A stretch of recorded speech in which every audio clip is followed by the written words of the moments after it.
Let's go, let's move, side to side, let's go.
brings you to the lost and found, dear. Won't you pull up a seat? Everybody got a prize round here to play. Make me an offer, what will it be? Oh, what will it be? Welcome to the playground, follow me. Tell me your nightmares and fantasies. Sink into the wasteland underneath. Stay for the night, I'll sell you a dream.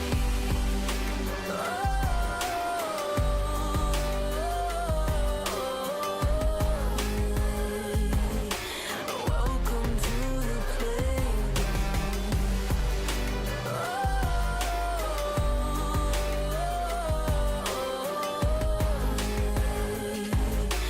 Welcome to the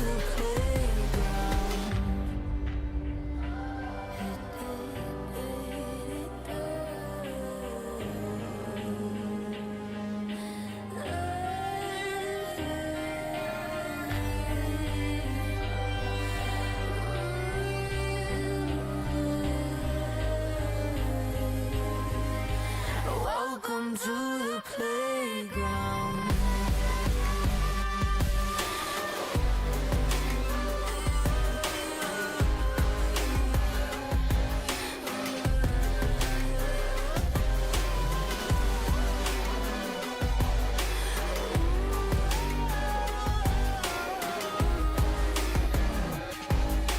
Welcome to the playground. Welcome to the playground. Follow me. Tell me your nightmares and fantasies. Sink into the wasteland underneath. Stay for the night, I'll sell you a dream.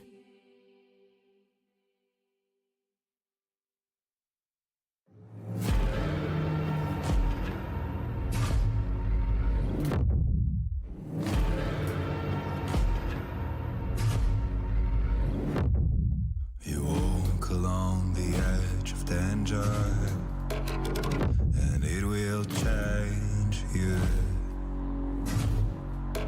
Why would you let this voice set in your head? It is meant to destroy you. You summon storms, you play with nature. Now watch it hurt you. Why would you want to shake the world in your hands? You will never make it through.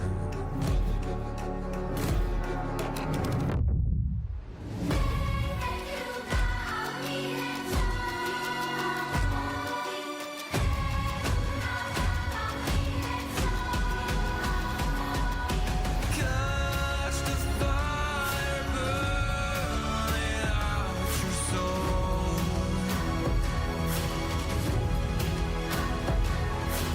Just make it die, or you will turn it all to ashes and blood. To ashes and blood.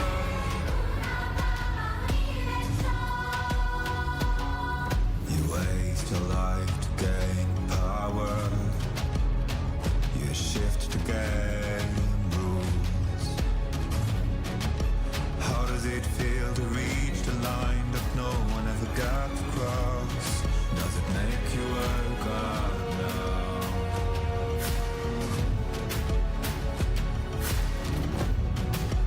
Every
frozen blood.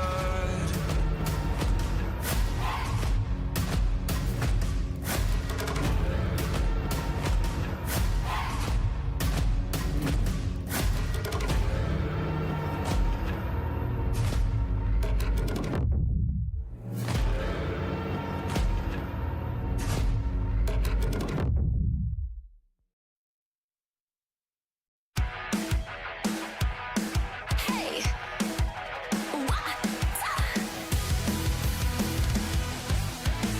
hey, look up at the sky, it's just a starting line. Waltzing through the storm, feel the vibe align. Radiant rebels in the silent fray. In the pulse of dawn, we embrace the day. We find harmony in mayhem, finding our own beat. Eyes ablaze, we're laser focused. Dancing through the storm, we become the light. Against all odds, we'll stand and play in this never-ending fray. Eyes alive in the pulse of dawn, we find our beat when the chances take form through the noise. Hey, look down at the tide, it's our warning sign. It's time to rock the wave or get swept aside. Crash through barriers, our destinies untied.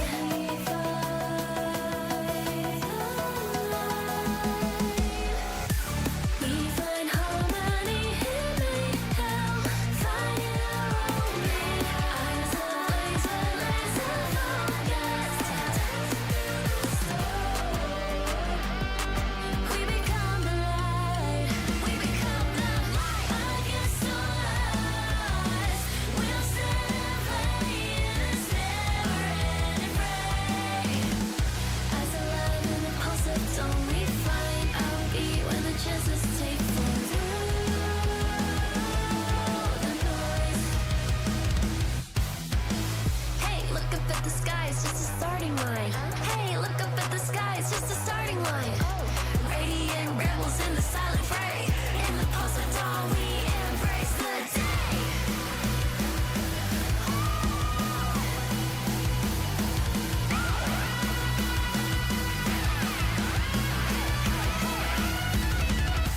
We find harmony in mayhem, finding our own beat. Eyes ablaze, we're laser focused. Dancing through the storm, we become the light. We become the light. Against all odds, we'll stand and play in this never-ending fray. Eyes alive in the pulse of dawn, we find our beat when the chances take form through.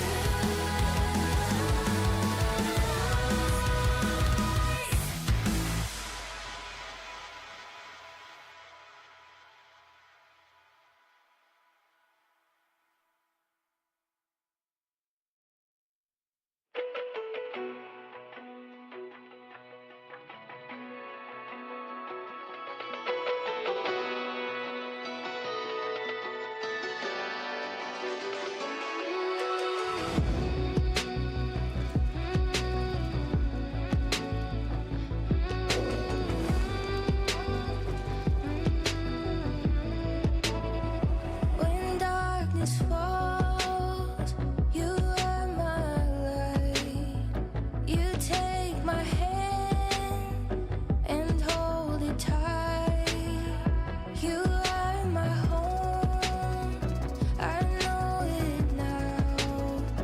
Don't let me go, we're safe and sound.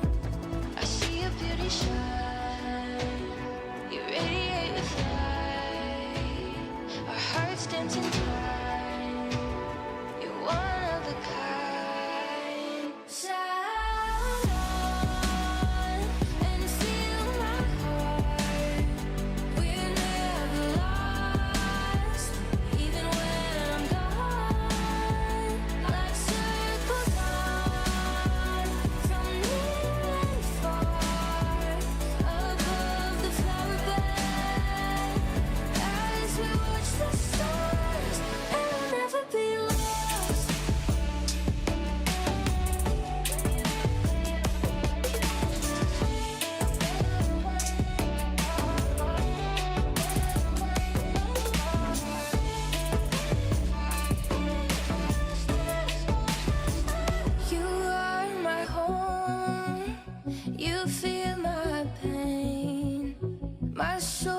is yours, two souls the same. With you I'm everything. You never asked me to change a thing. They set our world on fire, but our hearts will burn for miles. I see your beauty shine, you radiate with light. Our hearts dancing time, you're one of a kind. Stars shining with us, your fire is contagious. I feel the moon on our skin. Love glows out, love streams in. Your eyes shining through me, light the way so that we can see. I feel the warmth of my love shine on and feel my, and feel we're alive.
Wait, is he switching lanes?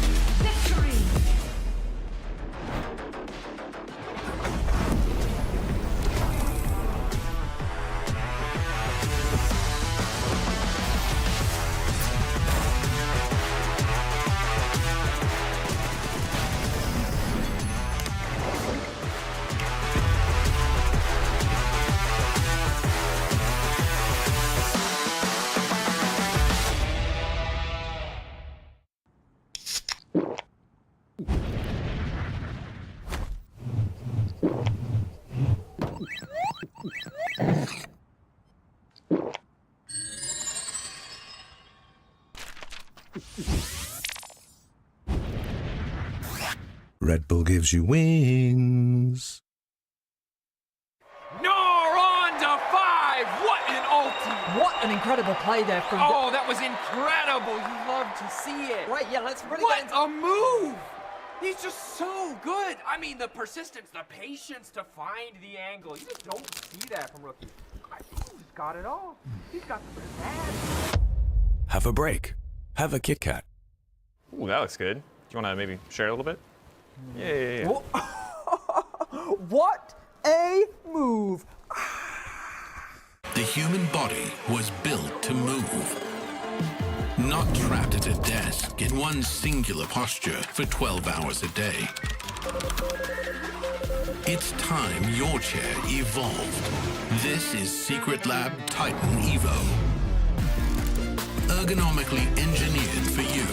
Gamers, hybrid workers, artists, backing your every move.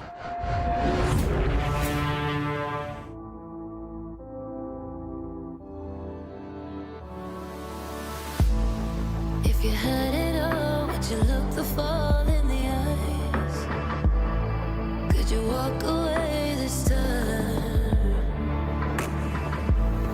Will you realize, recognize it's never over? And the flame that once had died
Sharks, Yes?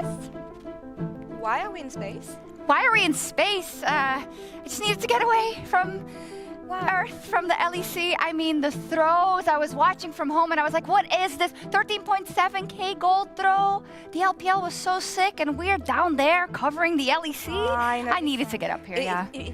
We lost the plot. You lost the plot here. It's not what this is about. SK, richtig gut. They've been really, really good for the past few weeks. Belgium, thriving. Niski is not as bad as we thought, and Pregame Analysis is one of the top teams. Yeah, okay. Heretics, not so much smiles anymore. They actually have a plan of passion, aggression, vision, and they delivered last week. And okay, here's the kicker. Okay. Eyes on the prize. Worlds, international events. Yeah. It's not a one-team region anymore. No?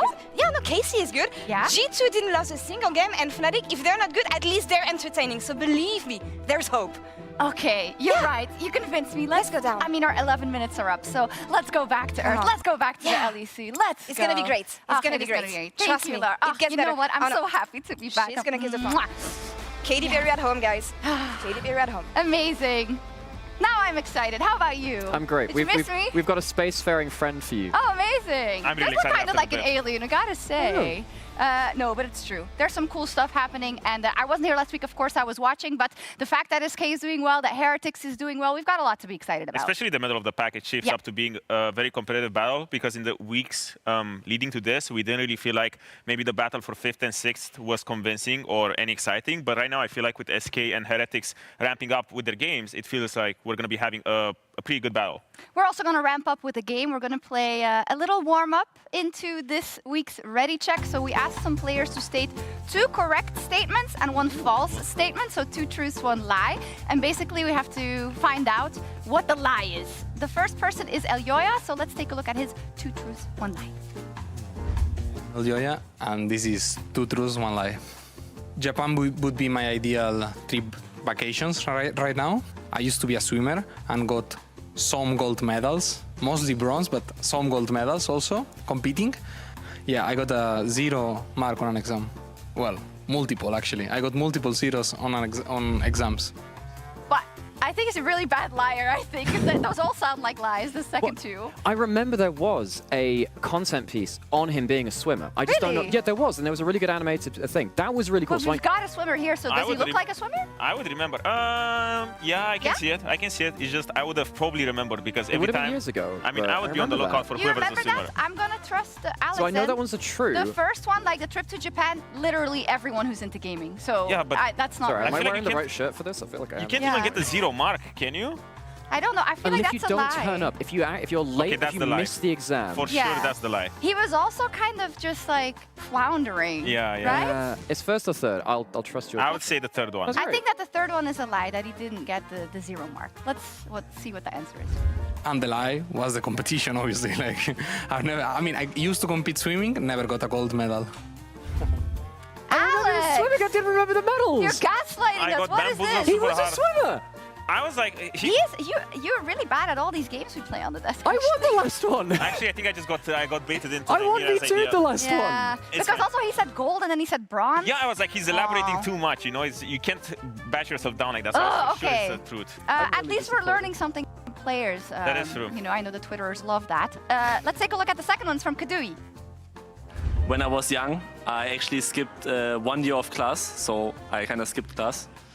If I would have not been an esport player, I would have been a pilot nowadays. I'm a relative to Dirk Nowitzki. What's his last name even? Kidui's. Kadui? Kadui McMadoorson, I'm sure. yeah. He started with when I was young, and I was like, brother. And you'll be glad to know I Those are haven't 3 seen any lies. content pieces, so I can't gaslight you for this Okay, one. okay. He also delivered them all with a very straight face. I think so that's just a related to German Dirk Nowitzki, he's a basketballer, right? And Kadui is actually really tall, but That it is sounds true. like it would be a lie because For me, all of them sounded like a But, lie. like, missing a whole year of classes, that's kind of intense. But it's also not That can something that happen. someone. Yeah. I think it's the Dirk Nowitzki one personally. I The think lie? So. Yeah. Probably. It has but to that's be. really specific. Would you lie about something I specific? mean, you need to make up an easy That's true. lie, you know. So it might as well pick a famous character or a person. Wait, what and was the then second one? He would be a pilot if he wasn't an esports Oh. Oh, I don't I want can to be see that. responsible for our losses, but. player. Okay, Oh no, you're choosing this one. I died. Okay, the third one's a lie. The Dirk third one's Nowitzki, a lie. Dirk Nowitzki, for sure Yeah, it's that's a lie. Let's see. And the lie is, I'm not a relative to Dirk Nowitzki. Oh. I'm glad I didn't say what I wanted to say then. Okay, I'm we glad have you didn't. one more left. Kidui is really tall, by the way, in person, so I was thinking about it. But before we do the last one, you can also play in Twitch chat, so you can start now once they start talking. Chatterman. And yeah, you can start chatting and playing along with us since we're not doing that well, and it's Mickey. So let's take a look. I was semi-pro at Mortal Kombat X. When I was around 12, I was a volunteer firefighter, and we had a lot of competitions, and we won the nationals. My favorite movie is The Prestige. Wait, how do you... Wait, what's the prize? He's from Slovenia. It's like... Okay, the house isn't on fire anymore? Like, No, what is this? A lot of it's like obstacle courses, and you have to kind of like get a whole team of 4 people up a wall, so like you kind of scale that. So a lot of it's like very intense obstacle courses and carrying people as well. They need- I mean, he looks like a nerd. I don't see him doing stuff like that. Wow. I mean, it's true. Excuse me?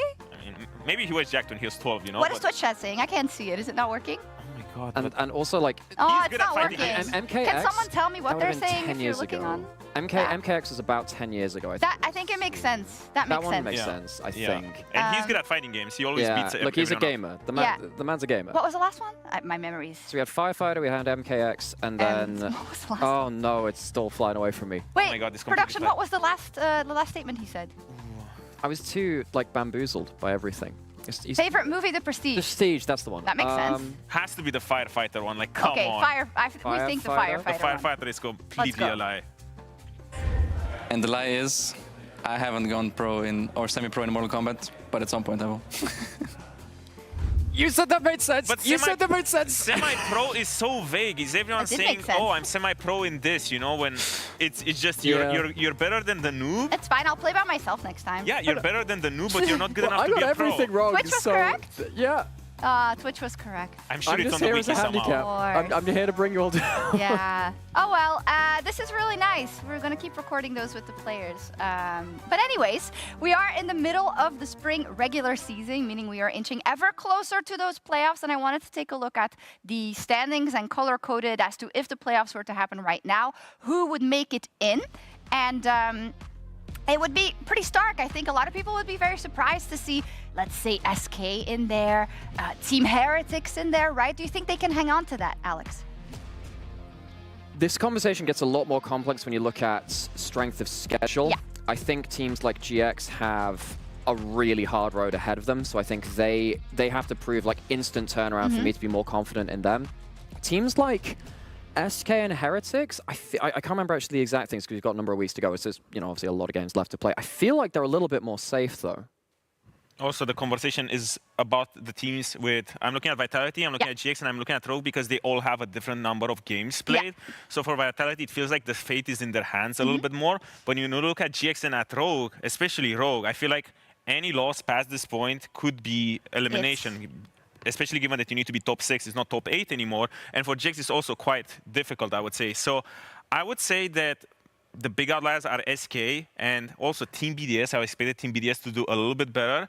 But time will tell, I guess. Time will tell. Let me jump on that BDS point because I created a little graphic and I want to know from you if you think these players are doing better or worse than they did last year. If they've trended up and down, you can also break it out a little bit more, but Irrelevant is in there for me. So what do you think? Oh, I expected a lot more for Irrelevant, especially because I felt like him coming into LEC in 2022. 2024 was his biggest standout year. I felt like he had the best performance. His stats were looking great. And right now, I feel like he's in a position with BDS where they expected from him to be bringing his A game as well. But I also feel like he's not being integrated that well into BDS's Got to do one of the others. We don't have a lot of time. You want to pick one? Yeah. I think Jackie's, I think he's doing worse than last year, but I'm not necessarily going to blame him. I think there's a lot of dysfunctional things within that team. We don't know who's making all the plays, so it feels like he's forced to. And when you're forced to make plays, you can kind of make some mistakes. I'm glad he keeps trying, but it's hard to really judge him. Okay, what about Humanoid? We've got Fnatic Rogue up in just a few minutes. He's still coin flipping as ever. Sometimes awesome, sometimes like dropping the ball a little bit. I would say maybe a little better compared to regular season this time last year. But I mean, come on. People were calling for this guy's benching. They have been for a while, right? It was bad. We all know how bad it was. And some games you could also really see it. So It wasn't really pretty, but at least now I feel like his biggest issue was the fact that in regular season he wasn't really doing well. He was always ramping up in playoffs, and also he was dying a lot to level 3 ganks. He was pretty much the 7th jungle camp on the map. This used to happen consistently, and right now that's stopped, right? But I still feel like he needs to level up a little bit more just for him to have the impact that Fnatic I'll say it's a little bit better. It's better. I think it's better as well. I agree with you there. So they're up versus Rogue. You said it already, Alex. The strength of schedule for the teams coming up is very, very important. Now for Rogue, I think we're going to be repeating this. These are the teams they're still playing, and they need to get every single win. But can they begin with one today? Oh, that's going to be rough. I think that depends more on Fnatic than Rogue, sadly, for themselves. Because we know that Fnatic sometimes look excellent. They demolished Vitality the other day, but sometimes they can lose to a lower down table teams. So realistically, they have to hope a little bit on the dice roll, but they have to show their A game too. Yeah, they have to see if Fnatic wants a happy game today, and we'll see if we get some insight from the Fnatic camp, because Laura is standing by with Duffman in our Marriott Bonvoy pregame check-in. Thank you, Sharks. Duffman, thank you so much. How have you been since the last time we had a chat? How are you settling in now? Yeah, it's interesting. It's definitely different to like previous teams I've been on. Very different like atmosphere to like last year's G2.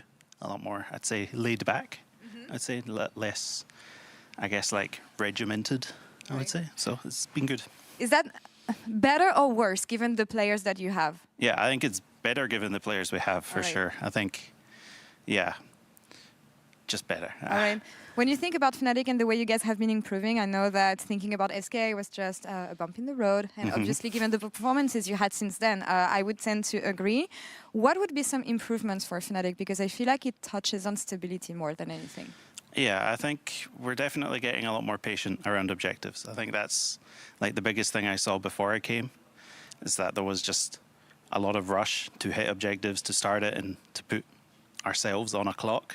So I think that's probably the biggest area that I've looked to work with the team on, is just recognizing when we actually have control without hitting the objective. Something that Mickey was mentioning in Winter was like the impact of communication and the way the team was communicating with one another and how that made the team successful. When I think of mid-games, I was wondering if it's been one of the issues that Fnatic may have had in difficult times, and how you've been able to tackle this specifically. Yeah, I think in mid-game, I think the problem I seen was just a lot of ideas. Everyone kind of wanted to do their thing. So there was just not really a unified thing to do. So, I mean, for me, it's mostly about finding like the triggers like on the map that tell us what we should be doing, instead of people like, I want to do this, I want to do this. It's more like, we need to do this kind of thing. Do you try and have like a cohesive way of like having the same views on the game, or sometimes I'm taking that these players can have different inputs and maybe sometimes one voice can prevail because it would be the right one? Yeah, exactly. I think when you have good players on the same roster, you often have the cases when you have 2 or 3 players who are like really strong in any game.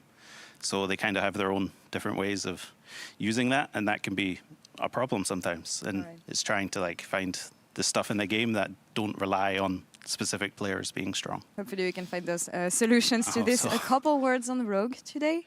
Rogue, I mean, I'm always interested playing against former players, so playing against Adam will be fun today.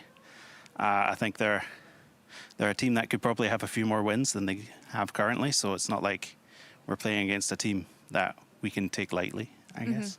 So, yeah, looking forward to it. Yeah, no teams can be taken lightly No. anyway. Duffman, thank you so much. Best of luck for today. Thank you.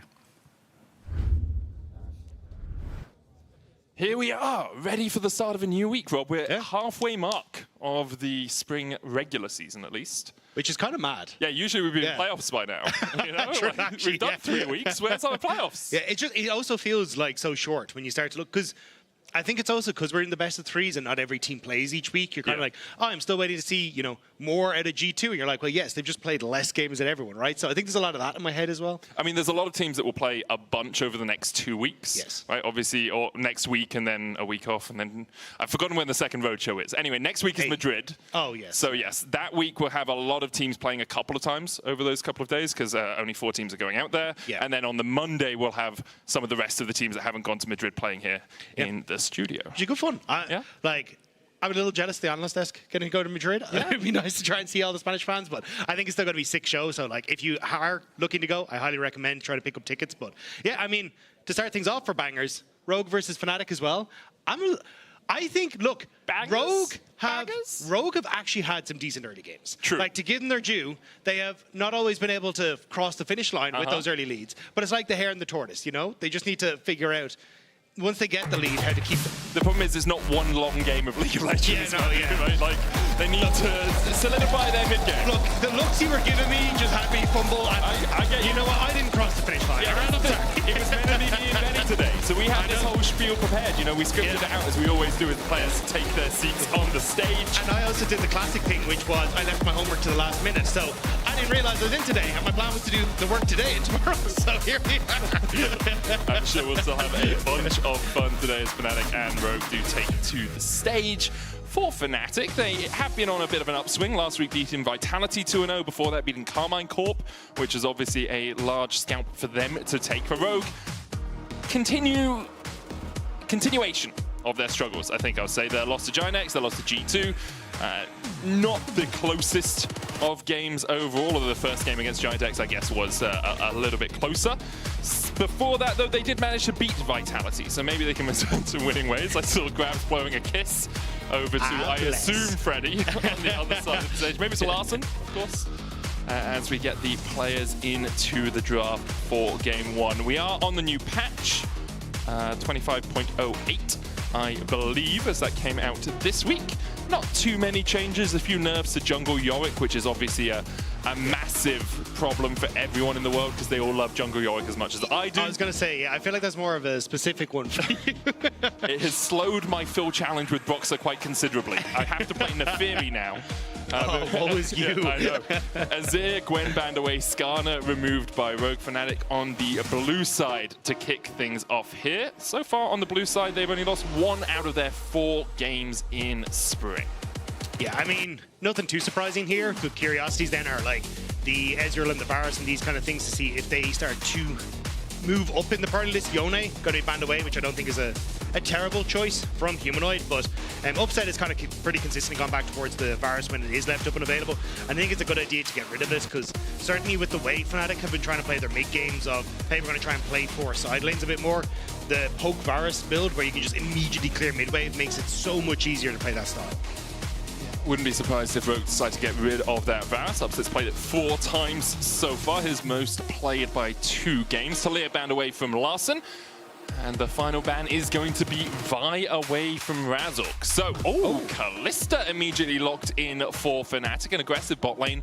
Their initial picks, usually they're the ones banning Kalista, actually. They banned it in 100% of their games so far. So, obviously, they either worked on it this week or they finally feel ready to bring it out. But that's what I was going to say. It feels like the whole talking point around Fnatic has been, hey, let's go look at their mid game. So they've kind of been looking at picks that enable themselves in that mid game. Kalista very much early focused. So I think this is definitely a shift in direction from Fnatic to, hey, we want to try and get onto the board early. Mike here, I'm questioning though if Rogue just take away the Renata. Varus Renata, not a terrible duo. We've actually seen Fnatic run it last week against Vitality, but it doesn't look like they want to go for it. Instead, they want to get the Jace comfort for Adam in that top lane. Yeah, Adam did have that storm of a game on the Jace a while ago. It was 8-1 into Nako, who went 1-9, I think, on that Yasuo. So obviously, when Rogue can get him ahead and they focus that top side, they can get quite big leads. But Oscar Venon's a different caliber of opponent to Nako, at least has a little bit more experience on the LEC stage. Do not talk about the Hovers, and we won't. Pantheon instead of Zed. Look, I won't talk about them if Razork stops tweeting about them, right? Because every time it seems to be Zed. But I think the Pantheon works well here. Again, early aggression, early playmaking coming through from Fnatic, and I think a huge amount of this is now going to be on Rogue, saying, can we withstand it? Sion also picked up, this is something we see throughout the LPL, an incredibly strong pick on the top side of the map, and something that can kind of weather the storm and just be an absolute beefcake in fights. That's the thing, you're just surviving through the poke from the Jace early game, right? Use that Soul Furnace, get yourself a bunch of stacks, get Grasp Procs off wherever you can, and then just scale up towards the later portions of the game, especially if we do see, you know, the 3-4 minute lane swaps that a lot of teams have been doing. Sion works really well into those. Maokai, the final pick for Rogue on this first rotation, likely to be their jungler. Can, of course, be flexed to support, but my expectations are that Maorang will be taking the Maokai into that jungle. Now, looking at the second phase of bans, both teams have picked symmetrical laners, right? Or mirrored laners. It's in exactly the same position, so likely to look towards the support role if you're Rogue, get rid of the Renata because of the Kalista-Renata combination. Fnatic are going to take away Poppy, which kind of implies to me they might be looking towards a Rakan. Of course, Kalista doesn't work too well into Poppy either. Yeah, I think it's just kind of safety across the board. Even Pantheon trying to get the storm can work, but looking at Rogue, this is a very, almost exact same composition, depending on what the next two picks are, that they ran into game 1 of Giant X. Like, they had the Jace, the Maokai, the Varus, could end up going towards something like the Taliyah, and they did R5 the Karma, but I think that was more of an answer into the Nico that we saw on the opposite side. But this was a pretty successful game for Rogue, a very slow game from Rogue, but up until they kind of threw it at the end, it was a patient, it was good, and I like the idea that they're running it back again, because I think you have a lot of learnings that you would have taken away at the end, and now you can kind of rectify that and show, no, we've actually worked on this. We can actually win this time. Yeah. Because it was, like, genuinely, up until they lost, they were winning. Yeah, but I was impressed with it. Like, I actually think it was sick. Yeah. I agree. They have had, as you say, some very good early games. Their mid games have been a little bit worse for wear. Braum, the final ban from Fnatic, Aurelion Sol taken away by Rogue. Looks like it might be a bit of engage from the support role. Alistair and Nautilus both do that, of course. But once again, it might be that counter-pick support, as the Victor is currently the hover for Larssen, would be his 3rd time on it here in spring. Yeah, I like the Victor pick. Taliyah is already taken away, so that's the Victor, the other kind of zone control mage that you can offer here, and especially when you're playing against what's a relatively short-range composition, being able to split up the fight thanks to that gravity field is going to be crucial, and even then the Chaos Storm as well. So I like what Rogue have drafted thus far, and Rel, the kind of the main engage tool alongside that Pantheon, means it can be a little tough for Fnatic to engage if Rogue are able to play at range like they want to. Yeah, the risk is you do have Fate's Call, right? So the Rel can just be thrown into the middle of the team. Alistair, though, does a really good job of stopping her from being able to actually get her combos off if she does jump in. I like that as the final pick. I think Karma here would have given you a bit more push in the lane, but would have been a lot weaker in dealing with that Fnatic bot lane. I think it's also, for Fnatic, you kind of need to be pretty on point with the coordination, because the other tool you can use to get in is that Grand Skyfall, but if Pantheon just sends it and you've got none of your team around you, you kind of just, you're on the train and the doors are closing and you don't want to be on it anymore. And the risk is, right, you have Gravity Field, you've got Nature's Grasp, you've got the Alistair, you've got Chain of Corruption.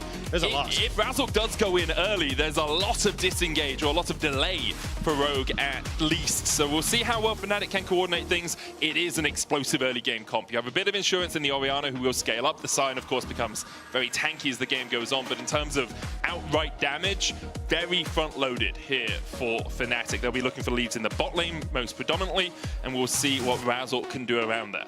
Yeah, I think that's exactly it. Just try and get your bot lane ahead, make sure they're in a position to try and play things out, and in that point, I think you're in an okay spot to try playing for these early dragons, look to kind of spike off that 3 to 4 dragons around the 23 to 25 minute mark, and blow open the game off of 2-item spikes across the majority of your carries. If you start to fall behind, though, and Rogue can set up on the objective first, that's where I do get nervous for Fnatic. Very much agree with you, Rob. Let's jump onto the Rift for the first game of week 4. Best of 3 still. Fearless draft still. We are here once again. Fnatic currently 3-1, as you can see. Finally have those scores up on the top bar for you, which is great. Rogue said it 1-4, but as we heard in the pre-game interview, as we've heard generally, perhaps betrayed a little bit by that scoreline. They have been a 1-4 team, but at times they've looked like a team that could have been 3-2, 2-3. Yeah. They could have got a couple of extra wins. We'll see if things have been evolved over the last week. Regular lines of scrimmage set up for both the teams. No one really making too much headway into either side of the jungle. And I do think one of the shining lights on Rogue has been Adam. I think this guy's been putting in a heap of work and has been getting some early assistance from Malrang, and I kind of expect that to be where Malrang wants to make things happen, right? Because you can always, with the Jace, set up for some sort of early dive. Sion will get tanky as the game goes on, but like the ability to interrupt a ton of his spells with the knockback on Jace, with the Bramble Smash from Malrang as well, makes that dive relatively easy to go for. So, but at least with the way things are looking at the moment, Malrang starting on top side means the chances are he will just look for the counter play, where you assume Razork is going to go for the gank on bot lane. Mickey looking to get that bone plating off Execute early, has dismounted for the shield and allows him to trade aggressively into Execute and Patrick at the level 1. Upset and Mickey will be looking for the push in this lane, but it won't be as easy to gain. They just have a little bit of threat with that Kalista early on, especially since they got to the lane first, so they can kind of isolate Patrick away from this wave. Yeah, the lack of Hail of Blades on Patrick, though, does make it a little tough. You're not going for the poke bars, you're going for that on-hit, so it means that then the Kalista in these early stages is quite strong at setting up for those early plays, so at least the moment, Fnatic just going to be able to play off of that range advantage on the support and set themselves up for the level 2.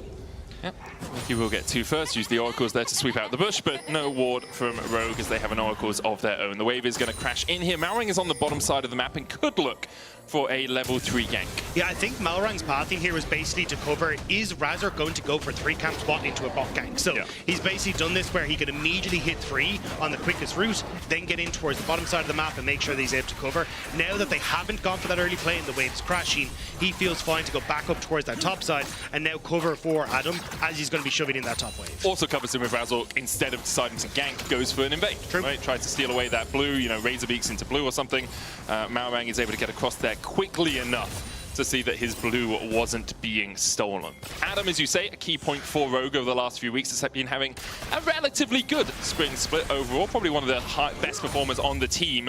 When he's on his Jace, he can do magical things. The issue is, how magical can things be into a Sion, right? It's very unlikely you're going to be able to kill him consistently in lane. Good knock up here from Execute. Mickey does still have the flash and will use it. Both the Ignites burnt from the supports here, but Mickey has to burn an extra summoner. Yeah, Mickey tried to go for the knockdown, but it's kind of where Alistair shines, and also sliding that a little bit too far behind the Alistair set up for the headbutt underneath. So flash gone, but the jungler is here. Should be spot on the ward in just a moment, but I think it's just a scuttle take more than anything else. Yeah, diving Alistair's still pretty tricky, especially when he still has that flash. Can Q buffer flash so that you have minimal time to react to that pulverized flash combination. For the moment, Mickey and Upset are just going to base, go back, get themselves towards those first items. Oscarinin is low in the top side, and Malrang could look for a gank. The wave still a way away. Oscarinin going to start his recall, but with a sapling coming out and TP from Humanoid to the mid lane, Oscarinin is on his lonesome for now. Upset and Razork are on their way across. Will Rogue call off the dive? It's been a while. Malrang stepping forward, Decimating Smash coming out, hits onto Adam. Malrang's going to tank with that sap magic. Adam goes in, Oscarinin flashes away, Twisted advance, they'll get first blood. Malrang will pay for it. Razork can flash, stun here as Oscarin's on the chase as well. He's going to go in with that zombie form and Adam will fall too, Upset with a double. Great turnaround play from Fnatic. This was the time that you were talking about, Medic, that kind of 4.5-minute lane swap, and Rogue didn't respect that it could come through after that initial reset from the bottom side of Fnatic, and they're able to turn around the top side dive. Great cover from Fnatic. And get about 500 gold lead, and all of that sitting on their Kalista. Upset across the course of his career has played 16 Kalista games, has gone 8-8 through them. We want to push that number slightly in favor of the wins with a victory here against Rogue, and what position he's in to do it. Fnatic out to an early lead.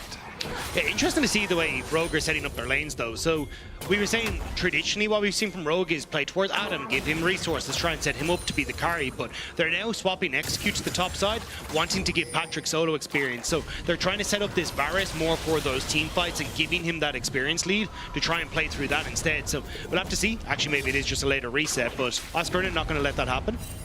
Yeah, Patrick's going to see that wave frozen in front of him. Razork is on that side of the map as well, so if Patrick stays around a little bit too long to push it out, there is the risk of a gank. You can see Malrang covering him for that. I'm just like, hey, I need a little bit of assistance to make sure that Oscar can't just hold this in my face. Malrang now runs out of the bush, puts a sapling in. The wave will crash as Oscarinin can hold. He can still hold it for a second. Yeah. He's a Sion. Patrick realizes he can't step any further forward, so he backs away.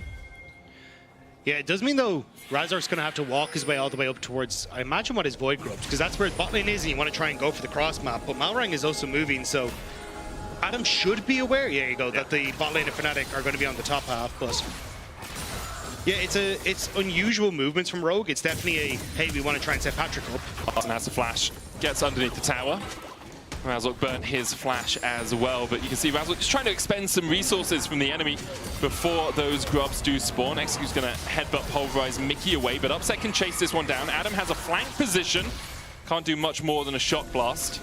Yeah, Malrang now. So basically, Malrang moved up to take some of his topside camps to ensure that then Fnatic couldn't go Void Grubs into his Raptors. Now moving back down to this bottom side to answer for the Dragon on the cross map. So Rogue basically covering multiple bases there, and also by moving Execute to this top side makes it some sort of dive on towards Adam impossible. Yeah, it does feel more like Rogue are trying to absorb the pressure from Fnatic on the top side while letting Patrick walk back down towards bot. The wave had been frozen. I think they know they're not really going to contest the Grubs. It's more about delaying Fnatic and taking that so they can get this Dragon. A 3-for-1 exchange. Oh, boy. Grand Staff Ball coming out. Unstoppable Onslaught as well. Patrick has to flash away from it. Oscar Bennett looking for the chase. Does land the slow. Malrang will be knocked up with the Decimating Smash, but no more happening in the jungle. I'm kind of surprised that they went that heavily on the play. Like, because at the end of the day, Dragon was already going to be taken. You were playing in a position where even if you got the play, I don't think you really had the damage to follow up onto some of the tankier members that were there. So I think I would have preferred to see Fnatic use this as a tool, say, hey, we're going to try and go for a dive onto one of these lanes where we can move Mickey into position as well, and you can start to reset aggro with Mickey taking initial aggro, then Razor coming in with the ultimate, then Upset being able to use the Fate's Call. There's a lot of ways to try and play out those dives, but that's a big tool on both Oscar and Razor now down. The fact that Patrick doesn't have the flash, though, might facilitate one of those future dives. Does still have the cleanse, so we'll see if Fnatic can use the summonerless Patrick to get themselves 300 extra gold, or whether that ends up being really a damp squib. Yeah, it's just, we'll have to see if they can get the payoff. Yep. I think the main one now is going to be looking at just under 3 minutes until the next Void Grubs are up. I imagine Fnatic again going to try and play around that, because you definitely want to set yourself up where tower taking is crucial on a short range composition like this. Yep. You kind of need to outpace your opponents on the map and quickly take turrets. So those 6 Void Grubs could be really crucial, even though you kind of consider it a objective that you want a split pusher to have. And when you don't really have anyone that can hit a tower, it also becomes quite valuable. 100% agree with you there, Rob. Fnatic do have about a 1.4k gold lead. Mickey poking his head in here as they have to push through bot. Upset's coming across as well, but more just about clearing out vision. Fnatic setting themselves up to have pressure on this bottom side. Upset will be alone for a little while here, as it looks like Mickey wants to base to replenish his stack of wards, and then will likely just sprint out, maybe open mid and work his way through the bot side. Instead, he decides, I can just go straight to the bot lane. This wave can be pushed in by Patrick and Execute, and I want to make sure Upset isn't the worse for wear. Yeah, no Mickey means that there's not really any potential here to make a play. It's good looking at Malrang, who was there to cover a potential dive on the bottom side as well, but I think Fnatic are kind of happy to just continue playing through the positions that they're in, right? They have 2 kills now onto Upset. He's in a great spot. Your Jace on Rogue is not getting that far ahead. The collapse here. Fate's Call coming out. There's the Pulverize. Headbutt back. Flank position. Chain of Corruption is cleansed away by Upset. Patrick down to about half his health. Still no flash on him. Razork might look just to slow his retreat with a spear, and he does that. Are they going to continue the dive? Execute can walk and just body block for Patrick, so they will lose a plate here and about a couple of minions, 1, 2. I think it'll be the next wave as well, because Fnatic now stepping in behind the turret to make sure that this one clears out, so it'll be quite a bit lost by Patrick. And Malrang is now trying to move down here to cover on this play and see if they can gain access for Patrick and Execute to the wave, but yeah, it's a good few that are going to disappear. Execute goes in onto Mickey, but Mickey's not tanking the tower, so just waits until he's out of range and then jumps away with the crash down. So 10 minutes in, it's a Drake exchange for the Grubs. Fnatic have a slight gold lead. It's also the slight XP lead, because Upset was slightly behind Patrick off of the initial moving around and Patrick getting solo XP, but off of losing that wave, now Upset is caught back up. And when you look at the top side of the map, Oscar Rinnan also has that lead because he got the solo XP. So for Fnatic, here comes the dive. Adam has flash, but doesn't really have an opportunity to use it before he is just dead. Meanwhile, in the bot side, a dive might materialize here for Rogue. Nature's Grass comes out, only clips onto Mickey. Execute has the ultimate, and even with the TP coming out, I don't think Mickey survives for long enough. Execute tanks up with the Unbreakable Will. The TP was cancelled as Humanoid, I think, met a gravity field in the mid lane. Yeah, I think it was Larson being able to interrupt that, also throwing down, actually might have just been the Chaos Storm as well, to get the channel off, but nicely done by Larson to stop that, and it's Mickey who ends up giving his life. And Rogue responding well. They knew that there was no Fate's Call available for Upset, so just turning on towards Mickey, a valid option in that case. Yeah, nice little dive from Rogue, but still a 400 gold lead for Upset on that Kalista, and gold leads across the rest of the map as well. 700 the lead now for Razork, 500 for Oscarinin in the top lane, who was meant to be the point where Rogue could focus. Yeah, that's the big one for me. The fact that this Jace is kind of just nullified in this position. They haven't given him resources to really play through this top side. Like, there wasn't enough vision to continuously shove waves, to start to look for plates, and also then with the lane swap meant that he couldn't get access to the turret as easily as he would have liked to. So this Jace, not a big factor right now, and it's Fnatic that are looking to bully through this Kalista. And look at how far Patrick and the Execute have to play, right? Like, Upset's pushing the wave in, there's a cannon minion here, Razork and Mickey just... I need to correct you there, they don't get to play. Oh, true. Yeah, that's true. You guys can watch. It's absolute cinema for Patrick and Execute. They're just there with their popcorn, watching as the top tier 1 will be the first tower of the game for Fnatic. 6 grubs for them as well. Mighty powerful are those grubs when you have these short-range compositions, as you were saying. Rogue will get their second dragon of the game, but Fnatic will be very happy with this exchange. Yeah, especially now that they can just basically constantly play through Upset. It's, okay, reset, we can then put him in towards that bottom lane, continue with the pressure that we have from Razork as his ultimate's about to come back up off of cooldown, try and look for plays on towards this bot side turret, then you can rotate in towards mid. And once you have these side lane turrets down, it becomes really difficult for Adam or Larson to contest sideways, because at any point in time, Razork shows up in the lane with Oscarinin ulting, dead. Humanoid ends up putting the ball on towards Razork, dead. It's impossible for Rogue to address any of the waves on the map. It's return to sender. No address found as Oscarinin has to flash away from Adam, who was going to knock him back underneath the tower. Decimating Smash coming out as well. Miku will get the lockup onto Execute, who does still have that unbreakable will and will pop it to survive the damage from Upset. Larson Marang on the chase as well. It's a 4v4. Nature's Grasp just clips Mickey, but won't be able to find much more than that. But this is just opening up the mid lane. Humanoid didn't commit to this play, whereas everyone on Rogue is on this bottom side, so more plates given across right as they're about to fall off, as Razork trying to interrupt Larson from reconnecting with the mid lane.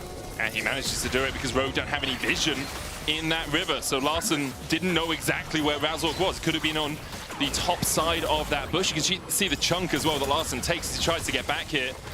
Meanwhile, on the bot side, lots of pings coming out as Patrick was looking for Mickey but couldn't find him. There's a blue buff being fought over as Rogue will try to defend their jungle, perhaps at the cost of their lives. Razork constantly poking his nose where Rogue don't want it. Blue buff is in the bush right now, so it'll be very hard for Razork to steal it, and Marang does manage to get the smite down. Yeah, a little dicey on the steal, but now Humanoid finds Adam in his lane. And, yeah, just walks away from him. He's like, okay, mate, that's fine. But again, it's kind of Rogue overloading a part of the map, hoping to counteract Fnatic's play. But Fnatic are like, oh, there's more of you, cool, we'll back off, because we've got push in top side. Now it opens up Oscarinin to make the play, and we got the mid lane play, and we're missing ultimates on the bottom side of the map. Chain of Corruption is the most missed ultimate in the game. I'm so sure of it. Yeah. But talking about how Fnatic are playing this mid game, Vedi had actually helped prepare this graphic, looking at the Duffman effect, right? Fnatic's mid games. In winter, they tended to get about 600 extra gold between the 14 and the 25-minute mark. In spring, they've got about 2,400 extra gold between the 14 and 25-minute mark. They haven't been in as commanding a position through the early game as usual, but they get ahead and then they snowball a huge amount over about the next 10 minutes of the game. So right now they're 4,000 gold ahead. That's a pretty sizable chunk. We'll see how much they can extend it. And I think you can definitely see these same thought processes that we got on G2 now coming to Fnatic, which was, you know, Caps is going to be in a side lane when we fall behind and we're going to give a ton of resources to him. If you look at like Vitality Game 1, Humanoid, after they fell behind on Aurelion Sol, just existed in a side lane for the majority of that mid game to get him resources, and then later on he blows up Karzi in a team fight, right? And it's a lot of these similar stories that we're seeing as Fnatic learning to play sides. Larson pulled back with the shockwave. Gravity well on Humanoid will stun him up, knock back on Mickey, but Fnatic, you can poke and you can prod and you can look for these little bits of damage, but they kind of knew they were never getting a kill there. All they really want is the tower and continue to extend that gold lead. And it's, again, it's kind of understanding how to use that pressure is what has been the big factor for Fnatic. It's still not perfect, but it's only been a couple of weeks. And I think but you can see the changes in the shift in mindset that make me excited for Fnatic to see that we might have them as like another team that can commit to a title. I've played it out in my brain. 14 million possibilities in and only wonder Fnatic not go 0-3 in the finals, okay? It's just the most Fnatic thing to do. Give us all a huge amount of hope. You're like, oh yeah, we're going to play really well this time. They're going to challenge. No, 0-3. Maybe 1-3. Maybe they take it again. We'll see. Yeah, I think I agree with. Sorry, just quickly. Yeah, you're good, I 100% agree with you. There's a huge amount of hope for Fnatic, and because it's not just we will hands dip our opponents, which is what Fnatic have relied on so many times over the year. Like, look, this is 3-2. They're out moving Rogue on the map, and Rogue, their early games have been impressive. So being able to do that through the early game into the mid game is a very solid sign for Fnatic. Chain of Corruption again.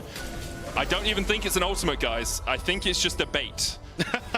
I think Varus is patched and balanced around his 3 abilities, and they assume all chains of corruption will The miss. problem is, it's like, as a player, when you listen to the darken inside you, that's when it goes wide. When you go with the humanity the side, voices, the voices. But no, I think, like, I want to go back to a point you hit on, which is like, it always felt like Fnatic, even when they're at their best, was, hey, we're going to outplay you in a team fight. It was that hand stiff. Yeah. But what I really like about watching this Fnatic now is you can see the growth on how they want to operate on the map. And how, like, thinking ahead of time is, when do I need to reset to catch this side wave? When do I need to set this up? And that's the part that makes me really excited for them, because it's not just a, hey, we're going to rely on this thing. It's, no, we're going to set up the game in a way that will always benefit us. But even in the times where we stumble, we still have the hands to rely on. Like, these are still incredibly good players. I think that's what's going to turn Fnatic into just an absolute machine as this year goes on. Yeah, totally agree with you. We'll see if Fnatic can keep the form going. For now, they're focusing on this best of 3. 5,000 gold ahead of Rogue. They stopped the dragon stacking, which Rogue was probably their only real way to victory. Early game has not gone in Rogue's favor at all. And I'm trying to look for, like, how do you get back into this? You do have good scaling on hit. Varus, very powerful later on. Larson as well on the Victor will put out a huge amount of DPS. The problem is your tanks aren't as tanky, and your catch isn't as catchy as Fnatic. I think at this stage, if I'm Rogue, I'm like, right, we have 2 dragons. What do we need to address in the map?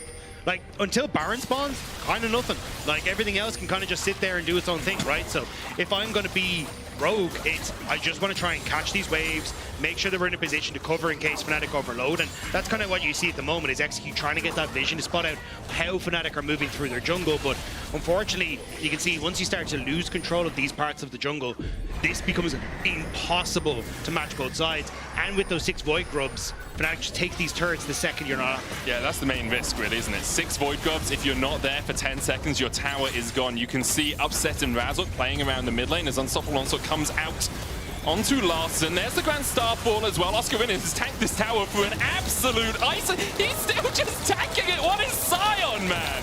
This is and then he smacks the tower for half its health. He's a lumberjack. He's not a mason. This is why it's been everywhere in the LPL. This pick is so dumb. But yeah, I mean, look, just Sion things. It works out great. Man is going to wander in again, get another Demolish proc, and Adam is about to be the next victim of the Fnatic playing on towards sides. Roar of the Slayer already got him 977 stacks, 4,200 health on the Sion right now, and really, there's only physical damage that can try and hurt him right now, and it's not really doing enough to get through him. Adam is at 2 items. Black Cleaver was his first pick, knowing that the armor stacking can come out from the Sion. We saw the tower not quite falling in the bot side, but all 3 of those tier 2s about half HP across the map. Next neutral objective, 2.5 minutes away. It will be an Infernal Drake, but as you say, very likely that Fnatic will push up the lanes, take that for free, and Rogue will just be left catching these waves. Yeah, and kind of back to your point, like, for Rogue, they kind of wanted to be able to play for, hey, we get on the objective first, we're able to contest using range, but at this stage, you're barely holding on to your structures, and anywhere that has an objective just becomes way too difficult to access. So with Atakan up and available, it feels like Fnatic just end up moving over towards that. They're then going to be able to start wailing through mid lane towers, especially as we already saw what Oscar Rinnan can do solo to a tower if left to his devices. Doesn't really have to worry about taking damage either. So Fnatic, this is kind of, if you're a Fnatic fan, what you want to see, this slow and steady gameplay that's going to close the game out for them. Clear out mid, move through the jungle towards the bottom side, play with the fact that you are in Fog of War. Adam will be able to clear out this wave before Oscar Rinnan can get close enough. Upset goes back towards the mid lane to make sure that wave is constantly shoved in, but you can see, like, where with Fnatic? Well, we saw Razork because he stepped into vision. Mickey was able to sneak his way around that corner, and now they'll play through this midway. There's a blast cone there for Mickey if he wants to get here a little bit quicker, but fair play to Rogue. They've managed to survive at least the last couple of waves without losing too much health on these towers. Yeah, I think, again, this is kind of the only way I feel like Rogue get back into it is, hey, just hope we can hold on to these structures and play for 3-4 items, but yeah. It's a curse. I know. But there's nothing else you can do, right? It's like, you're just slowly losing out the game. Yeah, I mean, it's just really well synced from Fnatic as well, because they go into Fog. Larson steps back from Humanoid because he's like, I don't know where they are. They could be coming through topside jungle. And then you see 3 people just appear in the bot lane when the wave crashes. It's like, okay, well, we can't defend this. You lose top tier 2 and bot tier 2. And Fnatic extend that gold lead to about 7,000. So between the 15, 14 minute mark and the 23 minute mark or so, they've garnered an extra 2,000 gold on the map over Rogue. Good stuff overall from Fnatic. Now we'll see if they can dot their I's and cross their T's and close this one out. Yeah, for Fnatic, it's just establish vision once more in these jungle camps and make sure that you're fine to continue pressing on. The bottom tower gone. I wasn't sure if they're going to swap the, or maybe they are, I was going to say swap the Orianna down to take that bottom side of the map because she can then push and group mid. But with 15 seconds now until Dragon, looks like there might be the big engage in mid. I don't even know. Like, if you're Fnatic, you kind of want to fight because you should win it. You're just that much stronger. But Rogue are all on 2 items. So in terms of actual direct itemization, there's only a small amount between the 2 teams right now. Yeah, and I think the fact that you're giving Rogue access to a potential trade kind of helps, because now Rogue are on the objective first, which is exactly where they want it to be. So as long as they can get some poke down, you're in a decent spot. Mickey just needs to be careful of any of these accelerate shock blasts taking his health bar down. Yeah, you can see Razork actually leaving the Dragon. Grand Starfall is available to him. That Pantheon ultimate. Oscarwin is just going to walk straight in. Unstoppable onslaught. They get the damage. Look at how low Execute already is with the Grand Starfall there to follow up. Mickey dives in with a Magnet Storm. Marang falling low. The Otacon secured by Razork. He gets the smite. Mickey pays for it with his life, but Patrick follows suit. Upsets flashing forward, and Marang is going timber. The tree has been felled, and the petals their prize. Yeah, Adam managed to sneak a few away, but at the end of the day, it's still Fnatic coming out on top, and how they just reset and go for that Dragon off the back of it as well. So Mickey sitting off to the side here.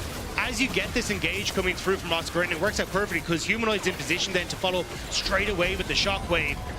So everyone on Rogue ends up getting, well, 2 members on Rogue get caught out there. Razork then able to follow through. Mickey engaging as well to set up on that back line. As you say, he ends up giving his life, but sets up perfectly for Patrick to then follow, and Adam is just doing his best to hit off the side, but you can see the damage he's doing to Oscar, and like, it's absolutely nothing. Negligible at best as Fnatic now get the Otacon. Alongside the pedals, you do get a buff to all the neutrals you've taken in the game, which will only help, or all the big neutrals at least, only help them with the Void Grub push as Razork dives in. Like, Oscar tanked that tower for just an age. There's nothing you can do, man. The thing is, he's at half HP, which means you've only got 3,000 more to go. It's so ridiculous. I think that's just Baron for Fnatic. Yeah. Void Grubs and Oscar in his tankiness, allowing them to bait Patrick into a state of unawares, we'll call it, as they see Rogue TPing down towards that bottom side to try and get themselves onto Soul Point. They're 10,000 gold in the hole, and I don't even think a soul would save you from that sort of death. Razork and Upset should be able to secure the Baron. Oscar and Mickey and Humanoid should be able to keep Malrang, Adam and Larson away from the Drake. Malrang goes in, knocked up with the Decimating Smash. There's Mickey with the Magnet Storm on the backline, finds 2, but the rest of his team unable to follow. Grand Starfall in by Razork because he looks for a little bit more of a chase. Execute won't go in, and Malrang will die. So yeah, Fnatic get it all.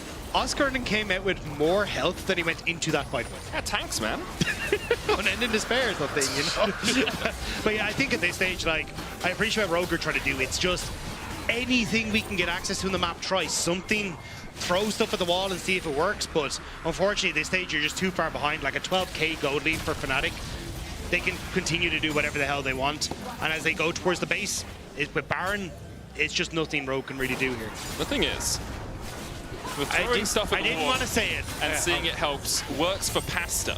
But that bit of pasta you can't then eat. And it feels like everything that Rogue have thrown at the wall is now inedible. Why can't you eat? What's wrong? Because it's been on my wall, man. My walls are clean. When did you like? Okay, firstly we have a game of League of Legends. Gus is coming in. You cleaned your walls yesterday. Oscar winning, still very tanky here as the engage happens in a 4v3. Larson here to make it a 5v3. Razork's here to try and even out the score. Meanwhile, Humanoid continues to push in. 5v4. Roger on the back foot. Razork won't fall, Fnatic will get a kill, and Humanoid very happily will accept all of these himself. Shockwave goes down onto Marang. He gets another one. There's nowhere to go. You're stuck between a ball and a hard place, and your only choice is death. Mickey the only one for Fnatic to fall. 15 kills to 4 and 16,000 gold ahead. Fnatic will clean out game 1. Fnatic making it look easy, to be honest. Great rotations in the early game, playing well around upset. And then Oscar in the biggest beefcake that ever existed at the end of this one. Would you throw a beefcake at the wall to see if it sticks? I mean, it was cooked. Oh, okay. Then you can't eat it, man. My cats would be on that like a cat. I don't have animals. Oh, okay, well. Yeah, apart from myself. Why'd you go that way? You want to find Rob with that one. Nights out Saturdays. Anyway, we'll see how the next game goes. I can see Law standing by. Our auto queue is broken. I haven't been told to hand it over, but I am going to anyway. Law, take it away. Yeah, there's not much to say about this game. Upset, anything you could criticize about your absolute fantastic gameplay here? Maybe we could have ended 1 minute earlier. I'm not sure, but it was fun. Usually we see games slow down the pace of the game, or the pace of the game slowing down when they play against Rogue. Any indication as to why you kept on going? I mean, we have a dinner reservation, but probably we're going to stroll, so we're going to miss it. But yeah, let's hope we make it. Yeah, content is coming. Thank you so much, Upset. That's all for us now. We're going to be back in a few minutes with game number 2. Stay tuned.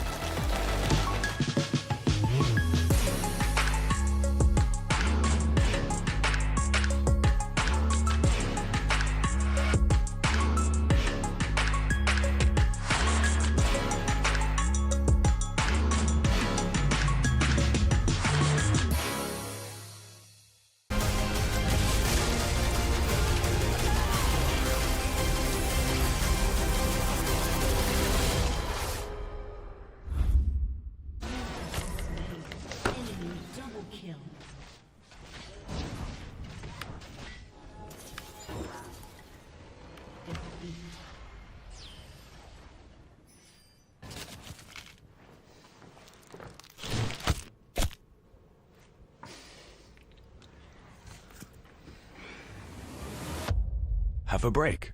Have a Kit Kat.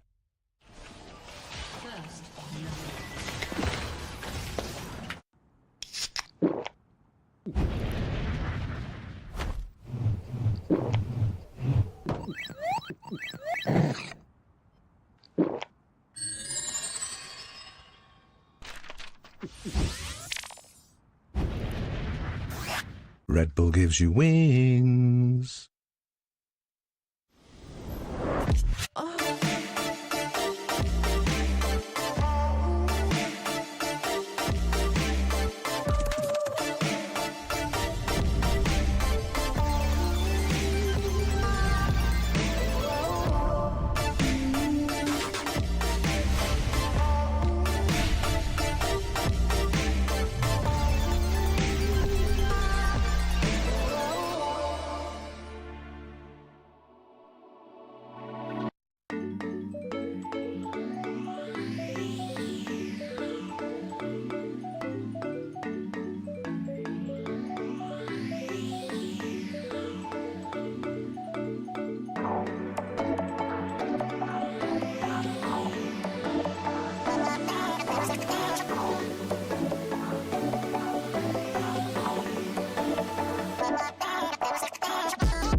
because he got the solo XP. So for Fnatic, here comes the dive. Adam has flash, but doesn't really have an opportunity to use it before he is just dead. Can you dive from bot? Can you ulti, Oscar? Yeah. Go. Varus could move around, I guess. Varus here right now. Should I move too? He's dead. He's dead? Nice. Okay, Varus or cleanse. I get this. I shall do. Kill the Varus, I will flash on him. Yeah, no flash. Get the flowers, guys. Flowers. He's taking our flowers. Welcome back to the LEC. First game, bit of a short one. Fnatic completely stomped through that game, but I'm joined here with Odoamne to talk about before the game started itself. We wanted to go back to the draft, because it's something that you've been very passionately talking about, is what makes a good draft, because when we walked away from it, we didn't think that Rogue got out-drafted overall. I felt like Rogue was going to take over this draft, but at the same time, I felt like both teams had clear win conditions. It's just my main criticism for the Rogue's draft, if we can bring it up right now, was the fact that a lot of the carry power relies in this Varus pick, because as you can see through the checklist, everything is quite balanced, but the only outlier here is the one winning lane on Fnatic side. Because when I was looking at this bot lane draft for Fnatic, Kalistarel, I feel like should be losing versus the Varus Alistar. And this is the main reason why I thought that Rogue was going to take over this draft, is because Varus is just a great neutralizer into Kalista. And that is where a lot of this discussion is going to hinge around, because when I look at everything picked up on this side and what we both agreed on is, hey, this draft looks really good. I think particularly wanted to hit 1-2 items particularly. I think that the Jace does a lot of work. We can talk about a bunch of other champions doing well there.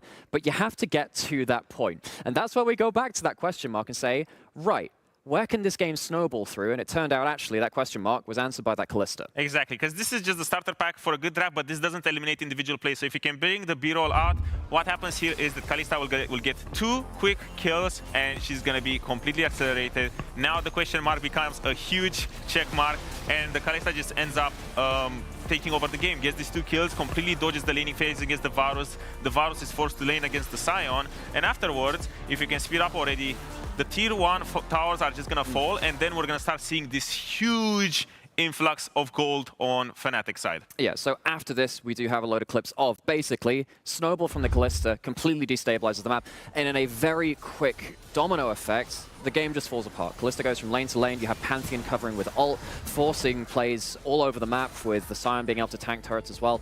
It completely falls apart. Yeah, exactly. We would see, I think we saw 5 or 6k goal lead at minute 15, and this is just the resurgence of Fnatic from Winter Split. This was the Fnatic form that everyone saw in regular season, leading into playoffs, expecting them all to win the split, but after that we saw them collapse. But now, is this the Duffman effect? Is this the resurgence of Fnatic? Because it did look extremely clean. I felt like most of the rotations had nothing wrong going with them. They're all covering for each other, and we saw the elusive 1-3-1 from Fnatic that was just completely snowballing this game.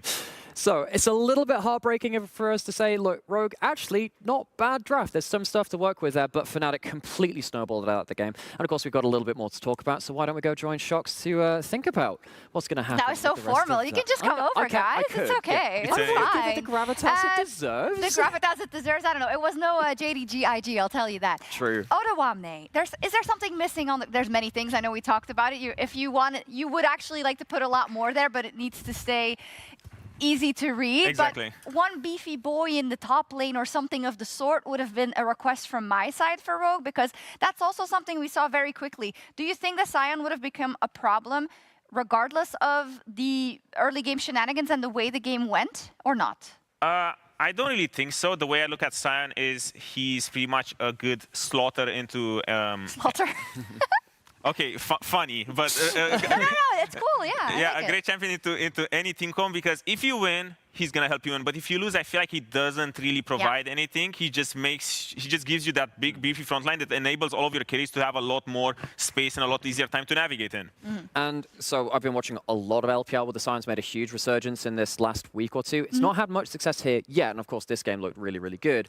The thing about the Sion is, particularly against the Jace completely destroys you at 2 items once you get the Muramana and you get the Black Cleaver, and a couple of items come through. You basically can't side lane. Yeah. But as we saw in this game, if you don't get to that point, Sion doesn't care, and you can just keep rolling forwards and buying that time for the carries in the way that you were saying. Exactly. My big criticism for Rogue is the fact that they hinge all of this power on the lane execution from Patrick, which I feel like he's been having, on and off games. I feel like his Ezreal has been doing good, but when it comes to these sort of lane dominant champions that Upset, for example, is extremely good at, to just take over the game and abuse his lead. He's not really the type of person to do that. And I feel like a lot of this draft from Rogue was hinging on the fact that Patrick would be getting ahead.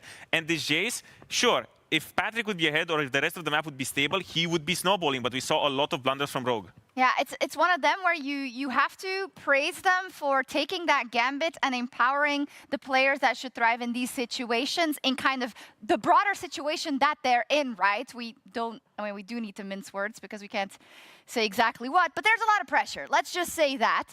So I do like the fact that they go for that approach, and it's not something that you think is going to happen twice with the Kalista, ideally. The problem is it's a best of 3, and you're now 1 game down. Yeah, and we already walked away from this saying, look, Rogue, good draft, actually. You hit 2 items, you have triple poke compositions. That's good. If you get to objectives and you can slow it down and play for 2nd, 3rd arrow coming out, awesome. That's cool. What we actually saw this game is the game completely fall out of control. Once they actually went to objectives after that point, they couldn't slow it down, and they completely got blasted. And now I'm going to say something extremely controversial, Yeah, but go on then. What do you got? But the way for Rogue to win is to bring back the Slogfest. Yeah, bring back the Slogfest. We need to bring Vedi back to do his 48-minute segment on Rogue again, because you need to neutralize these lanes, because it looks clear that Fnatic, if they have winning lanes, they are more comfortable to play for these sorts of, outplay matchups where they can just take over games. And now, I think for Rogue moving forward, they need to bring back a lot of neutralizers, just scale fine, play for these Drakes, bring a 15-minute snooze fest, but this is realistically their win conditions, and it sucks. He said it. It sucks. It sucks, but that's just the harsh reality right now. That's sometimes how the cookie crumbles. I do wonder, the person that's been most outspoken on this Rogue roster, and I think he's also been put forward by the team as to be the person to do a lot of the interviews, but is Adam, right? And I look at a lot of these games, and I look at him particularly, and I think I can understand the Jace pick there as well. This is a guy that really wants to show, hey, maybe I'm on this roster that seems a little doomed, but I want to come out here in an okay way where I'm still a good prospect, right? He was given the tools for it in this game with that Jace first assign, but the sad thing for him is he just didn't have the time window to show it. Like, the game was over. You see that little kill feed come up in this. You're probably like, oh. You're like, oh, that's 2 kills to a Kalista. That's thrown our plan for a loop, and that's a big problem. I do like the fact that Rogue were, they had a coherent, we've said it many times now, that was really the bright moment for it before. Yeah, like, whoa, this is great, guys. Yeah, that's great, but that's basically what we can say about this. I do completely agree, though. You have to start giving some agency towards Adam, and you got to hold the shop down, really, until he can actually make a difference on an individual level.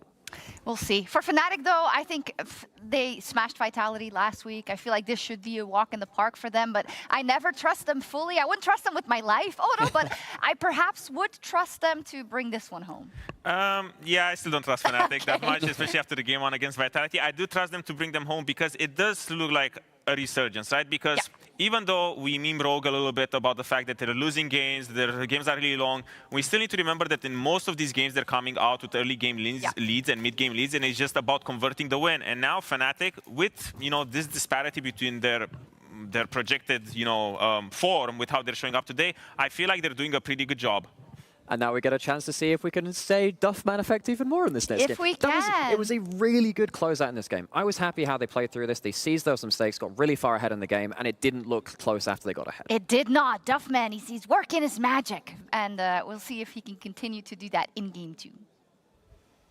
Grabs is actually the one that plays Magic, though. I think Duffman might play a little bit of Magic. I think, he does. Does he? Yeah, because Mickey was telling me that they used to play together. So. Oh, nice. Yeah. Well, we haven't played with them recently. That is makes true. me sad. Yeah. I think Vedi, addicted to Magic at the moment, went over to their house and played with them a while ago. Vedi resisted for so long. Yeah, he did. Yeah, for people who don't know, Vedi basically just refused to join what he said was our cult. And now I don't think a day has gone past that I haven't gotten a message about something to do with Magic. Yeah, it's literally, hey guys, we have a 30-minute lunch break today. Why don't we play a game of Commander? It's like, Vedi, that takes 90 minutes. It's like, no, it's fine. On a good day, it takes 90 minutes for us. We played a fast game last night, and that was 110 minutes by the end of it. Yeah, well, Look, if someone Blood didn't Moon have is that, a good card, okay? I'm a big fan. I'm not a big fan of it all. Well, understandable. Fnatic have done a good job in game 1 of playing a fast series. We'll see if they can continue that early game pressure and snowball it away from Rogue, or if Rogue can somehow find a way to get the games into that later portion where they can rely a little bit on other teams making mistakes, or they can get to a scaled position, which is where they can do some work. Let's get into draft for game 2. Rogue on the blue side, they're going to take away Skarner, Yone removed by Fnatic. Yeah, I think we may not get it as explosive as an early game from Fnatic, because certainly with the Kalista and the Pantheon, that kind of had all the tidings of, hey, we're going to get onto the map excuse me, sorry, nice and early, but I want to see now what the answer is for Rogue, because you've kind of gotten the tools that have Adam been looking great on the Jace, a lot of comfort for Larson on the Victor, even Patrick getting things like the Varus, which is one of the strongest picks on the patch, hasn't really worked out. So I think there's a lot of questions on what Rogue want to prioritize now. Well, they're going to get rid of the Vi, the Rumble, and the Skarner. Fnatic, having already taken away the Yone, will add the Sejuani to that list. And for their final ban, I mean, there's a bunch of options still. You could look for one of the engaged supports if you want. You could remove Gwen, who would be the other AP top laner. And Bessa, also something that's on my mind, but just because Oscarine, I think, has actually played it very well over the last couple of games he's brought out. But Zinzel going to be the take instead. Okay. All right, get rid of an aggressive jungler, right? Someone who can really snowball leads through the early game. I wonder where Razork will want to go. Neferi, still available, was nerfed a little bit last patch. I don't think she was touched on 25.08, if I recall correctly, but instead it is Azir for Larson. So scaling for Larson does make sense. That's what the analyst test talked about, what they wanted to see from Rogue.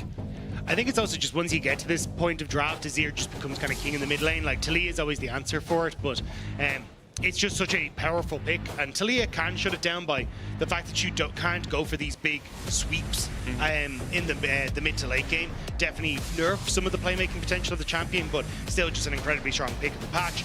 Also the fact they're going towards the MF, so already setting up for another strong bot lane and Fnatic that they want to look to play through and play around. Still need big engage for this, so maybe Mickey looking at something like a Leona or even the Rakan to try and set up for that big AoE ulti. I wouldn't mind that. Amumu's support as well always springs to mind whenever I see an MF. We don't see it that much these days, but does give you that curse of the sad bullet time. A classic combination in League of Legends. Ivan and Leona, the picks for Rogue. So very supportive jungler, very aggressive, or at least CC heavy support. I do tend to like Ivan though when you have the Azir, because obviously the items that he likes to pick up enable auto attacking champions, and Azir just gets that benefit now with changing up like sometime last year. Where he applies on hit effects, so I think it just makes a ton of sense. More than likely going towards something like, I'd imagine, the Xayah or one of these more on-hit AD carries in that bottom side. So may end up looking at a little bit of a early lane swap, I'll say, coming through from Rogue to try and get out of it. Ashe would probably be one of the picks I'd also ban here from Fnatic, just to try and limit the long-range auto attacks that Rogue have. Yeah, I agree with you there, 100%. Get rid of that pick potential as well from the arrow and the hawk shot that can track the Zyra. One of the reasons you pick the Zyra into the Ivan is how quick her clear is. She can really get through those camps really quickly. Ivan's first clear obviously very speedy as well, because you just set up all the camps and then you take them on your re-clear. So Razork actually the only player in the LEC, I believe, to have won on the Zyra so far. I saw 1 and 5 pop up on the screen, and Razork has 100% win rate on it. So Upset yet to die on the MF as well in the one game that he's played on it, but he didn't die in that one game. He's actually done a really good job of not dying across the course of the entire As a statistician, my one-game sample sizes are my favorite. Yeah, so Upset will never die on MF. Ever. Fnatic will definitely win the game because they have 2 100% win rate champs. Yep. They actually have 3 because the Talia is 100% win rate as well. Oh, we're popping for Fnatic. That we are. That's a grabs draft if they've ever seen it. We'll see where Fnatic decide to go with their supports. It was Ezreal and the Corki banned away, Nautilus and Gnar taken away by Rogue. The Rakan that you talked about would make a lot of sense. I believe, though, Mickey has only won 1 of his 3 games on Rakan. Never mind. So does that balance out the 100% win rate in the rest of the draft? I think so. Mathematically speaking, I don't want to do maths on gas, so I will move on from that one. But Jhin, I actually like the Jhin in this sort of, well, I was going to say, I like the Jhin for the matchup. I think Leona Jhin, very strong, and it's something that can try and bully the MF with Rakan in the early stages. But I think the biggest issue is the Jhin just doesn't make a huge amount of work with the Ivern. You can still kind of lean on the Azir as that late game carry, but I prefer more on-hit or regularly auto-attacking DPS whenever I have an Ivern on the team. I agree with that. I think Ivans can forego the Ardent Sensor as well and go Moonstone Redemption Dawn Core. And obviously it does still help if you're getting some of those extra hits in, but gives you a little bit more just sustained healing through the fight and shielding. We saw the possible Garen, the possible Kennen, and instead the blind Renekton with Gnar banned away. Yeah, it's not the end of the world. I think the second options here is Oscarine. Like, this does remove Ambessa from the pool, which is kind of what I think they were nervous about, the Ambessa or 5, but Renekton is incredibly strong into that pick, so I don't think we'll be going towards that, but we'll have to see exactly what the answer is. Jax. Jax. Yeah. Okay. It's a tale of as old as time. Jax, Renekton, top lane matchups. Really about, does the Counter-Strike stop the Ruthless Predator stun? Does the Renekton manage to get extra damage off early? Usually swings towards the Jax as the game goes later, because Jax just scales a bit better than Renekton, and Renekton is more about, can I isolate someone in a team fight with Slice and Dice, Flash Ruthless Predator? But yeah, it's kind of like level 1 to 3 is Jack's favorite, because the Counter-Strike you get to level 2 and then move on.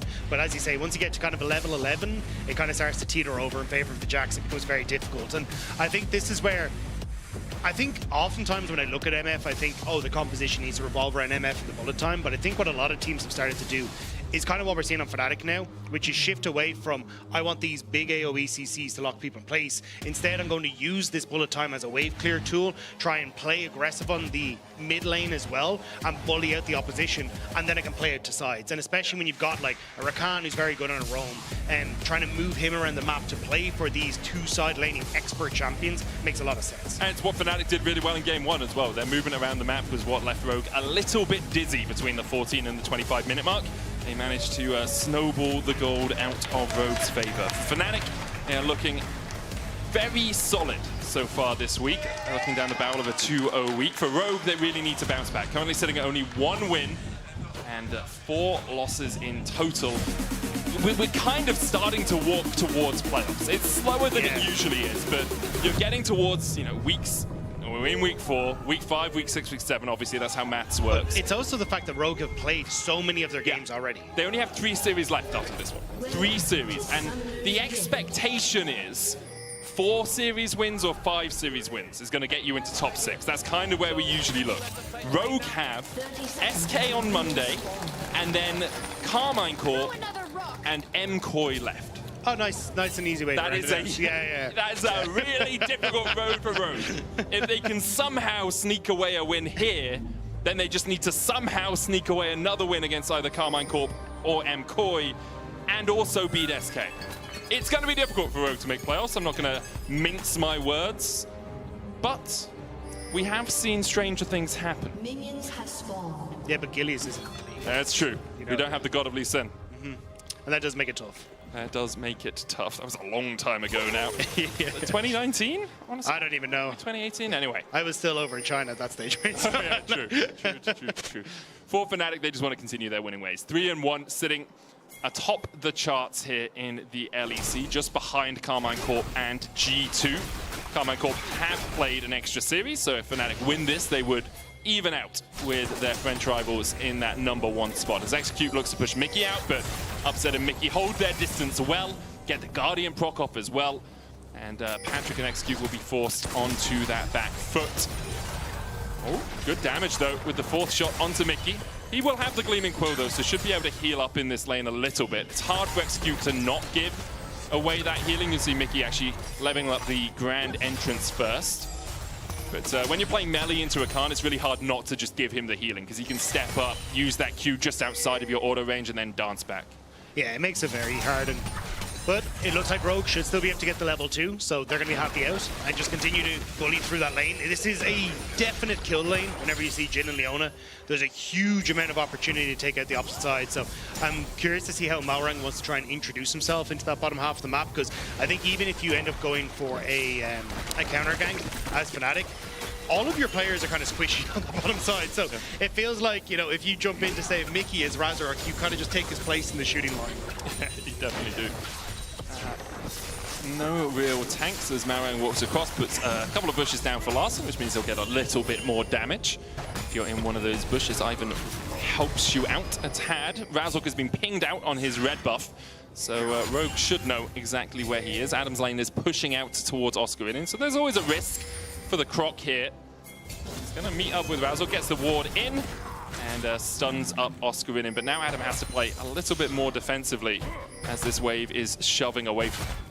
Yeah, I think you'll see Razork, though, just basically moving in, wants to clear out this ward, realizes there's no camps on the top side as well, so Adam needs to be a little careful. Got the second half of the Slice and Dice there to get away, but this is just a perfect spot now for Oscarinin to be able to catch this wave and grow out this lead. Well, start trying to grow out a lead from the top side. Yeah, just trying to garner a little bit of extra gold in his pockets. It can be those, 2-3 CS that really make the difference. Razork is going all the way behind the tower here.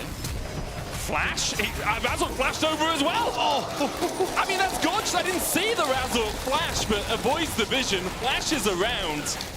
And for 2 flashes, Fnatic get first blood. Yeah, you're damned if you do, damned if you don't there as Adam. Like, you have to try and get that wave crash, because otherwise it just gets frozen on you by Oscar and you don't get to touch the wave and you start to fall behind. But if you go for the wave, well, you know Razork's there. And look, at least it's 2 flashes burned, but that's a very difficult position for Adam. Oh, I love this as well. Oscar actually TP to bot off his reset, so they're going to switch the lanes around. You can see Razork here. Flashes, tanks the tower shot, and Adam's like, okay, well, I guess I'm just screwed in this position anyway. Oscar in TPs to the bot wave because Adam had forced out top, so Upset can reset, go up there, catch that, and it sets them up well for Grubs in a minute and a half. I will say, though, that it is now Upset who is behind, though, because the wave did crash, and you can see in the CS there, he will even it up quite a bit, but he will actually lose out on a little bit there because that wave had already hit the tower. So, it is still going to be fine, but it's like just a little bit of a lead now for Patrick, even though it was working well for him already. Yep. Very much agreed with you. Upset using that struck to get back to the wave as quickly as possible. It's one of the benefits of MF is the ability to move between the waves. Same with Humanoid, who can rock surf next to those bits of terrain. So actually Humanoid, I think, almost could have killed Larson if he'd hit his threaded volley on the seismic shove a little bit earlier. Grand entrance coming out. Shield of Daybreak up for execute, now slowed up, won't have that stun anymore. Still has the Zenith blade, but doesn't really want to go back in, so just forced all the way back underneath this tower. The resistance is, though, doing work, so Execute could actually get out of there. Razork was only finishing his camp, so couldn't quite be in a position to follow up, but again, Razork kind of sticking around this top side, wanted to try and play for Grubs plus his bot lane here, but maybe fishing for mid as Larson takes a bad trade. Razork coming across. Larson has the flash and will use it to get away from those grasping roots. Yeah, unfortunate for Larson. Like, it started off as a decent trade, but as soon as Razork shows up, it makes it very much worse for Ware. And Adam, they're doing okay in bot, but dodge by Mickey. Played on Mickey. He's stunned up underneath the tower while he's tanking it. Mickey's not going to die to the tower shot. Got Guardian, used heal, and had a Gleaming Quill prop. Yeah, unfortunate. Patrick. Oh, not quite able to hit with the Deadly Flourish, but yeah, not being able to get at least just one more auto off could have been the end of it, but Mickey ends up surviving, and now we're just having a fight around Grub Stitch. I think it's a good call from Rogue to contest. Yeah, Marin walked across and just smoked one away from Razork. Yeah. So he just steals it away. Now, Razork can't get that 6 Grub sack that worked out so well for Fnatic in game 1. It's still a 600 gold lead for Fnatic. They're definitely in the lead as the Grasping Roots are going to hit onto Malrang, but he's just chunked out. Not really much more going to happen. I don't think Malrang really needed to take that route, to be perfectly honest. He's a tree, he takes all the routes. Well, you know, in the infinite routes that could have been taken. Yeah, but if you get all the routes out, then the Xylem and the Phloem suck up that good watery stuff. Okay, yeah. And then the Chlorophyll's in the middle there. And okay. But it does mean Fnatic are able to get the next 2. I don't think Rogue were going to commit to a trade, like, to go for the following 2. But it does mean that you now have to try and position yourself into this bottom side to look for the Dragon trade. They're going to look for Oscarinin. Ruthless Predator stun. Root Caller doesn't quite connect because Oscarinin can just leap strike his way to safety. Humanoid's walking down the river right now and will spot Malrang, who isn't going to be able to get the Scuttle Crab too easily. Yeah, see, the thing was, the Fnatic shifted Mickey to the mid lane so that then Humanoid could guarantee the push on mid, and then Humanoid started to rotate down river to see what Rogue were up to. So it meant that you weren't actually able to commit to very much on the bottom side of the map here, and it's Fnatic kind of covering their bases. Meanwhile, Razork gets the fully clear out of jungle and be in a position now to contest. Oscarinin chased out by Adam here, who flashes. There's the Root Caller follow-up, and Daisy's here for the party. Adam gets the first kill for Rogue on the board.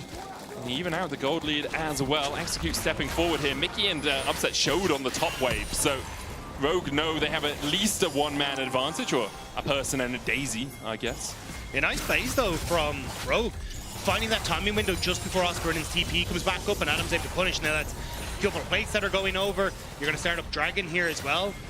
And just nice window of opportunity for Rogue to punish. I mean, it's a crazy good window. Like, if Fnatic had done this, it looks like game 1, right?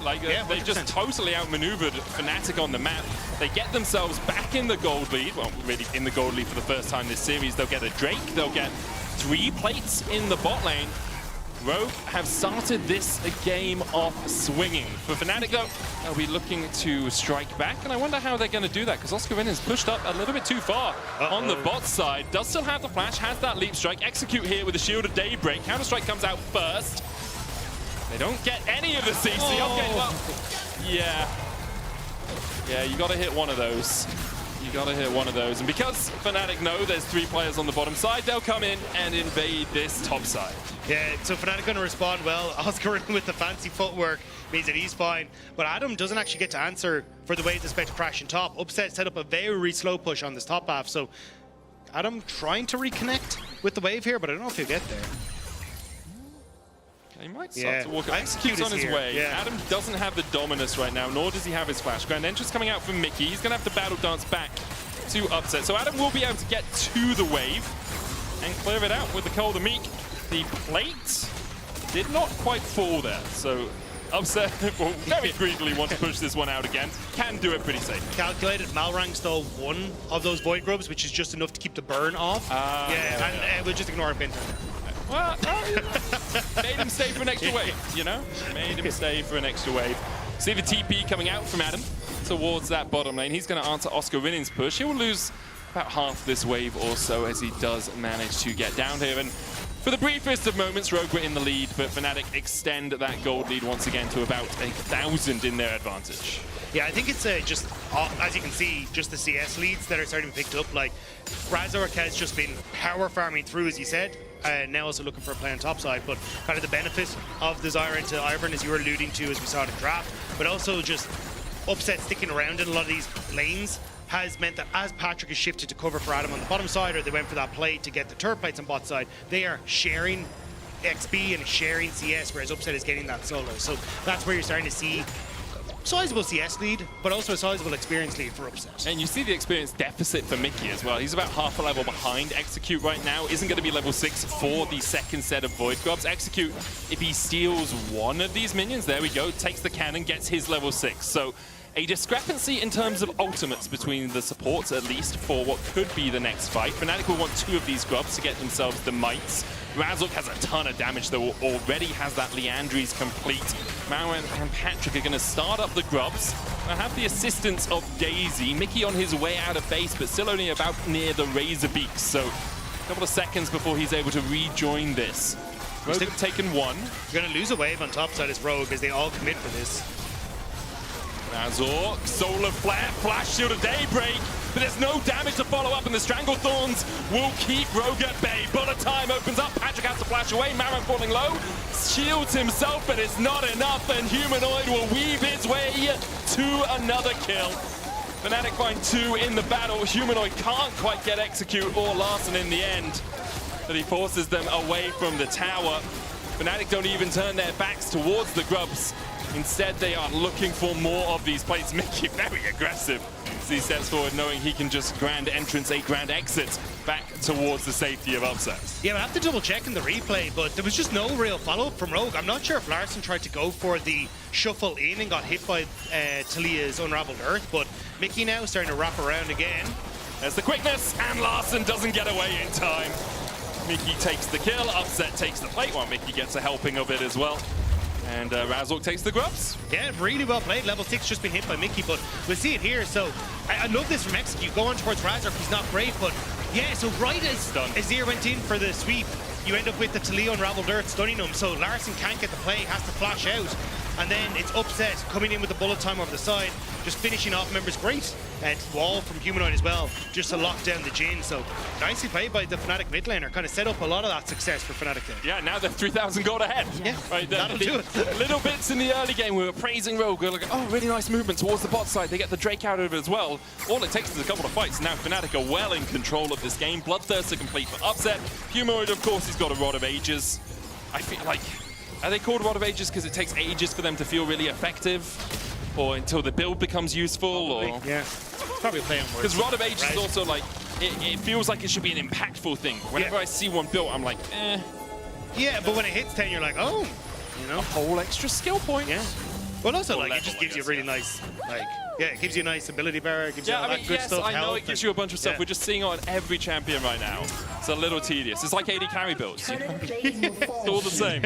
I say with the two AD carries that don't build the same stuff in the game.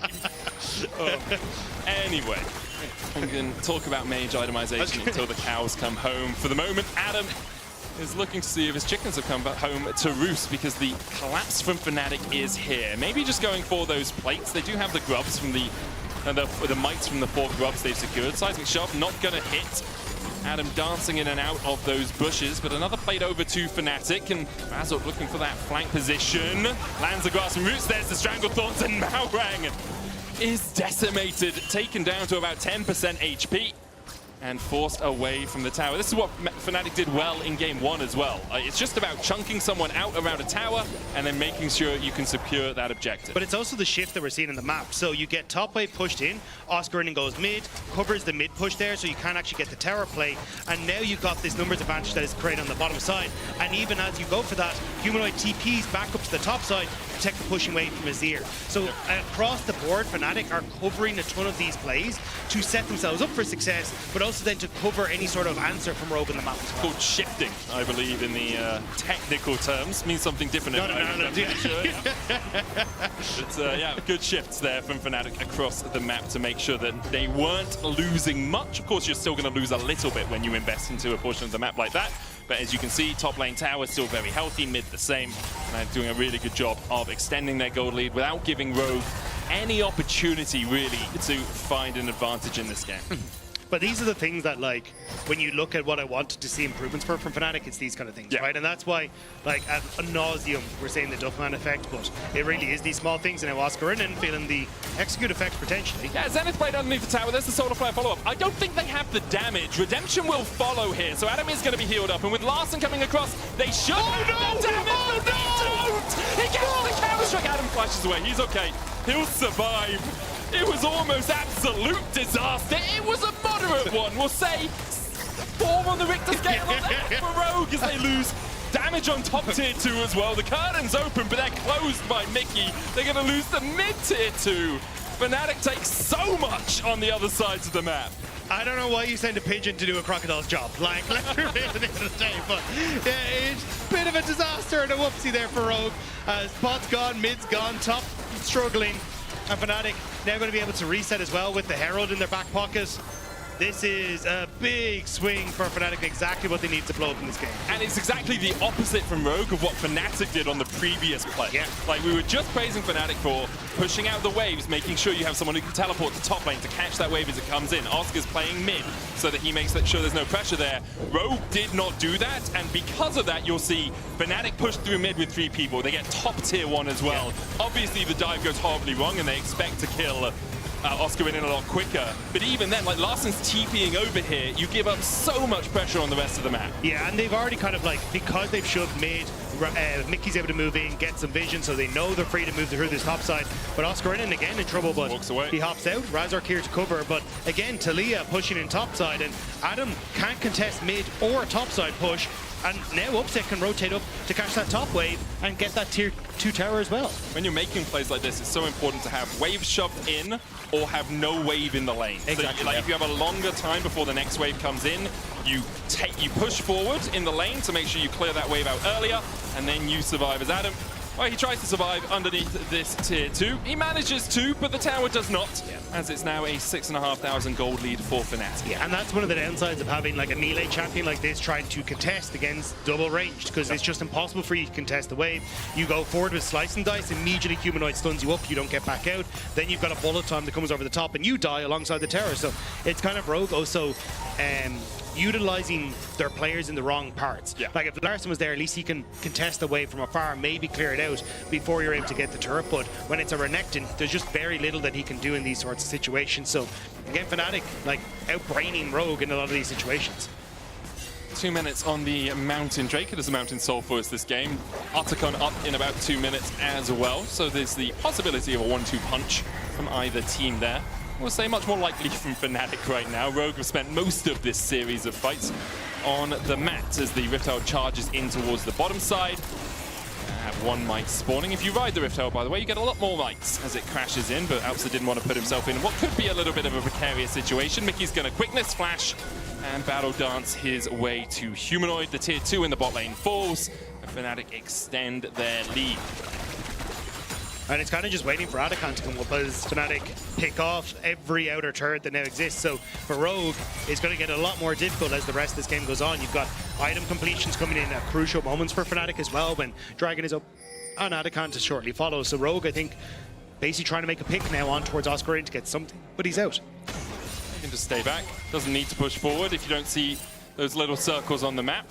Don't go into an area you can be ganked. Maybe we'll call for some vision towards this top side, but looks like actually Mickey is going to invest that towards the bottom side of the map, protecting Humanoid, who is a little squishier than the Jax. Yeah, Razork is still in his own jungle, but Rogue kind of need to get into a position where they can cover on this bottom side play, because there was a oh, actually, they're just going to go top instead. I was about to say, but I couldn't move. Okay, he's just diving the Sun Disc. Will jump away. Larson slides forward. Emperor's Divide coming out as well. Fnatic are beginning to collapse, but Oscar is tanking up that tower. Mickey with the heal will get his top laner to safety. The curtains open. The Solar Flare connects, and Oscar and you can't counter-strike the bullets from the curtain call, but Mickey can block the final one for you.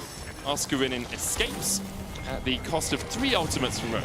And this is what we mean when we say it's still not perfect for Fnatic. A little bit of an overextension there for Oscar, and then when Fnatic were rotating into position, could have gone for the catch, but now it's actually given Rogue a little bit of respite. Push of the top wave, not going to stick around for the tower, as there's still a lot of members of Fnatic on the map. Although it looks like they're feeling a little bit more comfortable as Razork and... Oh, TV behind. Yeah, this is why you don't go for the tower. Okay, so we've got... Mickey has the quickness in 7 seconds time. TP's coming out from Rogue as they're about to be pincered. Mickey should just die. He immediately steps into them. Mickey, what are you doing?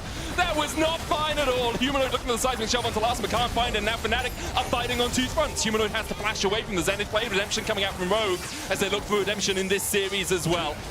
They've killed off the support, but they can't find more yet. No Emperor's Divide for Larson. Still about a quarter of that cooldown left. But Rogue could look for the Adakan. Remember, tanking it reduces your resistances as the seismic shell comes out from Humanoid and chunks out Adam just a little bit. It's very hard to go into this area when you've still got the bullet time for upset. And now Patrick! Oh, nearly gone. Humanoid's on the other side of it, though. Unless he can kill Patrick quickly here, the Solar Flare is going to follow up. Dominos out from Adam. Humanoid caught out as he dived a little bit too deep. He'll die, so will Execute. Razor coming in, the bullet time, the Strangle Thorns. It will be enough to kill off Larson with the Leandri's proc from Razork. So in the end, it's a 2-for-2 in the exchange, but Mickey's already back up and fighting. Yeah, take 3 is the one that works for Fnatic. It took Humanoid going a little bit too far again, but it still ends up working out. Yeah, Adam just going to clear out the wave, and it'll be Fnatic who end up getting the Adakan. What is Adakan? Oh, it's the pet. Okay. There was a thing dancing on the screen. It took me a second as well. Razork had hit the Scuttle Crab, and so the pet was jumping between them like a yo-yo on a string. Get it on a leash, Razork, okay? It's a public area. You can't have your pets just running around like this. But yeah, this is, as you say, like this from Humanoid was quite dangerous.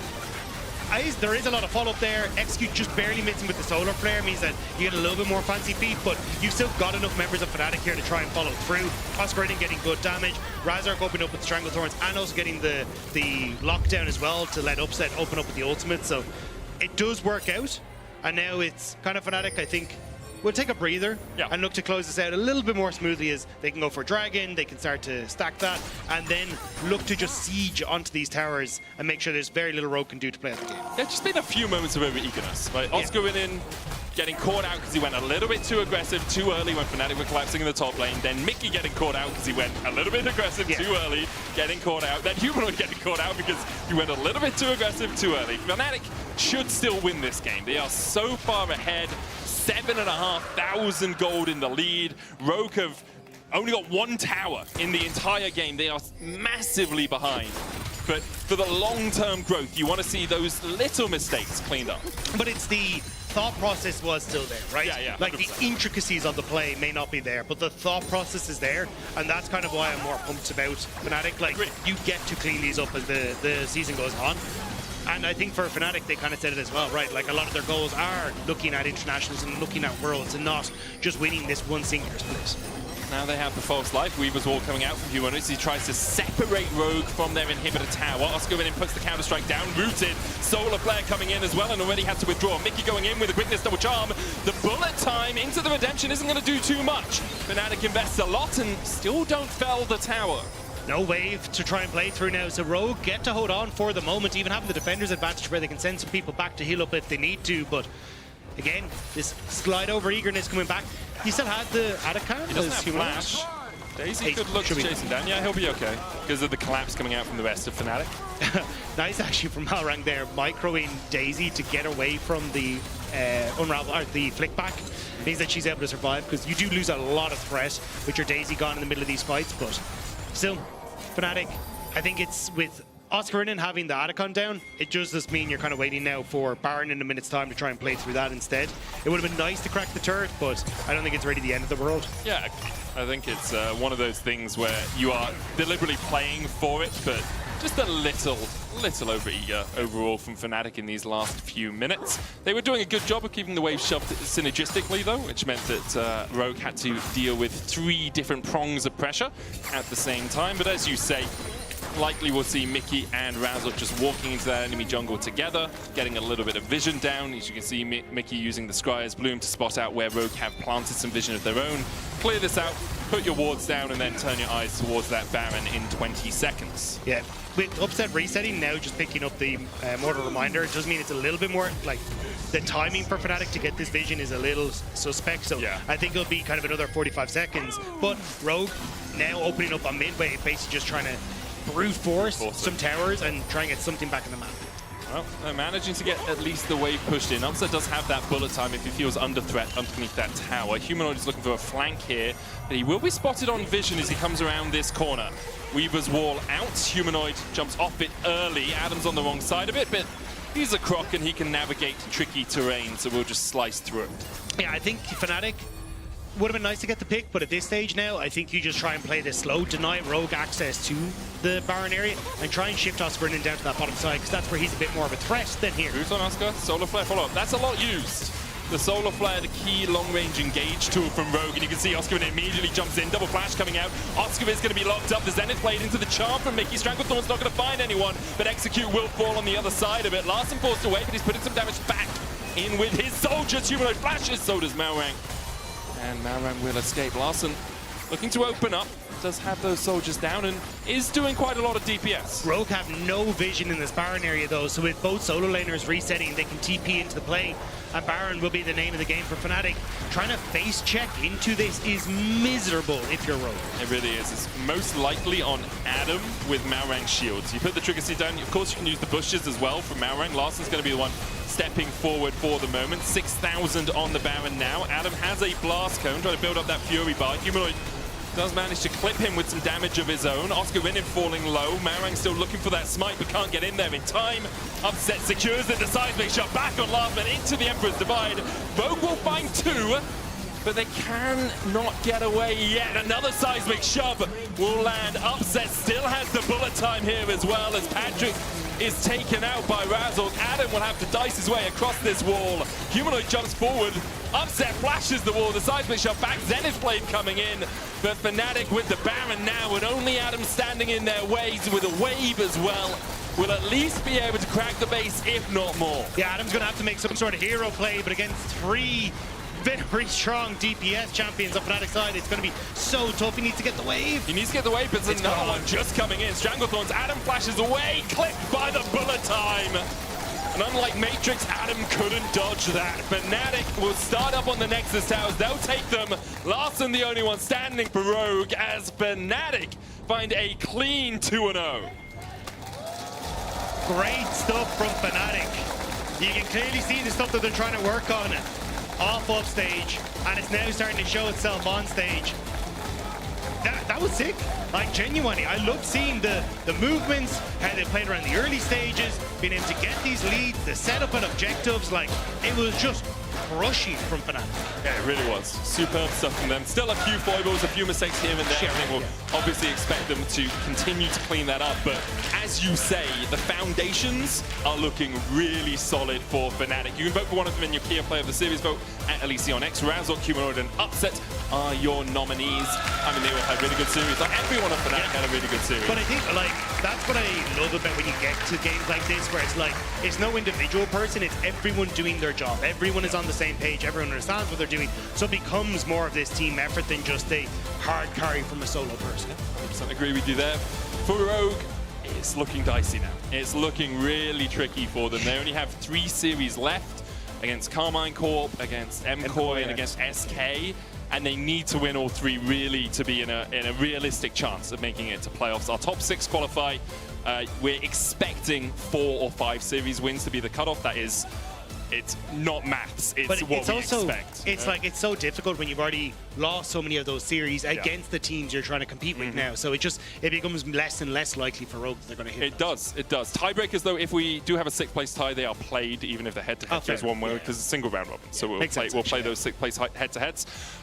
For now, though, I believe we have Law, who is standing by with a Magic the Gathering enthusiast himself. Mickey, how do you feel about Blood Moon? It's horrible. Thank you so much, guys. I'm Laure, standing by with Mickey in the Marriott Bonvoy post-game check-in.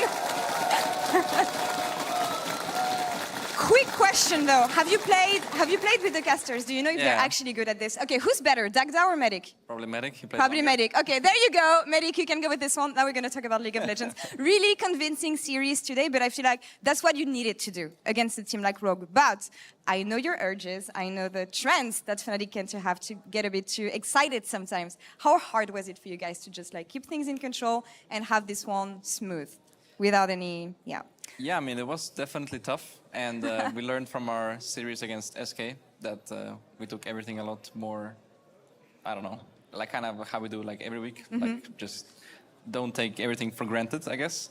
And I think our comms were quite controlled, quite chill. We didn't take like many unnecessary fights. And we also just had good conclusions from scrims this week. So I feel like we executed a lot of that on stage. So overall, pretty decent series. The casters were talking about the Duffman effect, and I had an interview with him, and I know that he's been helping you on mid-game. As someone who's been working with Duffman in the past, how much do you quantify his impact in making you guys better? I mean, I think he is probably the major reason why we actually close out the games cleanly, or why our games look like it's not only about just fighting. We actually win games by just playing around the whole map and being efficient, which I think is, he's the biggest part around that. So yeah, hopefully we can continue to improve on that and by the end be a good team that doesn't have to rely on just like mechanics and skill checking everyone. So, yeah. What I told him though is that for me, improvements come from stability, but I'm like, how do you guys make sure as a team that you're gonna build enough foundations that you don't get too excited in games when you're supposed to keep things calm and steady? Well, I guess it's mostly just about repetition in scrims. Yeah, because we still have a lot of moments in scrims where we're not like on the same page, or like we get too overexcited or too snappy with the engages. So I think the more we talk about it and the more it happens, then the more examples we have of it going bad. All right. Should be easier to fix in that way. Well, we'll see in the next stage game you have, which is going to be next week. Quick question though. Upset said you had a team dinner, something planned. What are you going to have for food tonight? I want pizza. Pizza? Pizza it is. Thank you so much, Mickey. Congrats on Fnatic for this one. That's all for us here on this side of the stage. We'll be right back in just a couple minutes with GX versus KC. Stay tuned.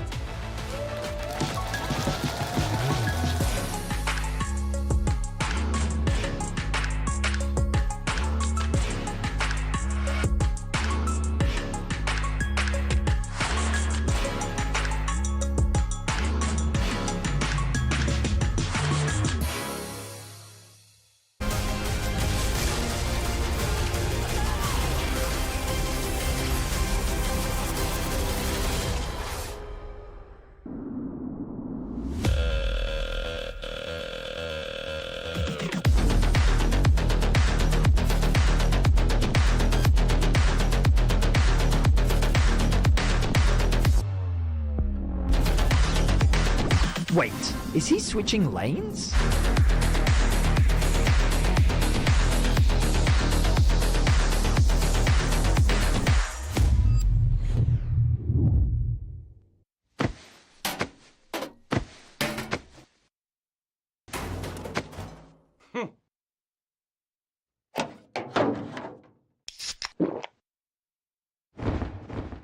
Red Bull gives you wings.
It was a quick one, a 2-0 by Fnatic. We've got Humanoid here to talk about, not that much about his match, honestly, a little bit more about Casey versus Giant X, which is our next best of 3. We do have to crown our Kia Player of the Series, and it was Berserk Humanoid. Deserved or not, you just told me that he always wins it when he's in it because of the Spanish fans. Wow. So. Of course he deserves it. He's Yes. Spanish, so. Just get some more Czech fans. Yeah, I would love Yeah. to, but we Where don't are have, they? we don't have that many people in the entire country, so. That's true. What can I do? Maybe if you hit like 2 more Talia shoves, maybe you'll get it. I'll try next time. We'll try. Okay, nice. No, fantastically done by Fnatic to close out that game. But we want to talk about the next one. We want to talk about the mid laners more specifically. We've got the new king of EU, I want to say, in Vladdy up versus Jackies. And I think it's quite interesting because they're very young players. They're up-and-comers. But we want to use Caps a little bit as a North Star. I hope you're not too insulted by that, Humanoid. Nah, it's fine. Is it okay? Next time we'll use a little picture of you with a crown on it. So let's start there. Out of Vladdy and Jackies, I think it's obvious that Vladdy is having kind of a better peak right now. What has impressed you about him? Yeah, I mean, I think since the start of this year, when I scrimmed against KC a lot, because we are scrimming them a lot, pretty much, and I think he was really surprising that he was actually really good, and not only mechanically, but pretty smart about the game. Because usually the new players that come into LEC, they can't really play with brain. They just come from like, I mean, they just come with like good mechanics, but then they just run it down in mid game. You know, they have no idea what to do. But this guy actually knows what to do. Yeah. So I think he reminds me of myself You're always the macro god. years That's ago. all we heard. 5 years Yeah. ago. It's a long time, Jeez. Marek. Yeah. So where would you put him, and maybe Alex as well, in relation to kind of Caps, if we still see Caps as the North Star for Vladdy?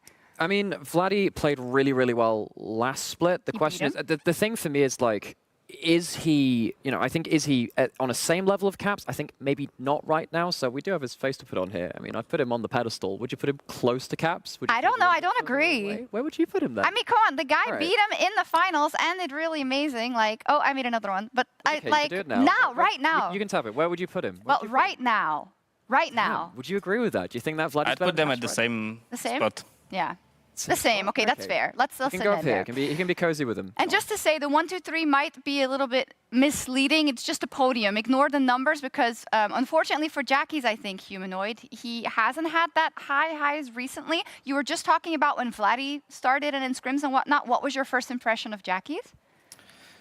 Yeah, on Jackie's it was basically the mechanics only. Okay, not in the my macro opinion, part, yeah. so far, so he needs to improve that part, but he can be really good, I think, because yeah, his laning is pretty good, so he's pretty creative as well. Yeah. So I'm going to give you the honors here. If you can Where would you tap like a to place on him, just tap the screen somewhere. Where are you putting Jackie's In compared relation to to these Caps, two? compared to these two, Compared to these two. All right. there's two Okay. of them now. Yeah. Okay, fair enough. I think when it comes to Jackie's, right, I feel like this is a player we were all super excited about. And when it comes to EU mids, they always have kind of a tall order to follow, EU mids, man. right?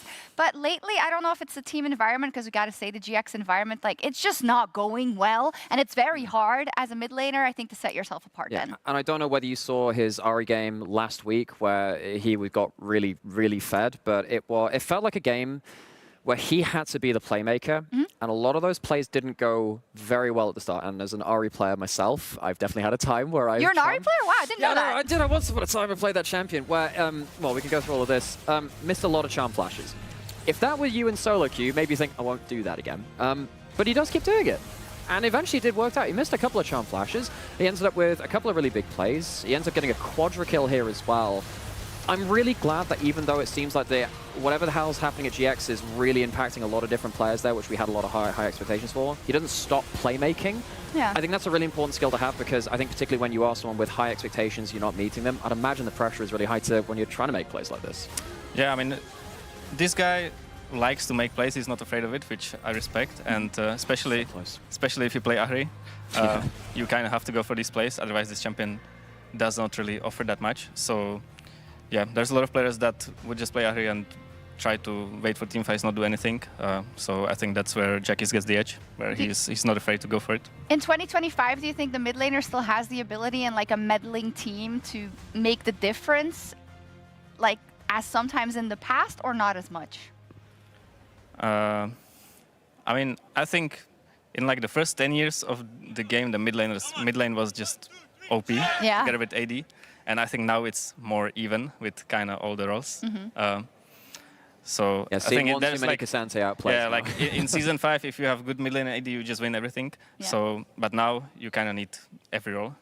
So I would say that there's for sure less carry potential than before. Maybe that's the problem for Yeah, Jax. that is the You problem. do need every role. Where do you land on KC, Humanoid? Is it, what do you think of the data we have of them in spring? Because they were obviously the best team in winter, but where do you put them now? I would say that it's Fnatic, KC, and G2 are top 3, and I don't know who's the best, to be honest, right now. Do you? And I think there was an interview that Kalist had, I can't remember who it was with, but he was saying that they were only playing at about 30 to 40% of their kind of first stand form right now. Oh. Now, if that's what they're playing right now, and they're still putting up decent results and clawing out series, there's still Interesting. a big upper How ceiling much for them to percent get. are you playing at? 20%. 20%, okay. And We're G2's way better. playing at 10%. If we were at the 100%, they are getting It stumped. would be insane. Okay, here we go with Giant Expert.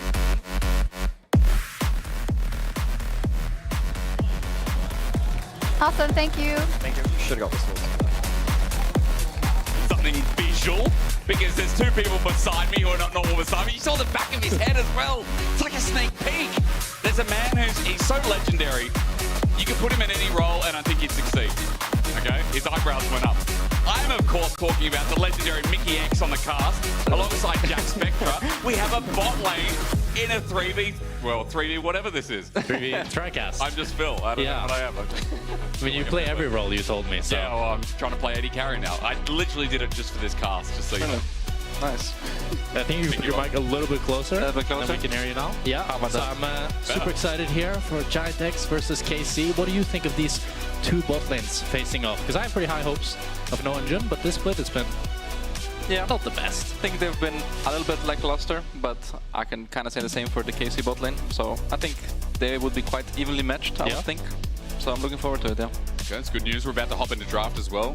Mickey, how you doing after the game, by the way? You know, we don't have to go straight to the draft. True. Give us some feels. Like, No, I was pretty chill. I mean, I was like a bit sad that I couldn't make any like highlight plays because we were actually just like going around the map and just like I was just clearing wards and basing. I didn't get to do anything.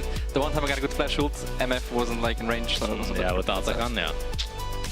That's all right, brother. Hey, still, highlight coming in. All right, first ban's off the board. We've already got the Jace, Yone, Poppy goes through as well. For you guys, what really stands out here? I feel like we need to talk about AD carries first. Varus is big picks, Ezreal as well. What else? Kalista as well, as we saw Upset playing very well on it.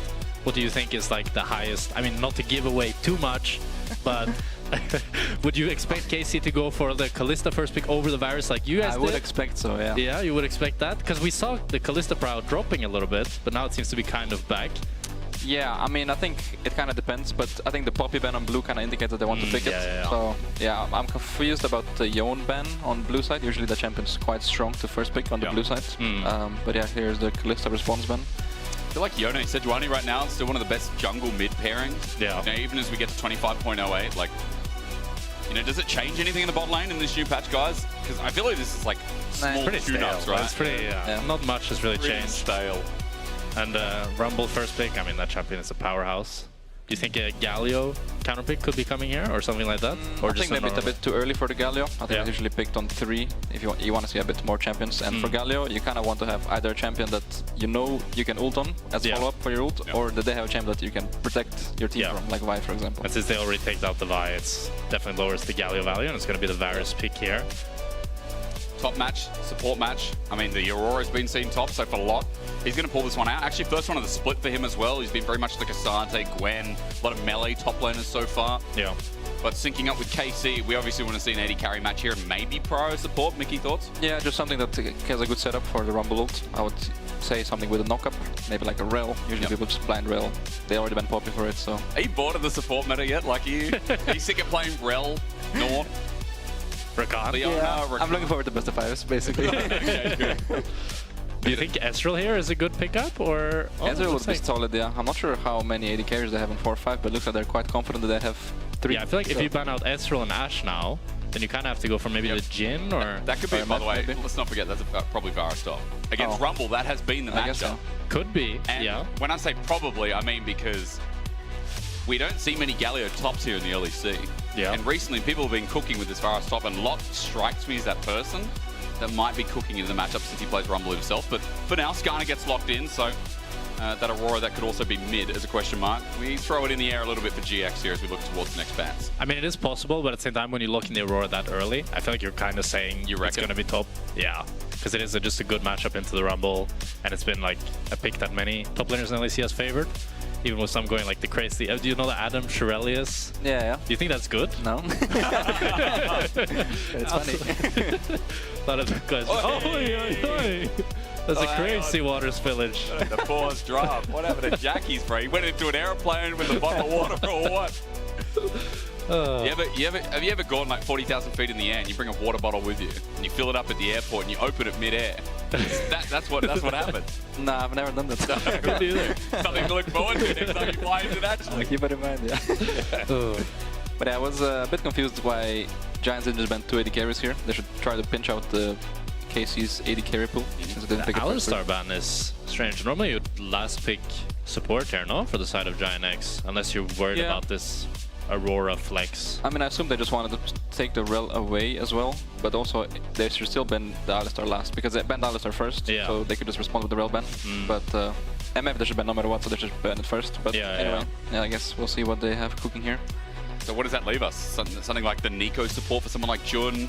Hui might actually just confirm where everything's going. I mean, Jack already talked about it before, but support last pick here, Mickey.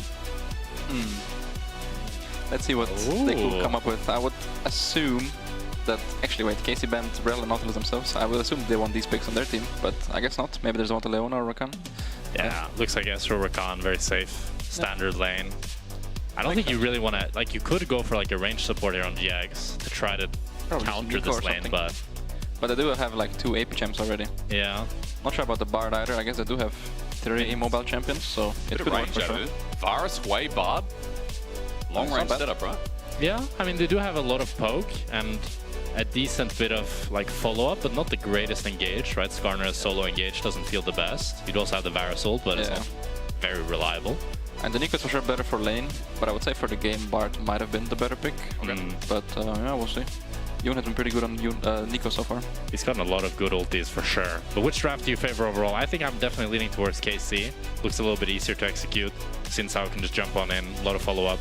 But I feel like for GX, a lot of magic damage. Yeah, I mean, I think if they went for the Bard, I would favor GX. But yeah, I think they're a bit AP heavy. But then again, I think Taliyah might have a bit of a hard game. It's not really great into any of their champions, I feel like, except maybe Aurora. And I think Rumble doesn't have the greatest setup, so that's why maybe I would prefer Giants draft still. Okay. But I feel like it's quite even, honestly. Okay, well, I like that going into the first game, of course, between GX and KC. Mickey's going to be with us most of the way, 10, 15 minutes. If you stay a little bit longer, Mickey, that's okay. I think someone will come and ask you out and be like, maybe from your team, like, yo, Mickey, we're going to go. Bus is waiting for us. I don't think they're waiting for me. All right, well, someone in the audience can drive Mickey home after game 2 or 3, depending on how long this goes. That'd be nice. Yeah, we got some Nemesis love in the chat, in the audience as well. Might be in the chat as well, after you said it especially. But you know about the Nikos, we get in the game. I was just looking up because I'm like, yo, have you played it, Mickey? And I'm like, no, only Lebrov and Jun. What do you think about the Nico support these days? Because it feels like a replacement for when there's no Nort, no Leona, no heavy engage, right? Yeah, I mean, I think it is a very strong pick when you need some engage, and it also wins lane very often. I think you just need to be careful that they don't have too much engage. Like something like a Nautilus can like really like murder you in lane. So yeah, you have to be a bit careful of that, but I think overall it's a pretty good champion. If you didn't know, I'm actually undefeated on the champion. 3-0 in my career. What's the sample size though? 3-0. Okay. Not too bad. That's career or is that? Career, yeah. Holy. But yeah, I'll pull it up at some point. I think my Nico is kind of crazy right now. So I have my own Nico trick that I'll let you see for yourself when I pick it. Spam the airplane or what do you do? I don't know what I do. I guess we'll find out. You can't spam the airplane anymore, no? Didn't they? You can't? No, I mean, you can put it there and let it spin, but you can't move it. Okay, June is almost copying my runes. It's close enough. Okay. You approve? What do you mean close enough? I mean, he went Nimbus Cloak. I don't really go for Nimbus Cloak. And he goes didn't go Relentless. Sudden Impact? Sudden Impact is because when you use W, you're stealth, so then your next spell does the true damage. So, you know, I checked some Lolithic stats and I saw that was up there. So. But I go Relentless as well, because Relentless also makes it easier for your W, because your W goes faster the more movements that you have, right? So with Relentless, you can basically scout almost the whole jungle by yourself, so that's nice. Already a good start to their lane here as well. I mean, this monitor is like a replay. Yeah. So this is the real. Yeah, I'm logging there. Oh, okay, nice. Yeah, you got three different. Yeah, so I just didn't want to throw you off. If you want, you can draw. You can do anything. Okay. I'm alright. It's alright. Just in case, the option's there for you as well. Too much clutter. I wouldn't want to ruin someone's experience. No. Just, look, I think it'd make it better, to be quite honest. So we're obviously gonna have a bit of a focus on the bot lane matchup for those at home as well, especially when you have, you know, 2 legends side by side. We talked about what? You know, like I feel like. I mean, thank you. One wash player and a legend. Is that better? Is that okay, sure, yeah, sure. The legend check. But so an interesting thing about this lane with Nico versus Rakan is that you can always turn into a minion when he throws the Q, so he doesn't get the healing off. Yeah. So you just want to always go, throw an auto attack Q, and then when he tries to Q you back, you just turn into a minion. So Nico should always try to go get a minion and. Ooh, Kalis with a nice little step forward there, dodging the Varus E.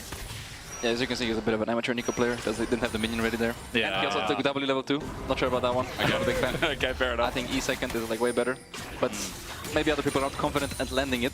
You know. It's what happens when you don't have a 100% win rate on Nico, by the way. Exactly. Yeah. But yeah, he's using his auto attacks quite well. Tarkman splashes in, gets double flash. I guess Zen was trying to. That was triple summoner off 1 W from Tarkman. So yeah, as you said, Yike was nearby. And this kind of volatility, right, of this lane, where all it takes is 1 little 3 triple camp from the enemy jungler, and you lose all that pressure now. They have to play so far back, they can't really poke anymore. No, it's very scary, yeah. I mean, in theory, they should only be using their heal to dodge the W. Like, Rakan should never get like just a raw W on them. I feel like they should just insta-match the heal when he heals and just run away. Yeah. But, you know, it happens. I mean, Zin did like some creative pathing. Hopefully he falls behind now. Yeah. They should not go unpunished. Otherwise, jungle needs to get nerfed if he can just do that. Oh, really? But yeah. So what are we hoping to see now? Maybe Xin Zhao finishes full clear, resets into bot, and looks for maybe a repeat, something like that? Yeah, and I think for Giants, they just kind of need to get out of this lane, probably try to swap around maybe a little bit if Rumble gets level 6. Because I've noticed in other regions, it depends on timing, but like even before Grubs now, we're getting like 3-minute, 50, 4-minute swaps. Yeah. Do you have any insight onto why like now we're obviously with lane swaps down? I know you can't swap till 3 minutes 30 because of the lane swap timer. I mean, usually it just depends on the push of the lanes and the TPs for top laners, because if one top laner TPs top, and then your top laner TPs bot, and they can also stop enemies AD carry recall, then they are most likely going to lose a wave, or even 2, depending how they respond and how long they can lane. And usually AD carry doesn't want to lane to the top laner, especially before he gets a base. Yeah, true. Yeah. So, yeah, usually that's why people do it. But yeah, it's not good every game for sure. I feel like with Varus, it's super easy to do that right now. You know, the insight is that like there's so much push. Varus, obviously the best AD carry in pro meta right now because he has push, he has multiple builds. Jack, you were talking about this behind stage as well, how versatile the champion is right now. It's just so annoying, you know? I'm starting to get bored of Varus meta. I feel like he's in every game, he wins every lane, and he just auto-takes you down. Is more on the support matchup. Yeah, that's true. Push the Varus, but yeah, in general, Varus is pretty strong. Except against Sivir Alistar. That one you kind of lose. Especially level 1. This is a scary one. Yeah, Alistar known for his crazy level 1. Yeah. Crazy. Especially with Renata. You just lose those. They got push for now. I'm just watching Jack. He's just dropping a ward in Rivet. Junglers aren't doing too much. Top lane was a bit of a lead before, but this because Kana had his wave pushed in. Yeah, I think Giant needs to Lucana swap now. Like their wave is completely Yeah. Definitely, this looks like a ideal swap timer for them. Wave is frozen, Yike is here, no sums. Ooh, Targamas. Crucial there, gets to cancel him. Yeah. That feels really bad here for Noah. They either need Skarner to come right now because he's actually bot side, so he can actually come help push out, but it doesn't look like they are communicating very efficiently with what they want to do. So I guess he's going to go top. Yeah. Skarner is bot side now. I mean, this is a thing I have, maybe Noah has the same, where you feel like if you messed up and you ruined your own game, you're much less likely to call for resources than if you're like winning, you know? Yeah, that's fair enough, yeah. And I could see Noah being like, no, I messed up, you know, I'll just, the wave is like this, we go swap. I like Gilad left. Yeah. Not pays the price now. There's a double TP. Noah's going to be there first. I'm noticing Kalist has a bit of a CS lead as we move to this top lane as well. I guess that's what happens when double flashes burn and Yike adds a bit of pressure into the lane. Yeah, and you had some crazy Kalist stats, because I felt like Kalist and Targamas so far haven't had the craziest good laning phases. You want some stats, don't you? But according to the stats, Kalist is like #1. Because Mickey, you came in. Holy. And you know, we've been saying this on the broadcast as well, that for Casey's bottom lane, it hasn't been as, I guess, pristine as like Kalist's entrance last split, even towards playoffs. So I was surprised when I looked up this as well, when I was like, wait a minute, this dude's still leading as Targamas punishing the no flash. Not in a bit of trouble, but again, the damage doesn't reach. Trying to get a return as Yike comes in and Flooding now at level 6 as well. One of the most powerful skirmishing duos, and on a silver platter, Yike's getting his damage down. Tanglebud connects on the side. Running away is Isma, but for now, for KC, they got pressure in top, and that just feels like free grubs. Yeah, that's just disaster for Noah. He has the wave frozen bot, swaps up into top, immediately gets chunked out, and has to recall again. And he's just falling further and further behind while KC get everything they want on the map. Look at the levels as well. It's a bit of a disaster here. On the AD carries, he's almost 1 level down. Yeah. And the thing with both these matchups is like so volatile, right? Because whoever's stronger can just play in your face and perma-poke you, and neither of them are really going to get any lifesteal, so you have to go back to base every time you get poked out, or you're just stuck under tower like Noah is now. And oh, Kalist even Eing straight forward. It's a real one in Jordan. Noah takes a Mystic shot as well. And Noah did stay for this wave, didn't want to lose it, but Yike again, with all that's going on top, just gets free grubs. Plus Kana has push in bot, because I think Lot got poked out by a couple of Electro Harpoons as well, so played bot, wave denied bot, and Mickey, that is bad news bears with almost 1k gold lead. And yeah, Varus has to It's drop another nice wave around, but doesn't look like there's much to happen in the area. I wanted to ask you, Mickey, about Giant Eggs, because I was speaking to Gyoto, and he said they were doing pretty well in scrims. But their results, that was before they played against SK and lost. Yeah. And you experienced the wrath of SK as well. Yeah. So maybe they're just the GOATs, but what do you think like, the problems that Giant X are facing, and why are they so much worse in officials than in scrims? I mean, I'm not sure if they're like that much worse in officials than scrims. I think it just depends who they scrim. But I don't think we played them in a while. So yeah, I don't know what's really going wrong with them. I think individually, no one's really performing exceptionally well, and as a team, they seem a little bit lost. I think, yeah, just no one's really pulling the weight in their team. I think the last Ari game Jack was playing, he was kind of trying to do some stuff, made some stuff happen, but ultimately I think they just make a lot of bad decisions as a team, and that's kind of what usually loses them the games. And here as well, they already made like a lot of crucial mistakes. Yeah. That I mean, I guess it's a bit individual as well. Yeah. Do you think the loss of Closer was like big for this team, losing that voice and what he brought? So. Because the team looks really different without him. For sure, yeah. But I don't know if it's just like they kind of descaled anyways. Yeah. Like they looked better at the beginning. Do you have other thoughts on it, Mickey? Because you said you guessed, so like, is there another piece? I'm not asking you to leak the world, but do you feel like there's something else that really stands out for you for Giant X? Nah. Okay. That's all right. I mean, maybe that's the problem, right? That there's nothing that really stands out. Because bro, with this bot lane, I mean, it's a pretty insane bot lane, no? Yeah, they're pretty good. I mean, I think usually it happens that they descale. The longer the year goes, the worse they are, I would say. So I think at the start they were quite good, but now I'm not sure. I think I also feel like they've lost confidence. Yeah, I think that could be a big reason why. But yeah, it seems like they're not on the same page with their jungler as well. Yeah. Maybe Closer was more like communicative or something. Yeah. Okay. So yeah, maybe it was the comms in the end. I'm just going to walk everyone through this GX play. They're getting deep in jungle, but KC are right here with a seismic shove waiting. Not going to hit onto Isma. Giant X escalating this bit though. That's Jackie's walking in with his ulti up and available, trying to find an angle himself. Good zone control with the Eye of Sauron down. Bloody gets out. Pop Blossom for one, but that's okay. It's a good enough order. Mickey claps his hands, first blood. And in my ear, Mickey, I've been told apparently I have to get ready to let you go. I don't know whose decision that was. What do you think the rest of this game? Like, what do you kind of feel like? Do you feel like this early game hole's too big for GX? You feel like that kill ramps it up a bit? Like, give me a bit of insight on what you think. I mean, I think there's still hope comp-wise. Yep. I think Skarner can always make a game-winning ultimate to turn the game, and Nico as well. So there's for sure hope there. They're at least like ahead in gold right now. So let's see. I think let's say Giant X will win this game 1, but they're probably gonna lose the series anyway. So, and before you go, do you want a lolly? Do you want a sour gummy? Sure. Yeah. Okay. Ladies and gentlemen, Mickey likes sour gummies. Big. Put your hands together. Thank you, Mickey, for coming on. We really appreciate it.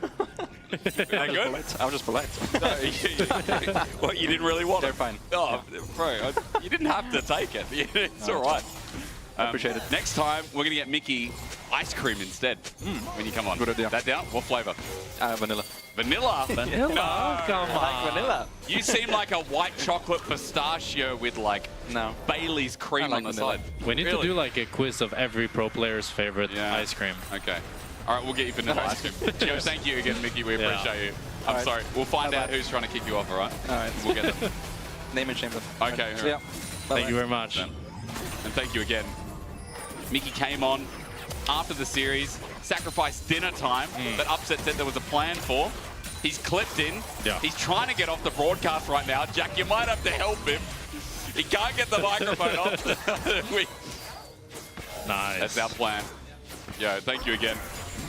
Good insight. And again, when we have, let me repeat, 2 bot lane legends, okay, setting this game up, it is nice to get that insight. Thank you to observers for really focusing in on Noah and Jun. We talked a little bit about it already, the fact that Noah, you know, in this lane, the early blower flash, the level difference, and also Mickey X was talking about too. Even though Callista's is down in gold, it still feels like it's a good lane state. It's all in. Pop Blossom. Jun, nice engage. They're going to catch one out. The Impale doesn't connect on Callisto. He's okay. Targamas, Paddle Dance was close to getting away, but Callisto manages to survive, but another kill over to GX. Yeah, it's a great recover by Giant X. I thought Noah and Jun were so far behind, but due to just great team play, they're able to recover here, and looks like they might even be able to pick up 3 grubs as well. Targamas goes down. They're able to get 2 subs from the KC bot lane, and now it's actually Noah with the gold lead. It is indeed, and I feel like when you're looking for a carry on this team, but GX is a nice person to step up. Yike wants the entrails of what's left of the grubs, as KC already picked up 3. 4 would be Supreme, but fleeing for now. That's because the stun, or rather fear, lands from Jackie's. Jack's poked out, but only a clone as KC. Trying to get their ball to the party. Targamas going to try and steal it, but 3 for 3. And, you know, Jack, we didn't get to actually talk. We've never casted before. Yeah, this is a wonderful first time. And we even got Mickey on. Made it even more special. Yeah, the 3 of us together. Who knew that 3 was such a magical number? And I've been trying to think of a catchphrase, you know, Jack and Jake. I think Jake and Jack is better. You reckon? Yeah. Jake and Jack? Yeah. The 2-man stack. Ooh. Oh, okay. Oh, we'll sit with that. Because otherwise, man, it was Jack and Jake, and we're holding a snake. But bro, doesn't really make that much sense. And with no context, it's very dangerous on a broadcast. Yeah. Now, we said KC not doing too well in the early game, but this is not an irregular occurrence, is it? I know. Before Dracos, unfortunately, a little bit sick, was coming on with you. Yeah. Today you really wanted to hammer down what KC's early game looks like. Yeah. And where they go from there. I feel like for me, it's just been after first stand, they've been trying new things. Yep. And it hasn't been working the best. They do have this kind of tried and tested formula of putting Yike on a tank jungler, but now we got to play from Vlad here onto Jackie. Jackie seismic shot flashed away from. He's okay. He's just going to walk it out. But I just feel like the individual lanes of KC have not been looking as well as they did. And we got another fight here on top. Lott's going to ulti out as well. You're getting there. It's like a marathon, not a sprint, I guess. Yeah.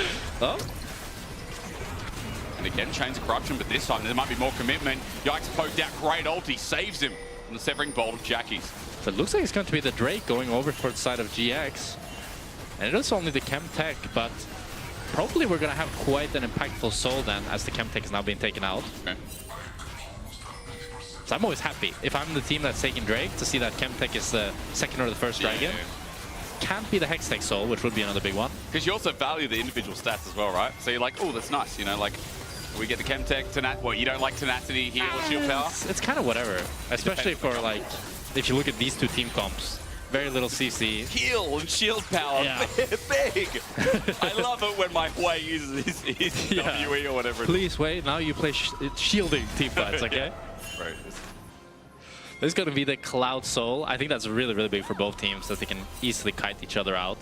And for me, the key player of this game has kind of been Jackie's. I think he has been consistently getting this mid prio and able to set up the 2 kills that GX has gotten and kind of getting them back into the game when it looked so dire. I like to see players pulling up Wei again. In the LEC, it was always a response to control mages mid, but small buffs, small damage increases as well. It was like a quality of life change for Wei that... I think Wei is so cool. He's like the Aphelios of mages. He is, isn't he? We need one for top lane next. True. That would be so broken, I feel like. I'm trying to think, but in a nutshell, I guess it's Ambessa, isn't it? Because you always spin, there's always something to weave in. But she's like Callista of top lane. Yeah, she is. And she doesn't have different like weapons or spells or... Imagine the top laner that has like 4 different weapons. Oh my God. A sword, a spear, a dagger. That would be insane. Yeah. Oh, that would be good. Okay, design team. I'm still writing this down as we speak as Herald gets taken off.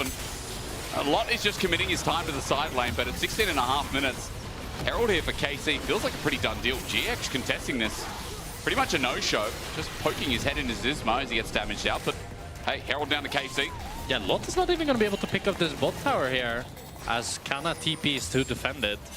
Bit of a lackluster cross map for the side of Giant X. Just didn't feel like they were strong enough, and Lott didn't want to invest the TP to actually try to contest it. Now we'll see if KC can use this Herald to presumably break open this mid tower, as it's so important with this like full poke ADCs that really want to contest this mid trial. But oh, Isma flashing in. And it's a great engage. The Impale as well, but it means that Pop Blossom doesn't do too much. Yike has bought time. He's flashed over the wall as Lott has also teleported in. It leaves open bot, so they need something here. Targos with the ulti. Starts to shove over the wall. True shot barrage. Lott tagged by Kalist. Mystic shot. Giant X used so much for that, Jack. And they're going to lose bot on top of the kill. Yeah, it's Lott wanting to go for way too much as he TPs in, and Yike plays it wonderfully. He's able to flash out and survive, but Lott feels that he's already invested the TP. It's a sunk cost fallacy, right? He wants to keep going for more, but that's what ends up killing him. And it's Kana picking up a bot tower for free off of this TP. And this gold lead for Giant X evaporated, just like that. Just like that. It feels like a 2K gold play. 1,000 for KC now. And remember, they haven't sunken that Herald into the game. There's a mid turret that's freestanding gold as well. So for KC, it does feel like, again, we're getting past that mid-game trop. You know, you're talking about how KC, I mean, experimenting in this game is maybe a far-reaching comp, but... This is a pretty tried and tested KC comp. Yeah, I think in anyone's better. This feels like a pretty normal comp. But for KC, at least getting past the early game is big news here. With a minute 40 to Dragon, minute 45 to Artican as well. Bigger objectives are coming up. That means we should have a fight, question mark. You and I were talking backstage about like how it seems very, what's the word? Telegraphed? Yeah. And I think also just slowed down a lot. With the Nash being spawned at 25 minutes, it means that it's just really rare that you see games being decided at the 20-minute mark these days. And if they are, it's like a slow strangling process. Comes out of lanes and like abusive there though, the lanes as KC getting collapsed on, or rather it's Noah who is flash over the wall. He gets out in a good tag as Kana sends the ulti as well. That means no Noah in the fight as True Shot Barrage is close and barrier comes out anyway. Noah now without a summon spell. And it is going to be Lot being able to push in this bot side here. Crashing Waves denying a lot of KC, but they might be able to break this mid tower with the Herald. It's a great play from Kana, just moving. Yep. Noah doesn't expect it, able to get his flash. They don't break the mid tower fully, but you know, 300 HP, 400 HP on that. You're gonna be able to get that eventually. Yeah, seems easy. It feels weird that, again, you know, we had such like, I guess, such a clean start to the early game, and then GX just found these picks. And it's all been dropped by one overstep. You know, one overstay, that push for that topside play around this area here. I realized I can draw right there if you weren't watching on the screen before. And then again, we feel like we're going to decide this around, maybe Artican, maybe towards fourth Drake. And that's the hard part when you're playing against a top team like KC, right? Usually all it takes is one mistake, and this one might have made one. Like this. Just now. Impale doesn't connect, and there's the engage from Yike. That's what I was trying to say, is that one mistake and it blows over. Jack helps me with that, and KC helps with Isma. And now KC can decide, do they want to go for the Drake or do they want to go for the Artican? It looks like they're deciding to go for the Drake. Maybe even tier 2 bots, but it looks like that's going to be a little bit too much. But you can see now that they're just continuing to build up the gold lead. They were at, what, 1.5 deficit, and now you're going to have a 1k gold lead soon. And once they break this mid tower as well, they should be able to break the top tower and kind of just start attempting to strangle Isma out of his own jungle. And that's usually where the game kind of breaks apart for the losing side. I like the odds for KC as Dragon gets picked up. And especially when Yike is on something like the Xin Zhao, which I think right now is like, people are starting to work out as one of the strongest junglers on the patch, right? With how many good skirmishing mids we have, with Silas's, Talia's, with things like Hui in the midst as well. There's so many good pairings right now with heavy skirmishing junglers, right? Yeah. I do think, though, for the side of GX, it's like, they do still have a really good win con, as Mickey was talking about. Like, they have a crazy good CC chain with Isma or Jun starting into the Varus ulti, into the continued Skarner CC. So they can also be the one getting the picks. It's just that they're kind of lacking the, you know, the individual firepower that one person takes over and starts to make these plays. And I think if they can get that, then I could see them continue to actually regain control of this game. But it's just, who's going to do it? True. More of the setup, maybe Noah, Isma. KC looking to face check. It's about Artican for now. Lots accepting bot wave. He's got teleport to match if anything happens. But no, we chill out a little bit, don't we? That means I get to play more buttons, don't I? Okay, I just want to say, Kana here with another great roam might mean that they're able to get this mid tower, but it is going to be a TP from Jackie's, so it looks like he might be able to hold it. This is far up, but Isma can't reach. You then just respond, you look at side waves here. I mean, Vladdy's there for now. Vladdy's going to be able to crush this top wave, and they will get full control of the Artican from it, but Kana needs to go catch bot since Lot's already first there. So it's just kind of like a ping pong of waves, both side laners trying to move and make some practical plays happen. I do much prefer how Kana's been moving this game. I feel like he's been able to get the flash onto Noah, get a lot of pressure around mid. Well, I haven't really seen much from Lot at all yet. True. And it's hard though, because I feel like Lot came in with high expectations, not just because he was I mean, I had very low expectations, but he exceeded my expectations. But then now he's like disappointed in the expectations I put for him. Did you? So there's a mix of expectations. What you're telling me? Yeah. I was going to say before KC start invading jungle and GX look for a bit of a pick here as out goes Targamas. Good zone control that comes from Bloody as well. Team Geo, we can talk about them in a second. As Isma just backs off, or rather runs in. Targamas is just trying to test the waters, literally. Yike doing the same, good control ward, or rather ward to lay down as GX are now again still fishing. That's fake Jun, fake Scorpion, you know what I mean? I love how Kalista's playing, just eating forward with no fear here. Doesn't care. It's like he's playing with a Lulu or something. Doesn't care. Oh, and again, but he might have got caught out. Hurts him because Jun Pop Blossom is beautiful. Tangle Barb into the quickness. He's going to sacrifice his life, but has he done enough work? Targamas getting out with an inch of his life as Lot looks for the follow-up kill, but Kalist is now zone controlling as Yike and Isma battling it out while the Weaver's Wall comes in and Blady's going to make sure that Isma has to flash. GX get out. They lose their support. Targamas also dies in the end for a 1-for-1. Somehow this ended up being a 1-for-1. It's a great pick from Isma onto Kalist, but somehow he's able to just flash E out, cleanse everything, and actually escape. We'll see the replay here. I love this look from Isma. He dodges the Astral Q to give Kalist the safety, and I thought Kalist would die here for sure, but they're not able to get the CC chain on him. And with the flash cleanse out, it's actually Jun that ends up falling alongside Targamas. And then the fight is so split up that Lot can't really join it. Vladdy is the one that can actually go onto Isma. And he has to flash out. Yeah. So it kind of ends up being a win for KC. Question mark? I mean, there's some check here. 4 flashes used for the side of GX and 3 flashes used for KC. It's a slight win for the side of KC. Okay. But very slight, you know? You are right in slight. I mean, still only 1k gold lead. This game hasn't really gone anywhere, and again, I was setting up like, yeah, maybe in the next objectives, but as we said before, games do tend to trough through the same kind of mud every time we're in them. I still want to ask you a little bit about Team Geo, because I think you're right. Lot had low expectations, right? I remember watching him on that team with Bukata when he was a top lane Gnar player as Bloody. Gonna face check. Jackie though piles it back. Look, they're spiraling to spare. Bloody, if he gets hit with a Severing Bolt, he might be dead. And indeed, he does get hit. The passive comes out. The burn is ticking and ticking and ticking, but Bloody thinks, Lot is okay, here. I'm alive until you're right. Lot gets seismic shot back. Flash away Severing Bolt. Ulti from Yike. They're trying everything to save the Greek god. But eventually, all gods must fall. And they threw the whole kitchen sink at him. They're able to bring down Vladdy and Casey. They don't have any sort of cross map. Kana actually moved up all the way here, looking for some sort of cheese.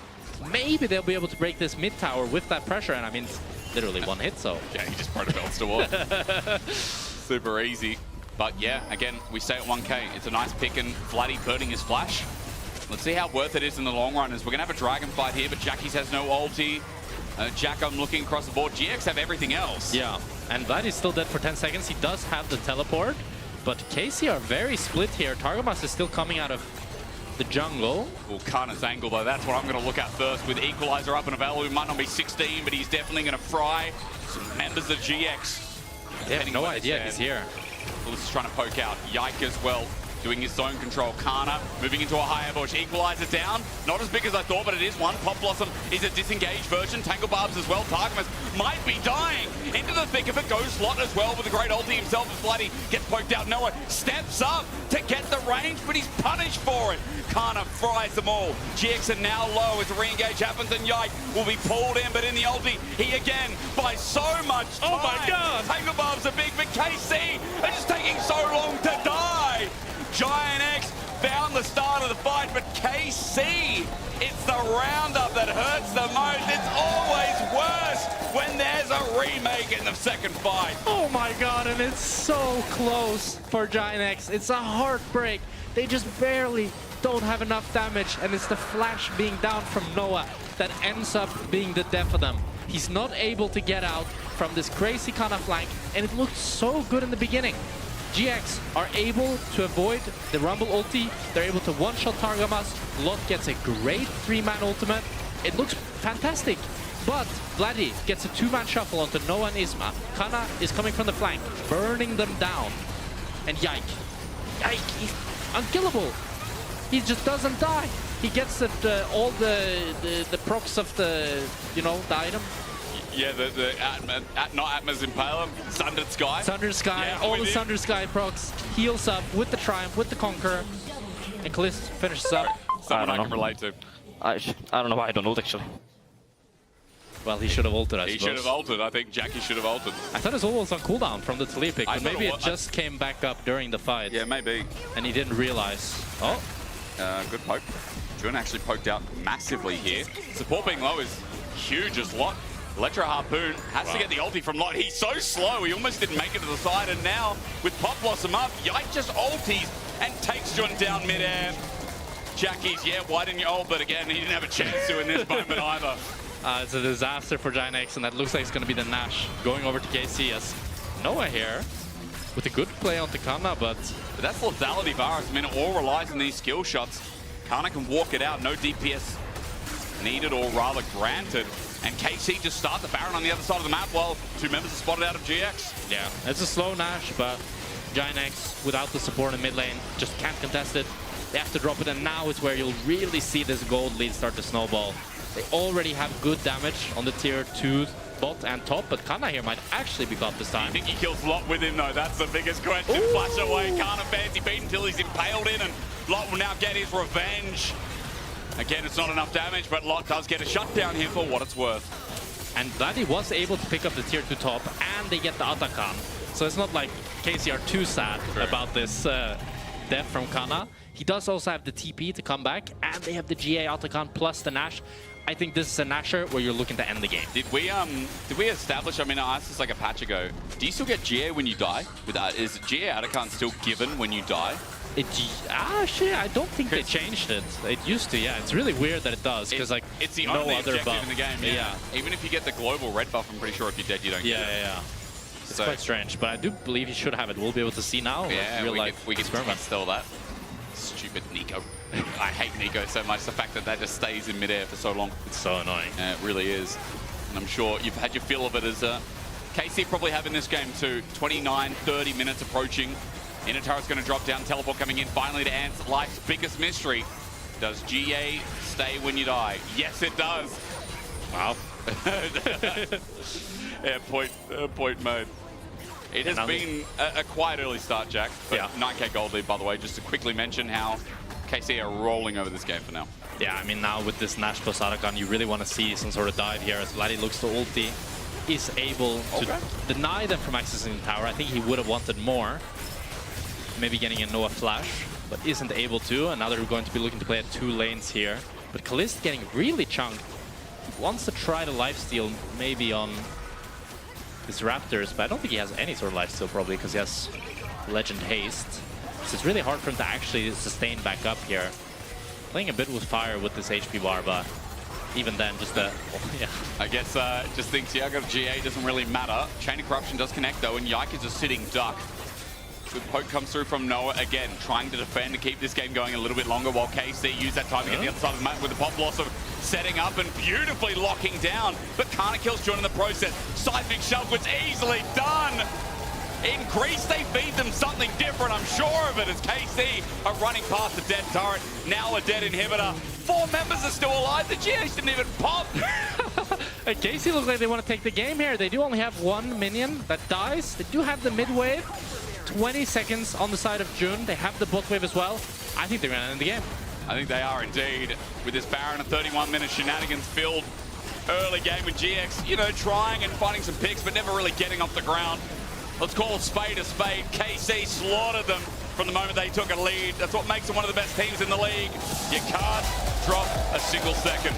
And it was a good attempt from Giant X. I think they had a better showing than some of their previous games, but they're up against KC, our first stand representatives, and KC showed why. They did indeed. We'll go to a short break, but when we return, find out if GX have any fire to fight off KC in the series.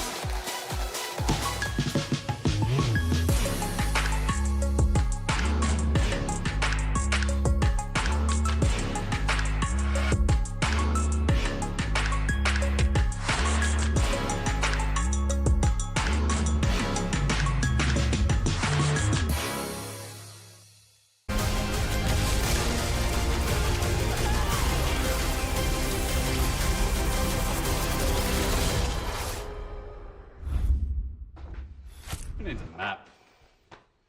Wait, I'll take care of this. Lord, be careful. That thing belongs in a museum. What is this? Wow, that escalated quickly. What do we do now? Let's have a break.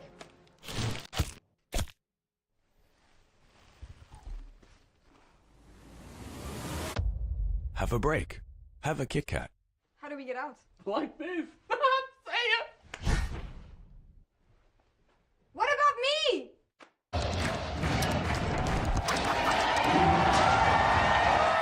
Red Bull gives you wings.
I'm not talking to you.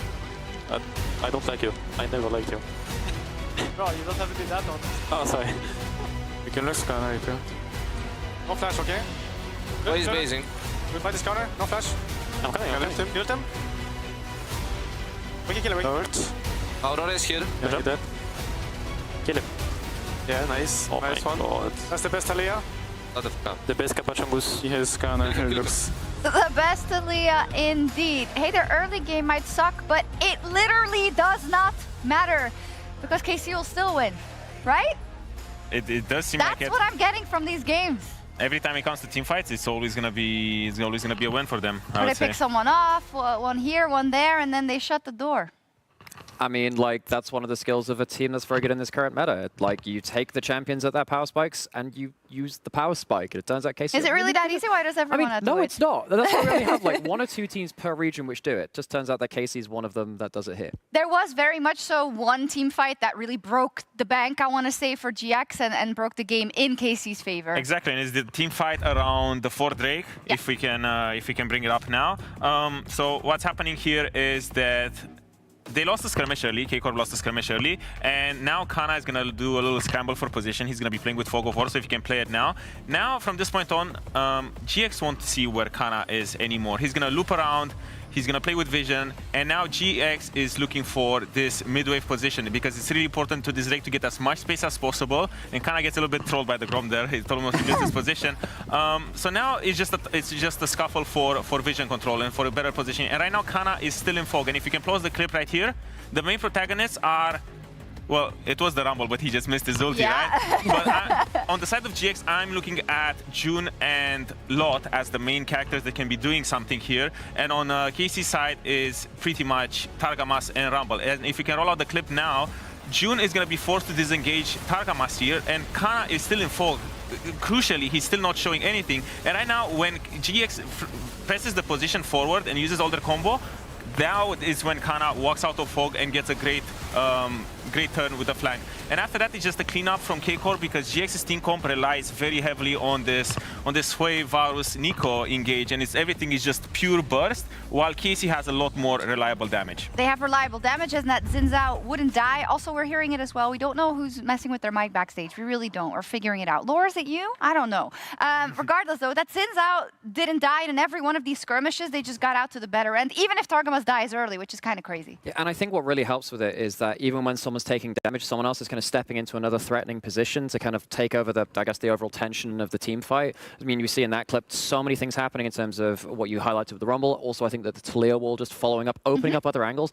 It really freaks out teams which are struggling a little bit because they're like, oh, we've got to think on our feet. And if the plan A goes wrong, what happens to the plan B? I think KC are very good at throwing that curve. That's a great way to put it. Exactly. When you walk into this situation, especially as a team that is struggling, you want to simplify these sort of positions as much as you can, make them as reliable and, you know, kind of a baseline in that sense, where if this happens, then you react like this. But when you play against a team like K-Corp, and they have a lot of these curveballs that they can throw at you, and everything becomes so unpredictable about these dragon situations, that's when the creativity comes through from K-Corp. And also, this is the reliability that K-Corp has, because even though their early games are not that good, good teams always manage to make some magic happen around neutral. It's true. It does remind me of a conversation that we had a lot when G2 was winning the championship. Still, I say still because KC has taken over, at least for now, right, in that regard. It's a similar conversation we had in terms of the early game stats. We always said, yeah, their early games aren't clean, but they always make it work. The problem was that coming into an MSI or a Worlds, and the thing is, I hate to like rag on a team that's winning. It's just because I have these expectations now of KC because I saw them at first stand and how awesome they could be and how awesome they could be here in EU. So I just think it's one of those things that, how long do you keep it going for? Does that make sense? Yeah. We say this out of love, right? We say yes. Out of love because we expect great things from a team which just went to finals at first stand. The early game is not what they want, and they know that too. They have been very vocal, actually, Karmine Core, about they're not playing at their limit right now. In fact, actually, can we just bring up a quote that we have? Oh, well, this is another thing too. We can definitely do this as well. They've had 4 games now in a row, no kills at 14 minutes. And if actually right after this, we have a quote from, I believe it's Kalist, who had an interview saying that they don't think they're playing at their peak value either. Only 30 to 40%. Fair enough. This is a big thing to be saying that. Obviously, they hold themselves to high expectations as well.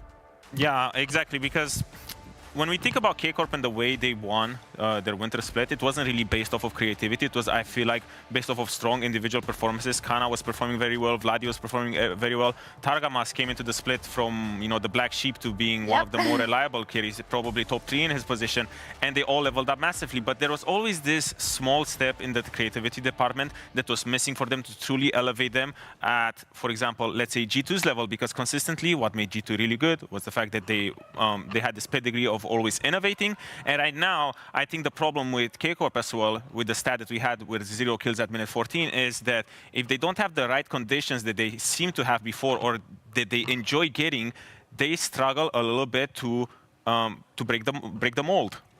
I will say, though, it is still a positive that even when things are not going right, they can find these really good team fights. So hopefully you can see kind of like our kind of warring opinions here too, where it's like, okay, we do want more from the early game, but at least they've got this great skill set they realize it as well. I think Yeah. it's something that we're tracking in KC, and it's something we see from a lot of teams that do come back from international tournaments, right? It isn't always as clean as it was before for a little bit. Let's talk about GX as we get into this next game. I feel like it's a similar story to Rogue in the first series, whereas this is a team that needs to pick up some damn wins, right? Odoamne. And I feel like this train has been off the rails for a while. And it isn't because of the lack of, I don't know, is it because of lack of individuals? I think that's unfair to say when you look at a team where it's, as a team, just not going very well.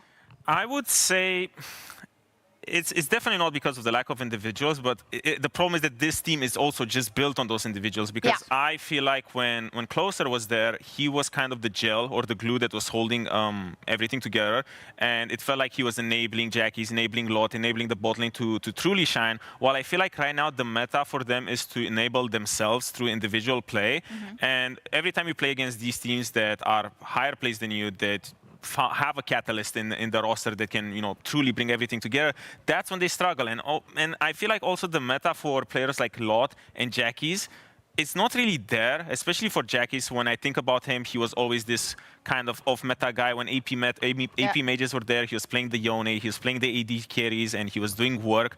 And right now, I feel like they don't really have this sort of X factor in that sense in their own individual champions pool that worked in the past, and also with the fact that there's no glue there. It's right there. It's a really big X, actually. It is a big X, you know. Huge. It's huge. Yeah, I think you phrased that really well. I don't think it's lack of individuals. In fact, I think they're completely floated by those individuals. But then we see Jun going towards these great Nico ults. I was very impressed with him. We've had some great games out of Jackies as well. We need this to happen probably for Janex all at the same time, which is a problem. So you're rolling a lot of dice there, but they need to be on the same page. And you can make no mistakes, and unfortunately Lot has been in the position where maybe it's a forced or an unforced error a couple of times, unfortunately, that means something in the Hey, listen, when it comes to top laners, I feel like every time someone comes into the league, they always have, I remember Lot, I think he had 2 or 3 banger weeks, he was playing really well, but then it somehow seems to be happening this top lane curse where, I think this is the Lot TP. Exactly, he's gonna TP here, and we're gonna see the weight on his shoulders to make a play happen out of nowhere, because now this flash ult, I don't think this is what you're looking for. I still praise them, I still commend them for the fact that he's still trying, but the problem with top laners is that as time goes by, they get kind of, I wouldn't say broken down, but they get, personal trauma here maybe, but they get kind of pushed into this little box where they get expected to make this thing, how to say, this sort of responsibilities that they expect from them every single game, and this kind of takes the creativity a bit from them and also forces them into this, predictable play style. And that's what I feel like a lot of the rookies that come in, they start not really stagnating with time, but they don't grow to the expected, projections that everyone thought of them. Okay, well, let's see if they can be creative. That's what we want from them also in this Fearless draft. In game 2, let's kick it back over to Hysterics and Jack Spectra. Jack and Jake. Jake and Jack running it back. Ooh, that's a good one. Do you feel like, I mean, Odo felt like he was almost on the verge of a breakdown. Yeah. Do you feel like, I mean, I don't feel that way, but I do agree with that in general, when you play more and more with the team and you get more and more established, it kind of becomes harder and harder to be yourself, because the individual is molded to the team, and also your gameplay becomes more and more refined, which is a good thing, but that also means that you lose some of that chaos that individual identity, right? Yeah, that might have brought something to the table that you otherwise didn't have. Right, okay. And I do think Lot, for me, the biggest thing that stood out to him when I played against him last year was the fact that he was willing to pick any champion. He'd be like, suddenly a Fiora, suddenly a Tryndamere, suddenly anything that he could come to mind. Well, now I feel like he's kind of just playing the stock standard picks. Role player, yeah. Yeah, and I also wonder if part of that is confidence, right? It's really hard to have the confidence to bring out weird picks if you can't win on the meta picks. Easy to do it when you're within the confines of the LFL and you're like a top team. That's true as well. Within the top team, and you're right, coming to LEC, a much bigger stage, and you've got other top laners like Kana, who, even though he's not having the prime split that he did in Winter, he's still within the top tiers of the top lanes. We get the pick ban for game number 2. Now, Jacksepticeye and I, we've been thinking and been talking a little bit off stream, as we always do. Well, yeah, we talk backstage. Hey, he's Norwegian, I'm Ukrainian, Australian. We get each other. We understand each other. Both Vikings, I think. Yeah. And we probably both know how to fish. Yeah, you know how to fish? True. Of course, yeah. Okay, yeah, I'm an Australian. I know how to fish. Yeah, dangle the line as a... Okay, Draven's banned. What does that fish for GX? Anything strong? I think it fished for Kalista, which Casey took out, as that has been Kalista's go-to answer. Now the question is, do they actually still want to go for an ADC? Looks like not. We've seen the Azir. I think it's actually has a very bad win rate. I feel like it's a very strong pick, and it's a very easy pick to execute. But we've seen a ton of teams having very good win rate with Taliyah into it, but the Taliyah is actually taken out, and the Hui is taken out, which is another answer I feel like I could have seen Vladdy play into it. So I'm curious to what they go for here. I was going to say the pick that I'm sitting on. I mean, Nefiri, like, the East still plays a lot of this. Yeah. We walked away from the priority of Nefiri. I mean, Vi is open. Oh, Kai'Sa Vi.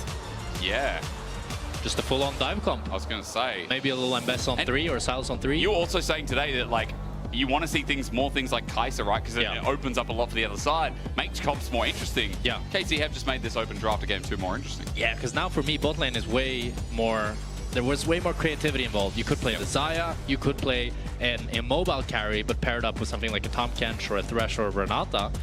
Or you could play something that wants to like really lane bully this Kai'Sa out, go something like the Corki, go something like the Ashe. Sure. And the Poppy is also a great pick, as it's probably going to not just counter the 2 picks that KC have right now, but if you want to keep building this dive comp, you're going to have more dashes. What do you think about Xayah into this? Because it was the option into Vi. I'm thinking about current price point of where you put that 80 carry. And the thing is, I think Xayah is thematically very good into Kai'Sa Vi, but the champion is really bad. Yeah, okay. I don't know, she just doesn't have the greatest early game. Her item spikes are nowhere near as impactful as they used to be. True. Her low range feels really bad, but it is just like objectively into the Vi, into the Kai'Sa, it's great. Ladder brought it up, yeah. But you lose the early game push, and you can get poked out by the Kai'Sa once she gets some AP items later on. And I guess you don't have that same level 1 that you get with Rakan, with the W star, with Xayah as well, because Rakan is taken off the board due to Fearless. Poppy is a flex, but do you think it's just being supported? I mean, Jun would play Halo Blade's Poppy before, as we get the RE Vi. Talk about that later. Who cares about that? That's normal stuff. I want to know where you think this Poppy's going to go, first of all. I think it's going to go jungle, just because like, it's a good tank for the Azir as well. Yep. And I think support these days, it's not the strongest. You typically want to play it with a stronger ADC, because how Poppy support works is if you have push, it's very obnoxious, because you can never really walk up, because she always has the wall. But if you lose push, then she loses access to the bushes, and then if a Poppy is running at you, trying to E you, it's very easy to play, right? It's usually the Hex Flash from the bushes, flashing from the bushes, that actually makes her very dangerous.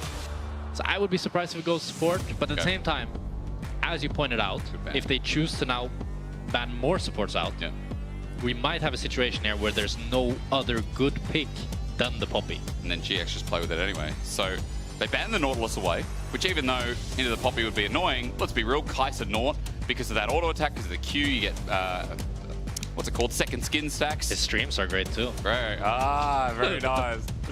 So that combo's taken away. But one pick that could happen, that I think would be really cool, is Fiddlesticks from the side of KC, because I think it's great with this dive comp, and Tagama's already played it.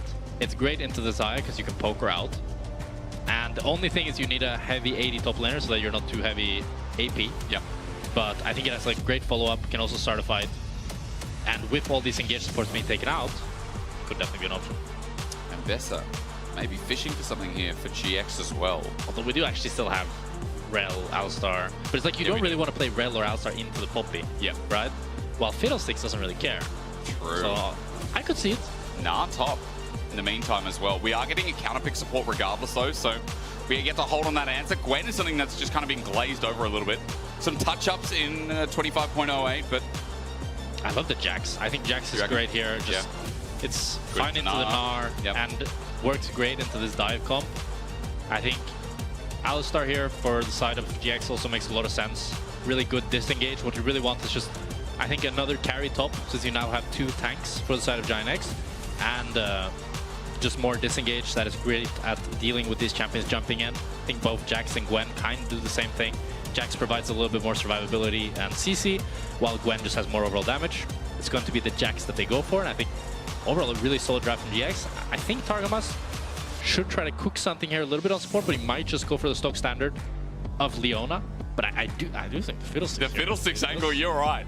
In a dive comp with Vi-Ari set up, like... The only thing is you would be kind of lacking on the frontline department. Right, So maybe he just feels like picking a tank. But normally, Leona into Alistar is kind of like Alistar is the counter pick to Leona. Because Leona can never really go in on the Alistar because the Alistar can always Q and then knock her back further into the team. And Alistar, once he gets 6, right, can ignore that CC.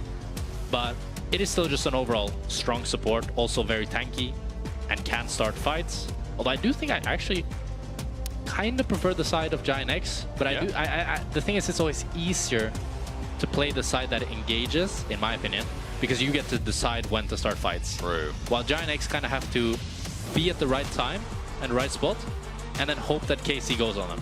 True. They are good at disengaging, though, GX's comp, right? They are very good. So to walk you through more of this draft, because again, there's silent pressure that comes with the Jax as well. We know what his scaling does in the game. There is good scaling on GX as well.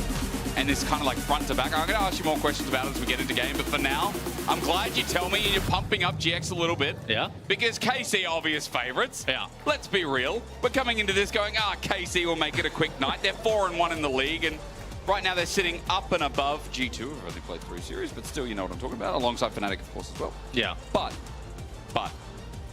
GX early game got a couple of picks, just didn't get to go anywhere with the game, Jack. I mean, I think... So let's hope they can this time. Yeah. I think Giant X has a better composition than they had last game, but the problem is that, as Mickey talked about, their comp last game wasn't bad. Yeah. And they still kind of just were worse.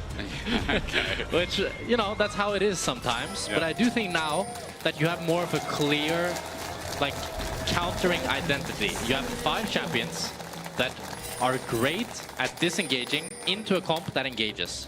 If this isn't LS's dream comp, okay, like dream draft if, I don't know what is. All right. Well, let's hope for GX's sake we get somewhere here and closer to a game 3. Good trading from Lottie, just whacking down. He's only grasp, but he's going to get 2 autos here. Oh, he just ran out of range. Just 1 grasp proc, unfortunately. Just only 1. He could do some fishing in the meantime, though. Hang on. That's the most dopamine thing with top lane is grasp procs. It really is, isn't it? And the thing is, like most top laners these days, they're so flexible with rune choice. You can run grasp on pretty much any top laner right now. True.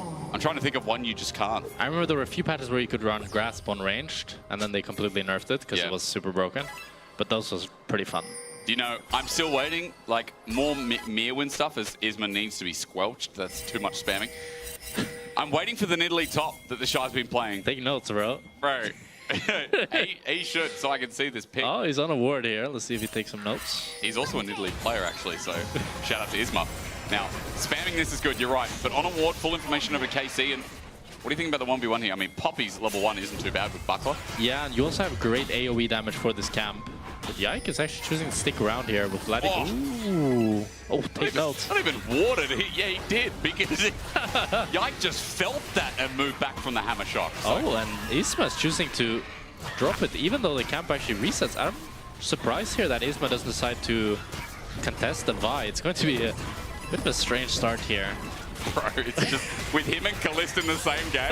It's just, dude, it's going to be a noisy emote spam of a game 2. But I remember there was an LPL player, no, that said he used emotes in bushes to see if the enemy responded. Yeah. This is Dagda, I think, who was talking about this. Is Isma close? Oh, he gets cancelled by the plant. And that E, it's on a long cooldown, about 13-second cooldown on level 1.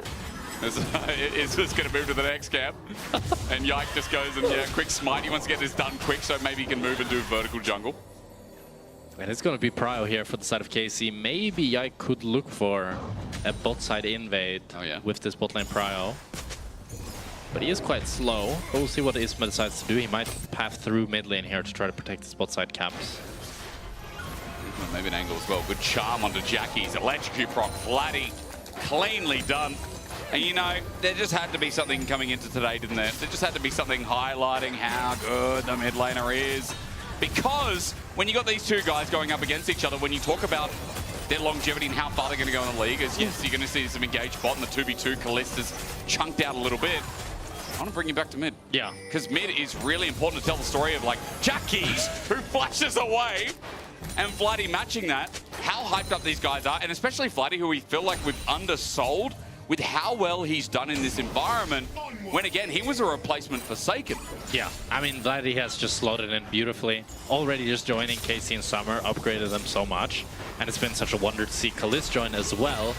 And how these 2 young kind of rookies are coming into the league, dominating in their roles. Finally someone to challenge Caps. Yeah. And Jackie's, for me, was the player that I feel like could have been what Vladdy is right now, but he just hasn't evolved in the same way. And now he's going to evolve into this game in a very bad way. First blood over to Yike. Nice gank and getting Vladdy ahead as well in this game. Yeah. Sets that up. And that's been the story, right? It's just We hope to see Jackies do more, but in the end, he ends up falling. First blood going over to the side of KC now, and the gold lead starting to build for Vladdy as he gets some good chunks into this gank. And Isma, a bit of congestion going to come through. Yike thinking about the smite over the wall, doesn't take it in the end. As topside camps are respawning, Isma's now level 4. He's got an advantage here, Jack, and Raptor's being done again, but we're coming back to the first scene of the crime. Let's take some notes here for this Raptor invade. Oh, we should. I've been writing this whole he time. cancels it. Isn't able to, I believe Yike got the whole camp here, yeah. So it doesn't feel too great for the side of Isma.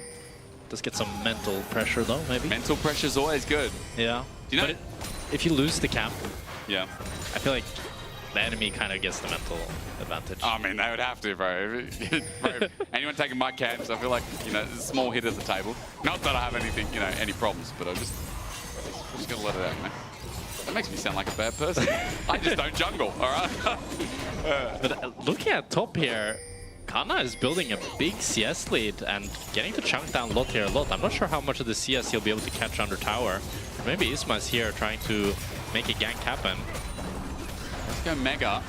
He autos. Probably knows that he's here, but can still bully him under CS. This is only one rough for Lot here. It's going to be a 10 CS lead for Kana. And Lot's going to be forced to TP back here as well. It's not one you see. And actually, ooh, interesting here. Very interesting. Kalist is going the Yuntal AD Kai'Sa build. Okay. Despite the fact that I would say you should always go AP Kai'Sa here, because you do have a very good damage profile if you go AP. Because you then have the AP from Ahri, AP from Kai'Sa, and then the AD from the Vi and the Gnar. But some pro players believe that Yuntal is just better on Kai'Sa because it's just a better item than Kraken. Okay, when we say some, is that you? No, I don't like Yuntal. So I don't like crit on Kai'Sa because it doesn't work with her kit. True. None of her spells scale off of crit chance. Her passive doesn't scale off of crit chance. While if you buy on hit, everything scales with on hit because, you know, all the damage.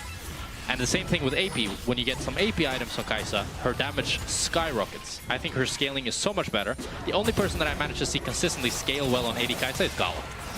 Everybody else, if you go AD Kai'Sa after 3 items, they're useless. True. Gala is the exception though. Yeah.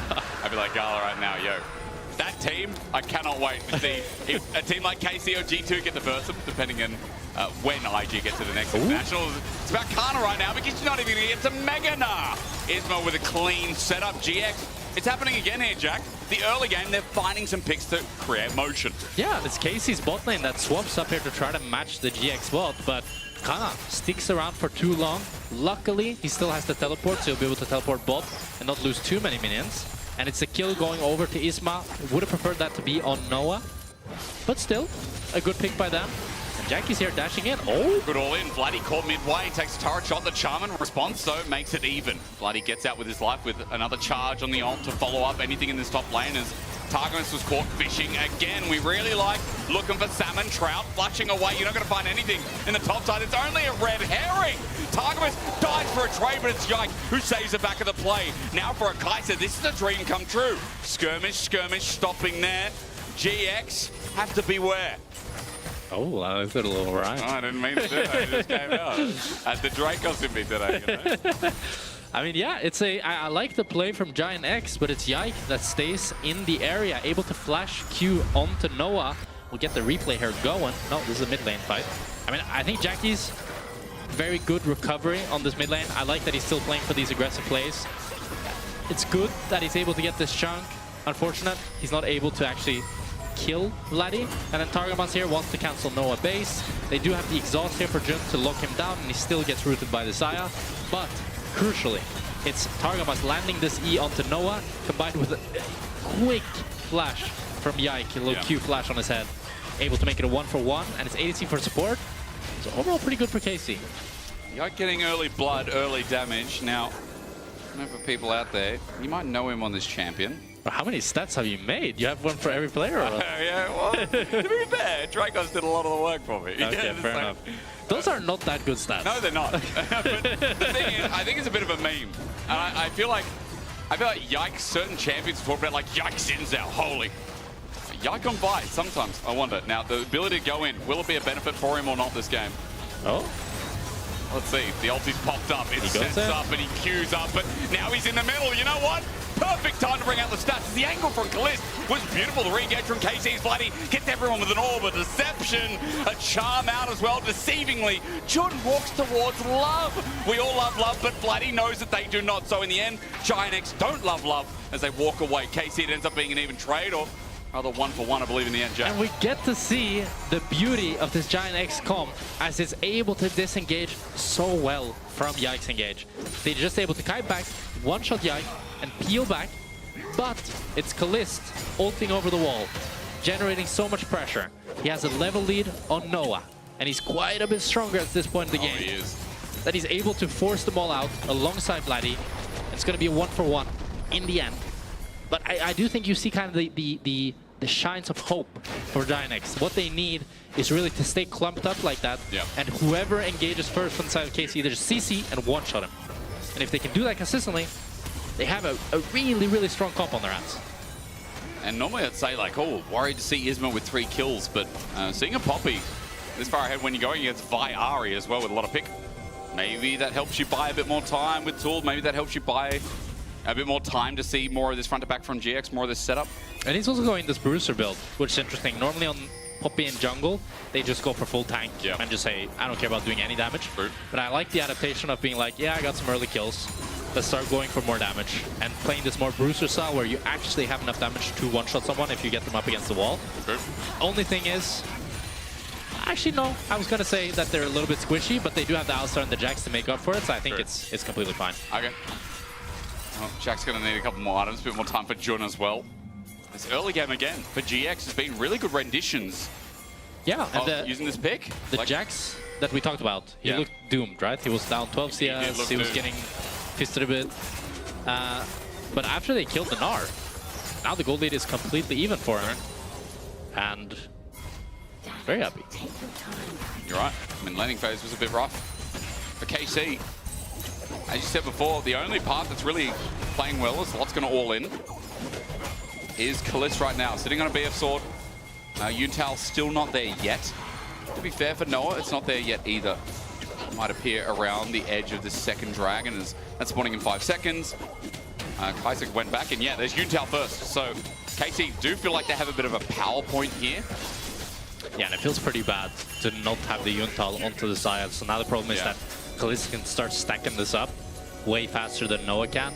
And also just the completion of the item feels really good as you get that enhanced attack speed when you do get an auto attack off. You do have the Liandries on Jackies. It doesn't look like maybe Vladdy can base and TP back to get his item completed.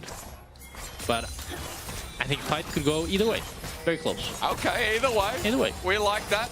Targamas going to face check, and at least we know we're going to get a fight as Solo Play comes down. There's no follow-up yet. Waiting for the steadfast presence as the Poppy ult misses. It's the engage from Yike that pops in with Kalist in his third kill. And Flatty, he goes to nowhere with that charm, but he still does the damage on the flank. Yike jumps in. He's going to get stunned up as Lot comes in to save the day. Flush away from Noah. GX getting away, but Jackie's getting in him. Really nice ulti. GX have found an angle. They've found a road, and I think Jackie's built it brick by brick. Oh my god, Jackie's! When Giant X needed him so desperately, he steps up, he finds the ultimate, and it's 3 kills going over to the side of Giant X. It starts off with Noah being zoned here. He's being zoned and pressured by Kalist. He can't really join the fight. And now, Kalist can then go onto this Poppy, while Noah has to walk all the way around. And as you pointed out, the Poppy ult misses, Vladdy TP's in the back, he's able to get onto them. Noah misses his ulti, which feels kind of bad. He has to flash away, but then Jackie, oh man, with the Azir wall, able to bring down 2, making it a 3-for-1 for the side of Giant X. It means grandma in German and Danish, no Dutch. Oma. Oma. How do you say grandmother in Norwegian? Bestemor. Okay, it sounds nothing like that. Next time, lead with that. You're learning your cultural roots to see what Jackies can bring out of Jack next. From one Jack to another, it does feel like a good setup for Giant X that now in this game have kept them in a pretty good spot. But the engage onto Jun, Soulflow's going to bring him down. The Unbreakable Will can't even be brought out because it's on a 10-20 second timer. Just like Jun is now. And Jun is just face checking on the wrong side. Isma off to the bot side, while Jun tries to get the top side of River left to the Wolves. And ends up falling, and that's going to be Drake going for the side of KC. Now with 2 Drakes, 6 Scrubs for the side of Giant X as a nice constellation, but let's see what soul they get. And now you kind of have the 2 weakest souls out of the mix, and it's going to be Hextech Soul. Oh, big one. That's a big one.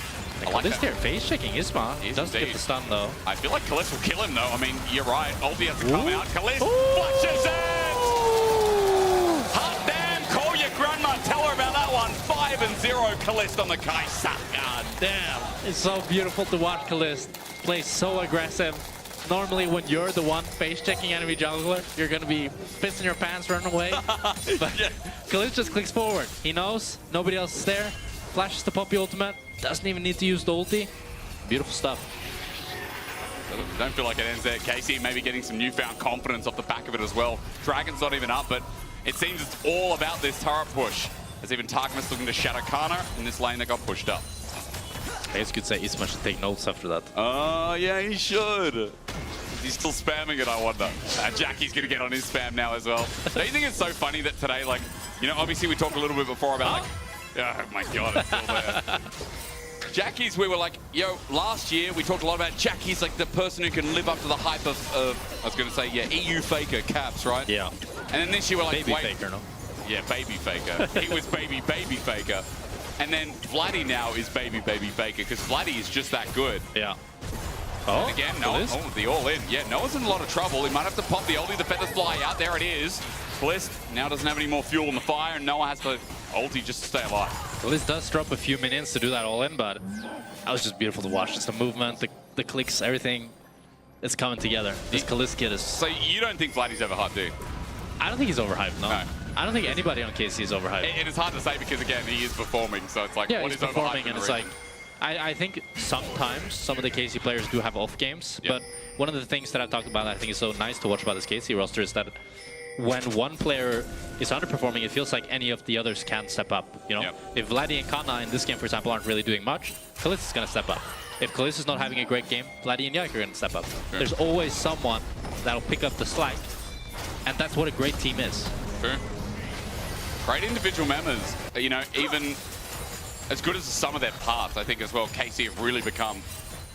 Try next to start Herald. Now, while we're yapping away, I bring it up because, again, Vladdy, Jackie's big conversation today when Jackie's was hyped, but GX are falling into a pit. In this same pit, they're now going to fight because KC chose to look at the Herald right in the mouth. Targamas loses a tooth. Kana in Meganar, but he can't get the Meganar angle. He's now out of it.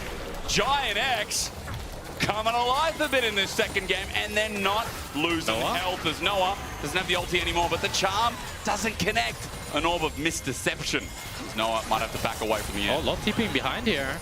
They might be able to turn on him though. Do you think? Kalist is off to the side. I was going to say, Lot is going to get mid-charm, but a great little counter-strike. Lot not going to get hit by the orb either, but that TP now burned and committed.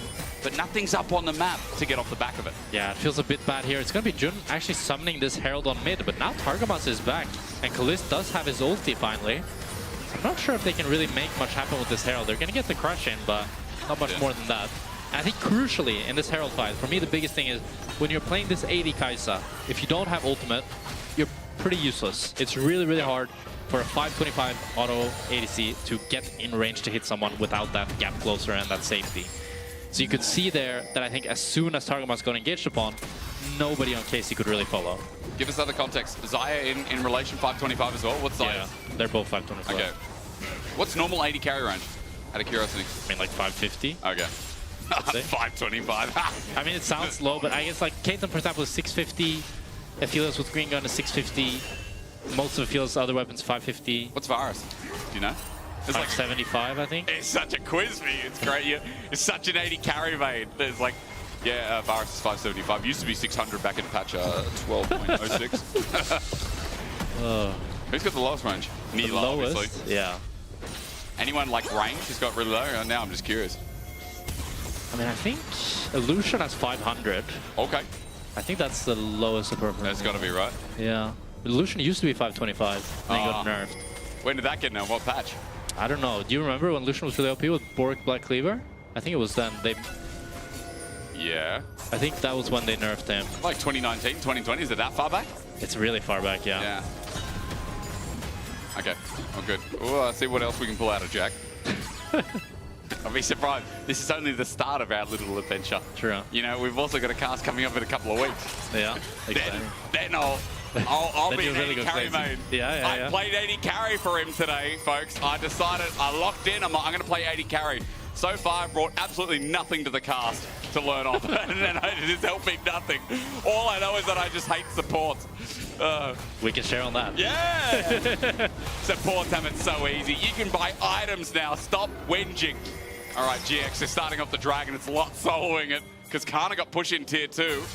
And before I get Jack 5, we have to find out how this 5v5 goes. Jack, I don't think there is going to be a 5v5. Not anymore. As they get the Poppy ult and knock KC away. Able to pick up this Drake. Kana here, I think, making a little bit of a mistake. Decides to move all the way to mid rather than getting damage onto this tier 2 top. True. Maybe would have been able to get the tier 2. I don't think fully, but would have gotten a lot of damage onto it and then could have been TPing in. But I think a big reason was he didn't want to turn Mega. So he then moved instead of just continuing getting the tower and then TPing. As you know, managing that Gnar bar is an important part of team fighting on the champion. Yeah, it feels like the most important part is look for GX again. We're celebrating their windows in this game where they're finding wins because, again, as the underdogs, it's 6 grubs. It's stagnating Dragon getting that 3rd one with a Hextech Soul being in this game. But for KC, I'm watching at items on the other side because you still got to remember Callista's 1.2k gold ahead. Brunan's now picked up. I thought it was normally Infinity might be in second. trouble. There's Jun, yeah, you're right. Disengaged there, but Yike is going to follow up. Unbreakable will as well, and Callista now gets a tag on. He has ulti up and the ready, but he's not going to pop it because instead Blooddy's here, making sure Jun won't go anywhere.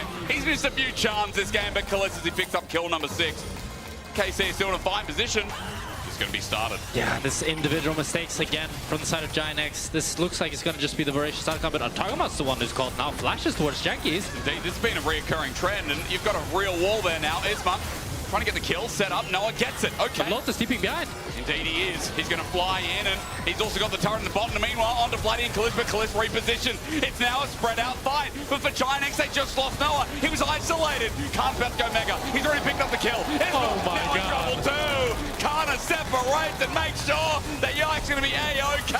And Giant X started with the picks, but KC always just find a way. KC get absolutely everything. They'll be able to take down all of Giant X and take the Atakan as the cherry on top.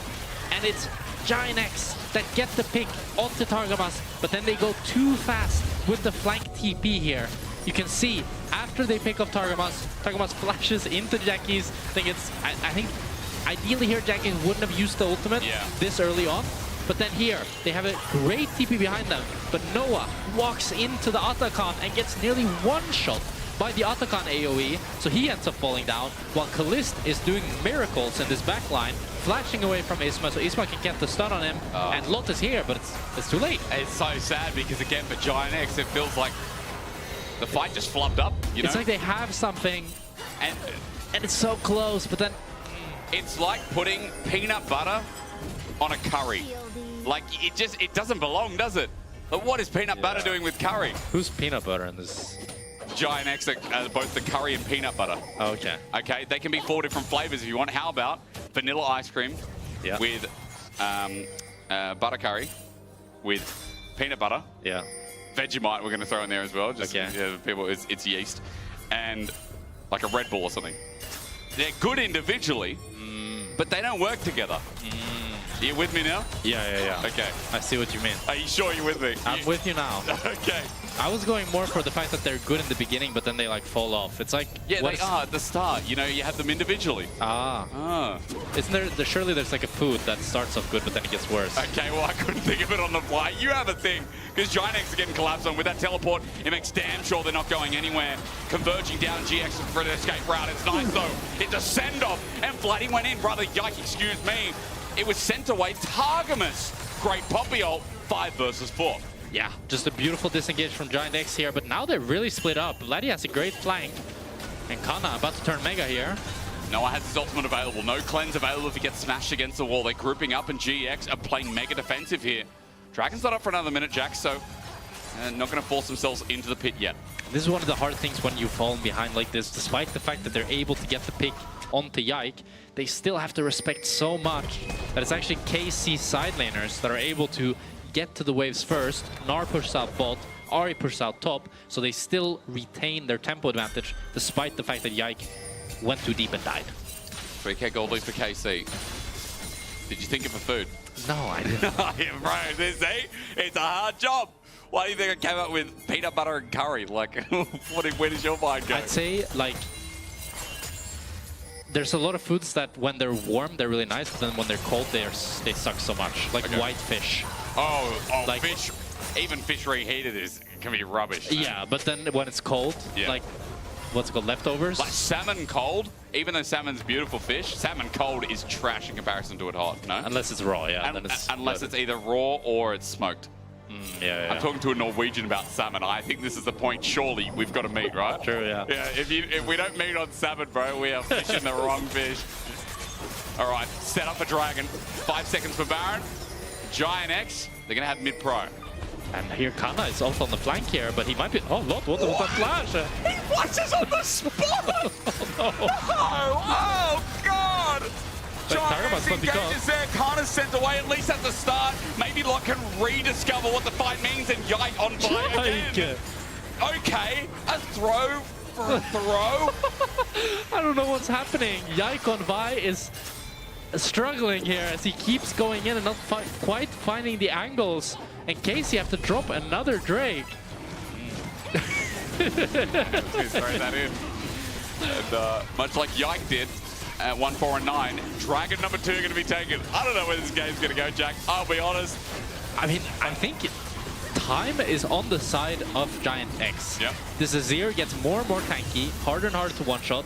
I do think Gnar becomes more and more of a relevant win condition, but this tanky Azir combined with the Xayah, I think eventually she's going to be starting to catch up with this Kai'Sa. And as we talked about earlier, I said I've only seen Gala on Kai'Sa after 3 items be useful on 80 Kai'Sa. Will Kalist be the second one? Okay.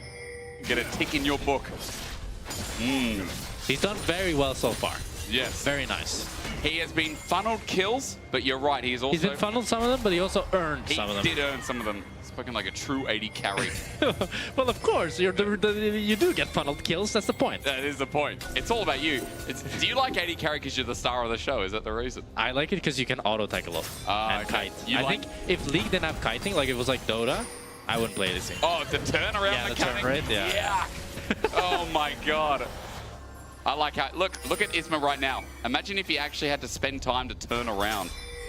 Oh my god. Then he couldn't take notes. No, he couldn't. He wouldn't be able to spam that because he's too busy in doing a 180 every 2 seconds.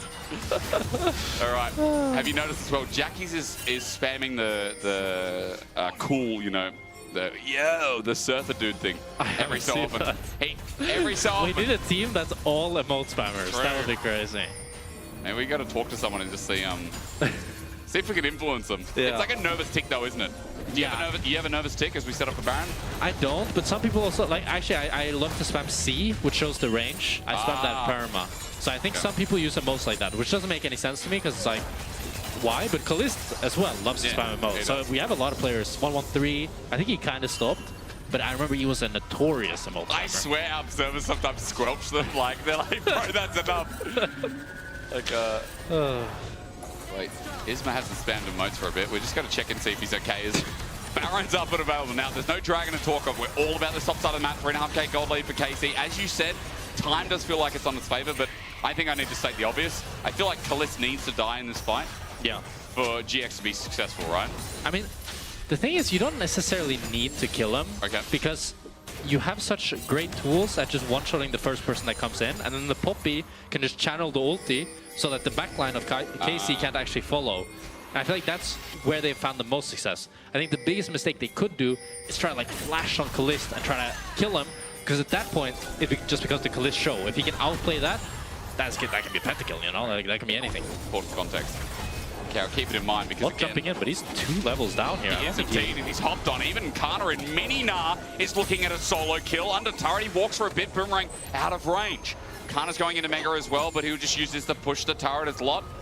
Might just have to give up this turret because TP feels so valuable at this point in the game. Yeah, this is that Gnar win con that I was talking about. I just think when you have a lead on this champion and you start to get the levels up as well, you become so obnoxious in the side lane. Yeah. He's going to choose to not take the tower fully, probably scared of somebody roaming down.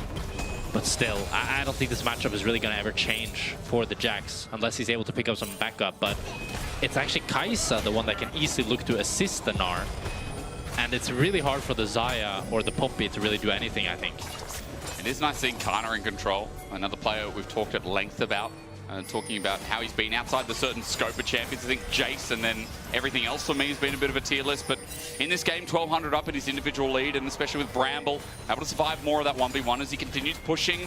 And Jack, I see GX looking for priority in top, but Lot meanwhile has to be careful. Kana has flash available. Lot is up against the wall. He flashes. Kana putting on the Korean top show again. Yeah, and it's just, I don't think it's getting any better for this Jax, but here we might be caught. He is caught indeed. Can't be caught out there. Can't be caught out at this point in the game.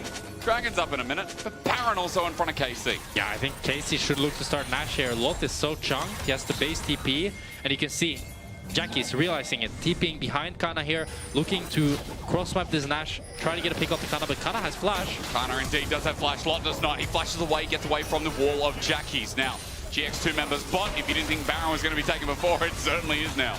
Yeah, and this, it's very similar to game one. Giant X are in a position where, not necessarily winning position, but where they can win. Yep. But then it's individual mistakes, where someone gets caught, someone gets, you know, yapped on the side lane a little bit. It's a cold salmon all over again. Yeah. It's a cold salmon, yeah. It's a cold salmon. It was beautiful and warm. Like, now we gotta eat the leftovers. We put it on the pan with butter, with the skin facing down. Yeah. It cooked beautifully through. Yeah. And now that it's cooked, who the hell wants to eat it cold? Yeah. It's really sad for GX because, again, we know what warm salmon can be. Now, Dragon's up. Number 3 here. GX, I guess, putting it all on the line. As you said, it's not all out of the blue. GX can still win a fight, but let's see how the Thunderback works. They do have Rabadons on Azir, they do. But they can't enter.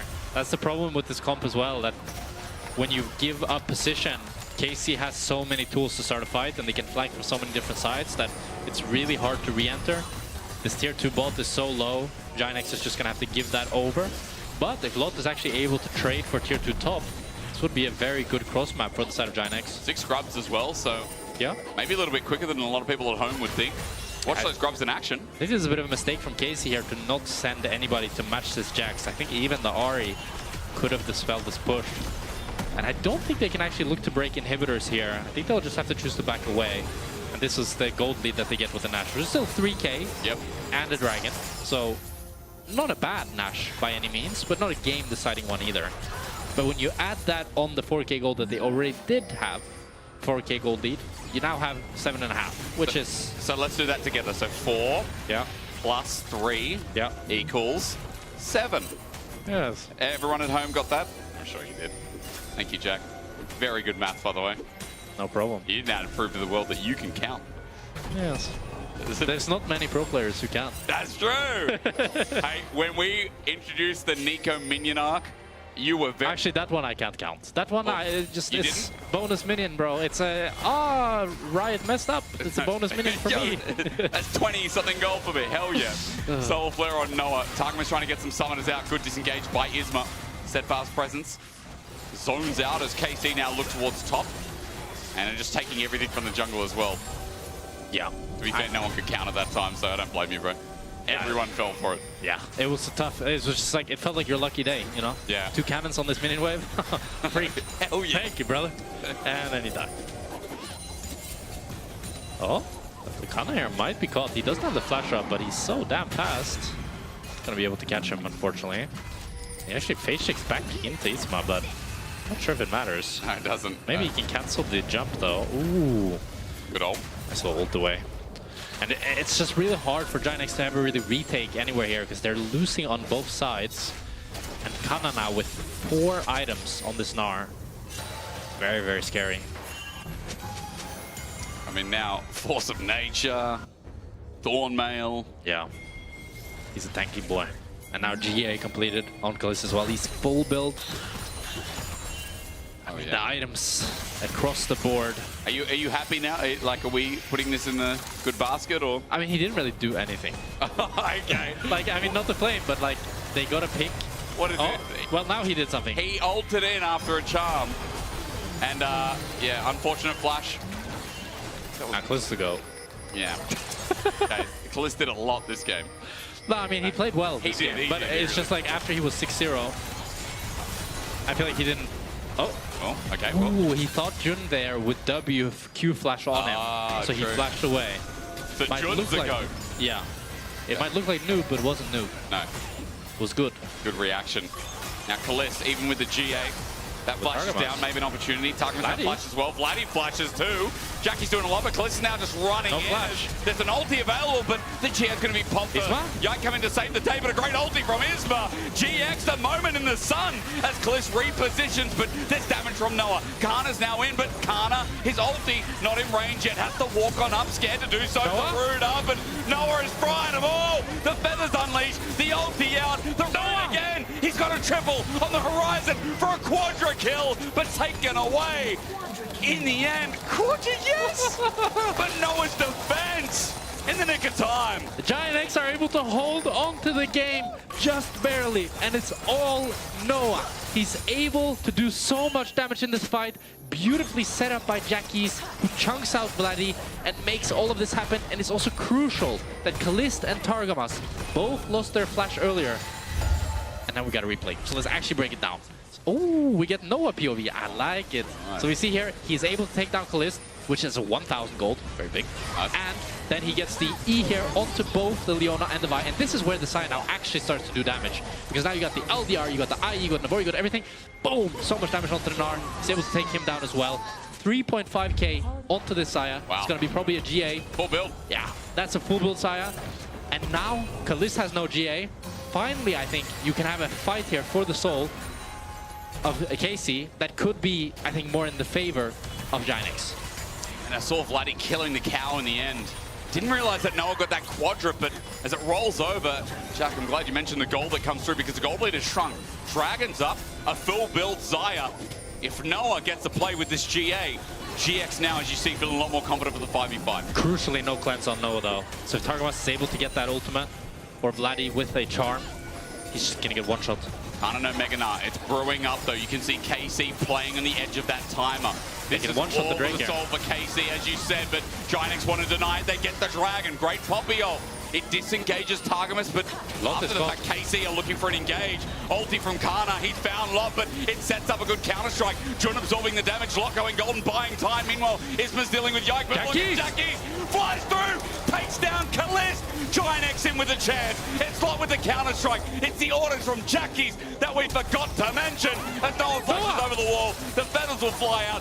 Kana lucky to be alive, but Ginex, they're feeling alive in this Game 2 remake. Oh my god, what is this game? As both KC carries fall and it's a supportal combat on bot here. I don't think either of them have enough damage to kill each other. As Isma's not quite able to cancel Yike with the teleport, but Noah's here. Noah's waiting. A GA available, but over the wall in the nick of time. Ginex have a Baron in front of them. Support will combat stops. And Ginex, I mean, we love reverses here, Jack. We only got one from Team Heretics the other day at 13.5k. This one was 7.5k, now shrunken to 3.7. And it's Jackies, I feel like he's finding so many of these angles. It starts out with Lot being a little bit caught. He gets Gnar ulted in. Jun tries to help and save him. Noah and Jackies DPSing. And then Jackies knows. Kalist no flash. He's in the choke. Ultis him in. That's a one-shot. And because the Azir is so tanky, he actually doesn't end up falling despite getting Ahri Charm. And then you'd really hope here as Ginex that they'd be able to actually end the game of this way, because usually this can be a game ender. Yeah. But Yike is able to get the mid-wave and save the game for KC. And now, you know, I'm mentioning the gold difference and how it's shrinking, but like we are at the point where gold is mattering less and less. The carry is almost full build across the board. So, while Jungler's taking their time to get there, we know it is all about Kalist, Noah. Jackie's also as an Azir. You love this point in the game when you're just auto-attacking for free wins a mid-80 carriers. Lot might be caught out though. He cannot throw the game here. KC are on him like flies on glue right now. Lot ultis, but Kana's about to go Mega Gnar. Isma over the wall to help defend. Jun's in the nearby vicinity. Look, Ginex are separated a bit. Kana wants an angle, but they're just going to keep pushing for the turret and ignore the little rat. And they're able to force Lot to base. He does have the TP, and it seems like they want to continue here, but Vladdy's going to have a crazy flank. This could be really dangerous for Ginex. Can't throw it here. It's been such a revitalizing game. One big team fight down bot has brought them to this spot. And KC know they're in dire straits. Their base is open. Bot inhibited and broken. Baron has done a good job. As Vladdy, he moves in with the rest of KC. Jun thinks about an engage. Onto Kana. Charm baited out. It's an awkward spot to fight. They do have the mid wave, but I'm not sure if they'll be able to play for the mid inhib as well. So it looks like, I believe this game is going to the LCS Drake. The LCS Drake. The 7th Drake. Oh my god. Okay. 2 minutes until. Hex gates, not going to matter too much. Yes, just coming out of base as Lot has to make sure he doesn't get caught out in the meantime. It's all, it feels like, Jack, going to be about this dragon, as you said. And I think every single flash should be up. Noah's flash should be up for it. It looks like they want to make... Run! He's charmed. Okay. The ulties. Noah's here. Noah cares not. Onto Yaiku. Pops the ulti in response. But Noah going into melee. The Fettles will fly out at the very least. And Noah has a GA. Running in. The old Fnatic bottom lane. May have done it, but Kalisz has taken out the support. Noah goes into GA. He's down. Saved out by Isma. GA for GA. Noah's going to be up first. Watch the autos. Watch Lot. Doesn't get the stun, but it doesn't matter. Noah does it again. Wait, come on. Give him a second quadra as Kana flash away, or it's Isma who runs from the little Nah. Kana wants to chase, but Lot now in range with a flash available. He needs Mega, but Giants have the numbers, and they might have the base to go with it. I mean, they look to try pushing here. Kana does have the flank. He does have the flash and the ultimate. Targamas up in 15 seconds. I'm not sure if Giants can actually end here. They're gonna have to fight. He's thinning the wave, so at the very least they can't get near the Nexus turrets. Bot wave is not in for now. Mega now available. Kana only 1 minion. Getting destroyed by Lot. You're right. Noah's on the Nexus turrets. Giant X. They have to kill Kana. The team that good is into Mega. He's still there. Onto Lot. Ulti. Flushed away from Kana into a golden Lot. It won't be the day. Giant X have one more Nexus turret. Target defending. Flashes onto Noah. Solar Flare. Isma doesn't do enough damage. Lot about to die. Kana jumped on by the Jackson. Noah gonna die as well. Flighty gets the reset. That's Lot's just trying to survive because Giant X have lost their carry. Noah is dead for the soul spawn, but Kana and Targamas are as well. So KC are sitting with an open Nexus here. Jackies couldn't even look for a backdoor. I'm not sure if KC can contest the soul. I don't think so. Trying to leave the base in this state. Yeah. It's very scary, but GX are looking to, I don't know, something crazy. Just go for the soul, guys. Unexpectedly tense. Potential end of the series, or potential beginning, I should say. Game 3, running into the base. Jack is looking uneasy, but so are KC, because Flighty's just popped. He's got flash available, he's going to come out of golden, but as he finally flashes away, he's got no health. Nexus exposed, all they need to do is hit it away. Isma gets rid of the mid laner, and the auto attacks will ensue. Giant X. Oh my god! Return! What a beautiful comeback for Giant X. An incredibly explosive, fun game to watch. Wow. That was amazing. They had us in the first half, I'm not going to lie. They had us in the first half. But Giant X keep the boat a-flying. Because, yeah, it has to fly with a game like that, doesn't it? Yeah. Wow. Crap. I gotta say, though, Kalisz on Kai'Sa after 3 items. I forgot. He wasn't that useful. It was the build. Yeah. Oh, no, we have an 80 carry mate ready to dive in. Oh, my God. I don't know how to start attempting to break that game down, because for me, I feel like the biggest takeaway is the fact that, like, KC had the game in the palm of their hands, but that bot lane fight, without realizing at the time, no one played that so well, and that was a recovery they needed. I mean, I feel like the biggest thing that ended up happening was Kalisz losing that flash that we talked about when Jun was comboing. And then also Vladdy being forced out by Jackies. And then the whole team fight being a little bit jank, like Vladdy TP's in, but at that point, his team is already all dead, and then Noah is able to kill nearly all of them. I really feel like that was the turning point. And I also think just the fact that they weren't able to get to Soul way faster with their gold lead. I mean, the game went for 40 minutes with no Soul being taken. Yeah, that's true. Which is rare these days, as I've been told, Analyst Desk. I need to break down what happened. Burner, barn burner. Need to. We wanted to. We were supposed to do this after the break, but we just needed to do it now because this is kind of monumental for GX, right? They take down the #1 team in one game. They need to win 2. But I think the way in which they did it and how exciting the back end of that game was prompts me to want to talk about it. This is so important, and the way that it was exciting as well. But this is right, backs against the wall. GX need this right now, and I think after having so many poor games recently and a lot of criticism leveled at them, they're starting to give me a bit of hope. That was a really good game. And this is where the individual performance is. Yeah, you talked about it. It's built on everything just made sense. Isma woke up, did an amazing job in the peel department. Jackie's a lot of individual outplays. I feel like he clutched the moments a lot, and then just Noah later on was just exceptional. Yes, Isma, a couple of highlights here, I think definitely in terms of his narrative as well, being thrust into this team. Naimira also getting a lot of flame, I think, and some of it rightfully so. He was really finding his groove, but this is a game to be proud of. I think Isma might have been the most criticized player in the LEC at points before this week. He had some absolutely clutch ultimates, some absolutely clutch Ws, and there's a play, I believe, just coming up here, where he managed to save some carries and some really clutch moments too. I'm not really sure if he meant to tank that charm, but the fact that he meant to tank that charm, and the fact that he did saves a carry in an important fight. Isma, for someone who I think has had a pretty poor run of form, that is clutch as heck. It's important, yeah. This was literally a standout game because he bought so much time in this game because the carries really needed a lot of time to scale up this game because when you have Azir and when you have Xayah, you don't really have a lot of mid-game power, but the Poppy made a lot of these fights 4v5, tanked a lot, and just gave them the bridge that they needed to reach late game. And even then, it was still janky when they reached late game, but it took a lot of star power and individual outplays for everyone, but he did a standout job. I agree. I think we talked about the mid laners coming into this series, and I think in this game too, in these skirmishes, they kind of had it figured out. We could see it whenever they played, right? You said it also, KC's engage maybe wasn't the best, but they baited them out every single time. Jackie's had the timing and had the angle, and he always knew, and then his Noah, his ADC was there to clean up. I think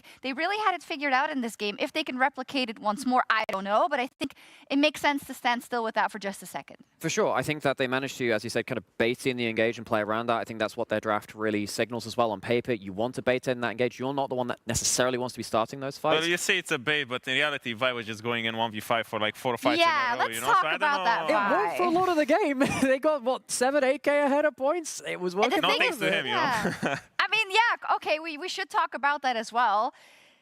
KC, the thing is, when it's the #1 team and they've been in this position before, you have more faith in them than in other teams to turn it around or to bring it home. And I feel like Kalist was very fed, right? He was 5-0 and then he was 8-2-1. But was it at a time in the game where kind of because of the way the drafts went and how scaled the Xayah was, it was just too difficult of a task? I think it's hard to do like the Herculean everything as the Kalista, as the Kai'Sa for Kalist, right? Where you can kill the first target, I think, very well. If that's not the Xayah, I feel like once everything's been blown, I feel like the Xayah cleans up so much better in this kind of composition than the Kai'Sa. And that's what we eventually saw is when it got to hyper late game, that initial shotgun blast coming in from KC wasn't enough to just completely blow out the fight. Then they had to deal with the Xayah who'd caught back up with the game, and that was a huge turning point. Kai'Sa always found herself like in the thick of it, quite literally, and then could buy herself some time, but you're never outplaying that situation, I think, right? It's rough because as Naimira said, if the shotgun blast fails, then it's really hard for the Kai'Sa to do much. And even now, yeah, he's just in the middle of everything. In the middle every single time. This is just a desperation also when the engages goes awfully wrong. You find yourself, especially as the Kai'Sa, in the midst of everything. And now this is where the Xayah is just online. All she has to do is just sit there, kite, and just hit whatever's in front of them because KC doesn't really have a lot of engage. No, and this is where I do have to blame KC a little bit, right? Because this is on their terms. They are pushing bot lane. We see that they want to set up a situation where the Gnar is pushing mid lane at the same time, and then it comes too late. You can't impact the fight with the engage, and I feel like that's where they kind of gave the game away.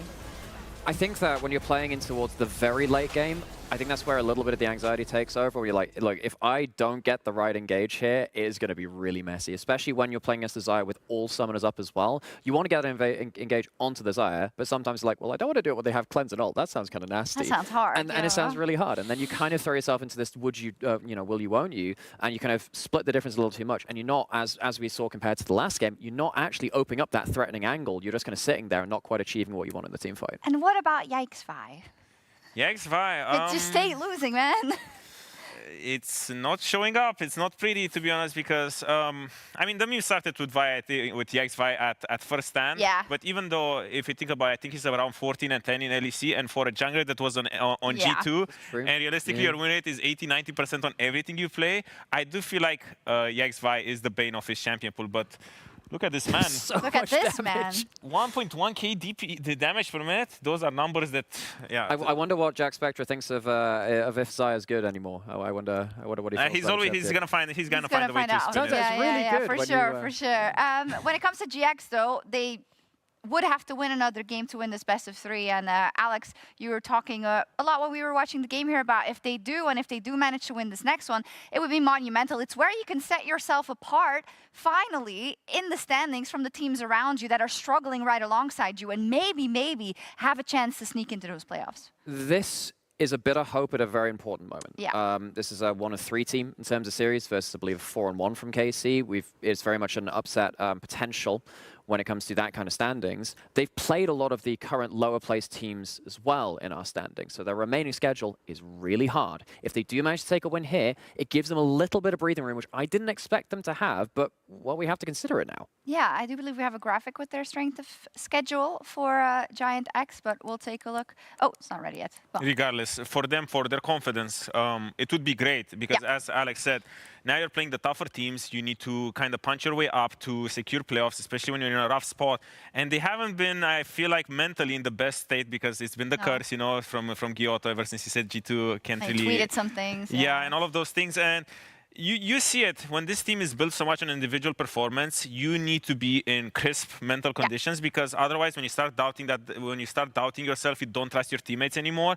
That's when it starts going downhill. But this is the win that they really need to pick up to keep the ball rolling. Yeah, it's what momentum is made of. Things like this, especially versus the #1 team. And is there a bigger opportunity here? Because we said it already. KC admitted it themselves. They don't feel like they're at 100% strength just yet, and I think you see it in all of these games, but they always have the capability to turn a game completely around, and I think that's for GX what you have to be wary of. Exactly, this is where the discipline needs to come in, because now you're probably facing KC at its lowest, right? I don't really feel like KC is still proactive enough in the early game to put you in so many difficulties, and it still feels like we saw literal holes in their engage because Yike was going in so much.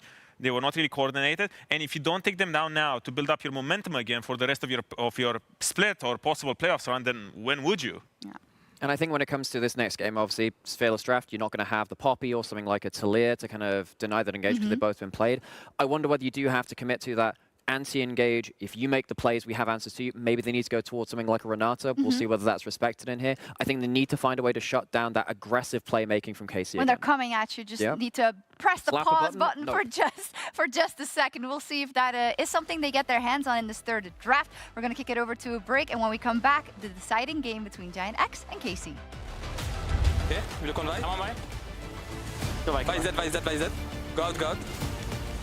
Nice. Nice, Leona. Good ready. I like this face shaking Isma. He does get the stun though. I feel like Khalid will kill him though. I mean, you're right. Oldie has to come out. Khalid flashes in!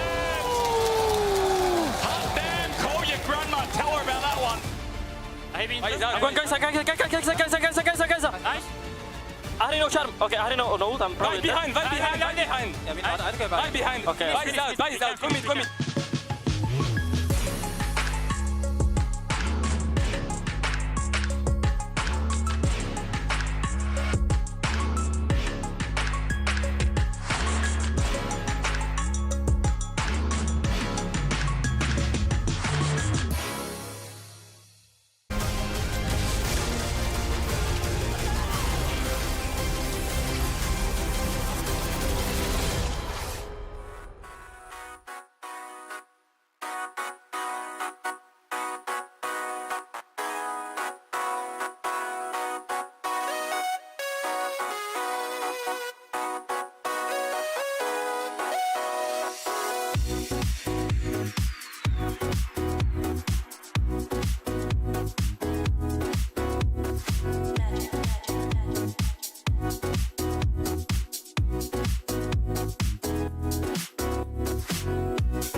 And welcome back to the LEC ahead of our third game between GX and KC. I have Isma with me quickly.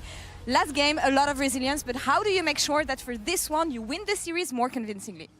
In game, we just try to fight more than the previous week. So we will keep going on that. Maybe it works, maybe it doesn't, but at least we just want to fight and show a bit of gameplay.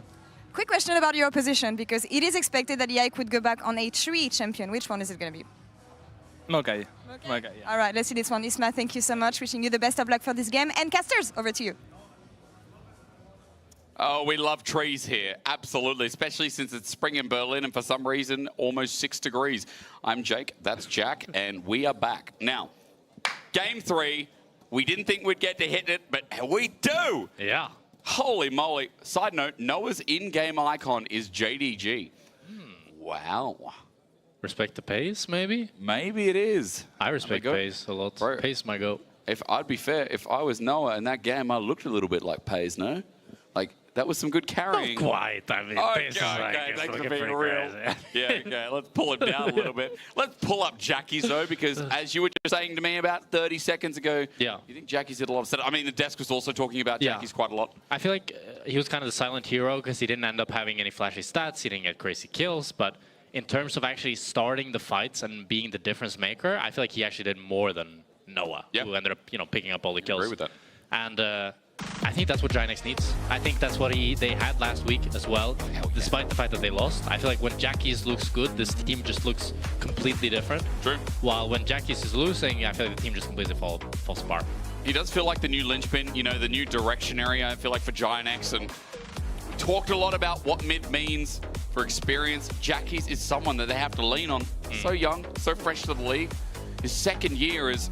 We talk more about what he gets to play this game. For what doesn't get played, Jace is taken off the board by GINX 3 games in a row, and I agree. You just can't let Kana on Jace. Yeah, Korean Jace, baby. That phrase too good. No Gwen on the other side, though, so it's not like they're leaving a lot of options open up in top. Yeah, I think the Gwen ban just makes a lot of sense. Like with Rumble, Gnar, Jax, and Aurora all out, that are like the typical answers you see into the Gwen. It's kind of a must ban. I'm a bit curious to see why KC didn't decide to actually first pick it, as I think that could have been good for Kana. Yeah. Just give him that carry top. But now with that out of the board, they also choose to ban the MF. Maybe setting up for that 3 first pick. Okay. That Isma was talking about. He said there could be an option for GX to ban away the Maokai themselves, though. Let's see if it's just a handshake deal. Again, we've already had something like Skarner, so it's not like Ivan is the pairing to run into something like a tank. Sejuani still open. Remember Yone as well, actually. True. Banned in the first game, and Yone Sejuani globally Yone is actually banned away. It was like a really good pairing. So Jack, as you said, maybe set up for the tree first pick. Maybe a Maokai first pick here, or even a Sejuani could be, or just a Maokai Sejuani trade. Yeah. Looks like it's going to be the Maokai first pick. Now the question is, do you want to answer that with an Ivern or with a Sejuani? I think will be the 2 most common answers. I do think I prefer much more the Sejuani for side of GINX. As Isma talked about, they look better when they fight. Also known as Pig Sister if you're watching LPL. Oh, Pig Sister? You know that they actually call it Pig Sister. Really? And you know what Corky's called? Have a guess. Helicopter Man? He's just called Aeroplane. Airplane. They just call him Aeroplane. Fair enough. Right, this is the trivia for the day. So Aeroplane's going to get locked in. GX, at least you don't get to... People at home don't get to see Azir versus Corky. Is it going to be a poke draft for Game 3 from GX? Looks like it, with Corky mid lane, Nidalee jungle. This is a very difficult to execute composition. But Isma loves this pick. He does love this pick. It's great at fighting. And for me, the biggest problem I have is that I feel like Corky, we saw it there, 6 wins, 12 losses. Just hasn't looked great. And I looked at win rates across regions, in LCK as well, 33% win rate-ish. In LPL as well, just around 30%. This champion does not win a lot of games. Yeah. Well, maybe the Sejuani is going to make you a little bit happier at the very least. So we have to set because the Corky was the problem. Okay, sorry. And they didn't change that. When you start talking about win rate, I was like, oh yeah, you're talking about Nidalee, aren't you? Yeah, of course you are. No, you're the first person not to bag it out. You're talking about the 80 carry, Jack Spectral, ladies and gentlemen. Yeah, but the thing is, Corky, I think, is better in mid lane. Like in bot lane right now, In solo queue, he can still be annoying because he's so strong early game. But in competitive, I just feel like you're not getting the early leads, you're not scaling the greatest, and your impact's pretty low. Well, you're going up against the scaling mid laner from Vladdy, and he likes this Victor. I feel like when you think about Vladdy, even though it's only one game, he's like really permaban nearly at first time. Yeah, that was one of the really cool things that nearly every team, even Humble Life, banned it in a lot of games against this guy. Super respect to him for continuing to play it even when nobody else does. True. And it's a really good matchup into the Quirky mid, so it's kind of forcing GIANX to reconsider and put this Quirky bot lane. So we'll see what they decide to go for on 3. It could be either top or an answer into this Victor, or even an ADC to cement this Quirky going mid. I wonder what answer you have into the Renekton, because usually it's a great pairing with Sejuani. Another melee top laner, the Aatrox for Lot. It's not the greatest matchup early game, but the thing is, what you can do with Sejuani is you can pick a lot of losing matchups, and then just because of the pure strength of the 2v2, you just have your Sejuani path up top, and you win every 2v2, and you're chilling. Okay. Well, getting Lot ahead of me is not it's not the most reliable way, because I feel like we talk about GIANX being reliant on Jackie's last game also. Noah is another fundamental, but seeing maybe more solo lane focus in this game, but GIANX already out of the draft as Ashe taken away. Utility AD carry that GIANX are getting off the board. We start talking about, you know, if there is a Corky mid, maybe some Jins here. What else? Where am I missing? You're the AD, man. I mean, I do think Jin, just utility for the side of KC makes a lot of sense, because you already have a lot of damage on the side of Victor and Renekton that I don't think you need to play any sort of crazy hyper carry. And it's going to be Draven taken out as well for the side of GIANX. Curious to see what KC takes out as their last ban. I think a Jin pick here goes very well. Because what else is there? Like, Draven's now banned against Kalist. You could go something like a Sivir. Okay. That would be more of a hyper carry style, but it can be fine. Ezreal's taken off the board in previous bans, right, or previous draft. So there's not a whole lot. You don't really, you want to play an AD champion for sure. Don't want to play any mage. Ooh, Corky bot. Yeah. Ooh, Akali is spicy, but it's a hard Akali game. You have the point and click from Maokai and the point and click Renekton stun. Yeah. I played a lot with Certus last year, who loves Akali. Yep. And he always said, when our coach said, isn't Akali really bad here when they had champs like this? Oh, Kog'Maw Braum! I forgot about that one. That one's crazy. It is. Great skirmishing. GIANX doesn't have a support locked in, so they could go for a range support here. But even then, this Kog'Maw Braum is really, really strong. Let's see what Jun is able to Bard is your range support that you wanted. I mean, I'm thinking of range supports here. Outside of something like Fiddlesticks for lane, would you play Elise into Braum? A lot of answers are no. No. Bard. This lane is still tough for the Corky Bard. I mean, all you need is really one Braum Q to land, and you can look to run people down. I think this Kog'Maw Braum was popularized by G2. I remember they played it a lot, and for me, I think it's like really obnoxious, to be honest. Whenever I played it and played against it, it was super strong. It's a bot lane that can be hard to pull off, as it's like if you get chunked out and you lose that all-in threat, it's so hard to play. But at the same time, if you do get ahead, then this Kog'Maw just becomes unkillable because he has the peel from that Braum. So you're not worried about the dive that comes through from Aatrox, from Akali, I mean, you're all in from Sejuani, because usually what a lot of fans will be used to is the fact that Kog'Maw always had a Lulu or an Enchanter by his side, right? Yeah. To buff up so that he could play frontline. I mean, the thing is, he can kind of do that with the Braum, with the shield. Right. But as you say, the shield value isn't crazy this game, as his shield is not going to do much against either the Kali or the Aatrox. But that's where the rest of the composition comes in, with the Maokai point and click, with the Renekton point and click, to actually allow the Braum passive to just instantly get procced and peel for this Kog'Maw. So I do think the rest of the team, like, they have a very well put together team. I think maybe more so than GIANX. And it's interesting because it's kind of the roles reversed, where last game we talked about how KC had a full-on dive comp and GX had to kite back.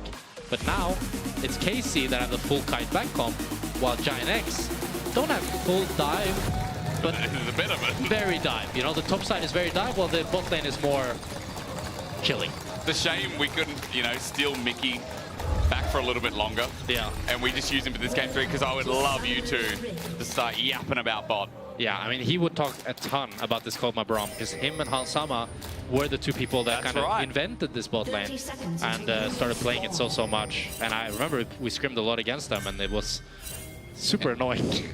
I just heard in my ear that, yeah, Han Summer was the last one to play it in spring 2024. Yeah. So that's for the Cogmore.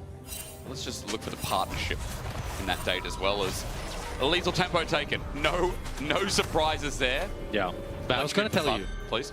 About Certus on Akali. Oh, right? yes. Because he loved Akali. And he would say, like, even into Maokai Renekton, like this game Jackie's has, that it's fine. Because he said, I'm not stupid. I will just not get stunned. That's what he would say. Really? And our coach would just be speechless. Okay. I would just not get stunned. Yeah. Does it really work like that? Well, he said, like, I won't walk in range. I won't get stunned. I'm not stupid. Okay. Well, that's good. Well, sometimes he got stunned. Yeah, he did.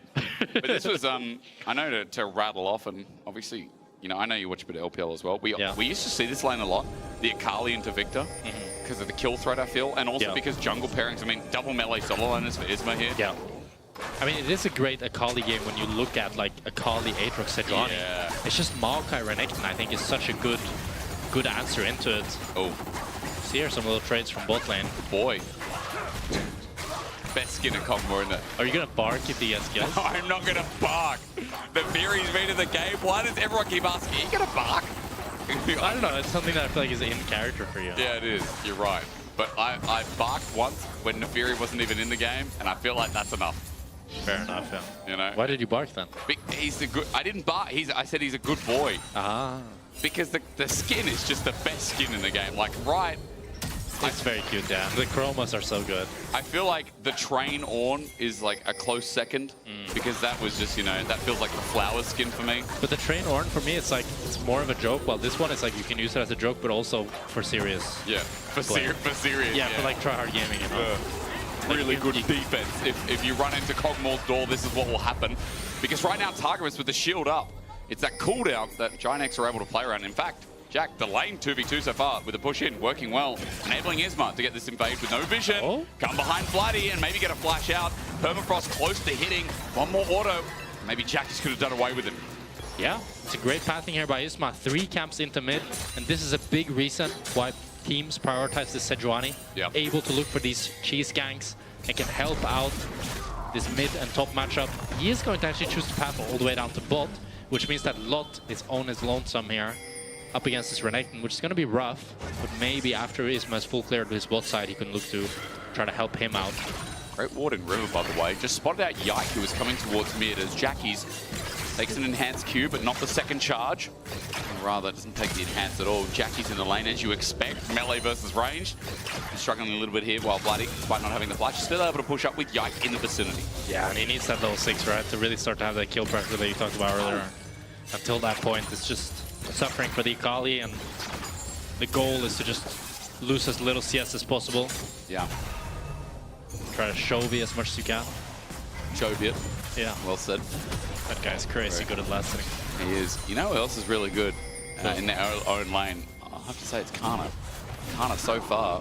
As good as Chovy? Well. That's a tough bargain, that. Only one of them's been on T1, right? So... current form. Hey, no. Go on to that. Have you seen Goomer's been playing top? Really? Yeah, there's some rumors going around. Oh boy. Let's find out how far it goes. Good little setup with the Winter's Bite, and Kalisz follows it up, and they get forward. Now has to flash away. Cleansed away by Noah. He's out of mana, but the Gatling gun almost sets it up for a further kill. Kalisz now down to someone while Bloody is going to get punished here. Sets up the static build on top. Bloody Permafrost, Shuriken Flip. Cleanly done for Jackie's first blood. Wow, what a clean gank. And Isma punishing that flash timer that he got earlier to set up Jackie's for success here, as he's able to pick up a kill before level 6. Lot here training a bit in this top side. He's going to be fine, just getting some grass procs. And that's so big for this matchup, right? That's 2 Darksteel stacks for the Akali. And now when she hits level 6, she has a huge XP and gold lead on this Victor. I think she can set up for another kill. I think, well, you know, last game on the Poppy, we didn't get to talk much about Isma because a lot of it was that pick around Baron, remember, that kind of put KC ahead. It was a big part of setting up the massive gold lead. Isma has had a pretty okay series from at least my perspective, right? Yeah, I think he had in the game. Some really good poppy ultis. He disengaged very well, and it's also it was really nice to see. I think a big thing that junglers struggle with is peeling back. A lot of junglers and top laners, they love to go in, and they love to go deep. And it was really nice to see that he actually understood his role was just to peel for his carries, and he did that so diligently. And it's interesting to see now, because now he has a completely opposite role of diving in. How well can he dive in and set his team up for success that way? We come back to top. Just speaking of, Kana's ulti dominance is out. Isma's going to start off the dragon, and Jun's covering him. Moving away from vision as Targamas now moves into that same brush. But at two, Grubs. it's just going to be a trade, isn't it? Yeah. A classic. Jackie's has just jumped in. Wait, Shuriken flip. He takes it onto Bloody on the turret. Jackie's! When we talk about mid being sexy, this is what we mean. It's going to be a 1-for-1 here as Jackie's outplays Vladdy, but I think, to be honest, Vladdy might be the one coming up ahead here as the wave looks like it's kind of frozen for the side of KC, and I think Vladdy will pick up more CS than Jackie's will. He also loses the Darksteel stacks as he gets the kill before he dies. With a real But we mid-shady. might have a dive on both here. Please No stand flash up, from ignore Kalish. that for now. You're right, Isma with a jump down. Kalish just gets jumped on. Permafrost going to put him in as well and into the dirt. But Isma close to getting traded off. Targamas is just trying to get something back while the flash away. The passive from Pugmore not going to do too much. Noah going to take aggro here. Targamas flashing away. Noah not going to burn the flash to get the final kill. Look at the wave denied Jack. I mean, that's going to hurt the most. Yeah. And this is, they're getting dove by a Cull tier boots Corki. This is not a Corki that's itemized to kill you in lane, and he's still doing it. Up 16 CS here, 500 gold lead. Disaster for this Kolma Braum. Feels like Isma's been everywhere so far. Yeah. And again, a great time to talk him up because Isma, again, few and far between moments to highlight this French jungler. Like play. Well, I mean, to be fair though, Giant X, it was hard to highlight a lot of people in this roster. That's true. Like, again, you said you had low expectations for Locke coming through. I had medium expectations. I think I over-expectated when I had expectations. You know, Isma as well is someone who we're like, how strong is he as a voice, as a leader? Because his team really needs a leader. Yeah. And we said Jackie's got to be that leader, but bro, it's his second year. Yeah. And then you've got Noah and Jun, who are great in their individual mindset, but this is a completely different team from Fnatic, right? Yeah. One thing that I do worry about, though, for Giant X is this top lane. Okay. Again, Kana now is building up a big lead. He's gotten 3 plates solo. Up, I think, around like 5-10 CS. Yep. And it feels like Kana, in general in this series, despite their loss last game, has been incredibly strong. Yeah. And this is a great Renekton game when you're playing into this full dive comp. As you're not really getting kited, right? Sure. These champions are all going onto you. So I think he can do a lot. Oh, Noah's good Chris here. As you said, it's all about stacking up the concussive blows. Noah close. Less good spacing in the end as well. Now level 6, so a lot more spit's going to be rolling out. Yeah, quickly on that top lane matchup, as you said, it does feel very snowbally, doesn't it? Yeah. You know, whoever takes over, It's on level 6 takes here. the lead. Yike, going to run into a pick. The trees really feel about that. Yakis is over the wall. Visma choosing not to commit to it. Maybe worried about KC's bot lane rotating first. Yeah. They do have incredible vision around this bot side, though. You can see, like, oh, look at all these wards, huh? That's crazy. But KC bot lane here getting some good trades on the Noah. Really just get through. Magical Journey, nicely done from Jun. The thing is, despite Noah having a gold lead onto this Kog'Maw, he's got a garage sale in his inventory. It's not a whole lot of danger that he's sitting on here. Maybe he'll be able to pick up something here, but I mean, he's got a heartbound axe. Still pretty harmless, I'd say. It's like he's going to another garage and put that in his own garage. Yo, this will look nice right next to all the scraps. Yeah. This is going to be the swap here for Giant X.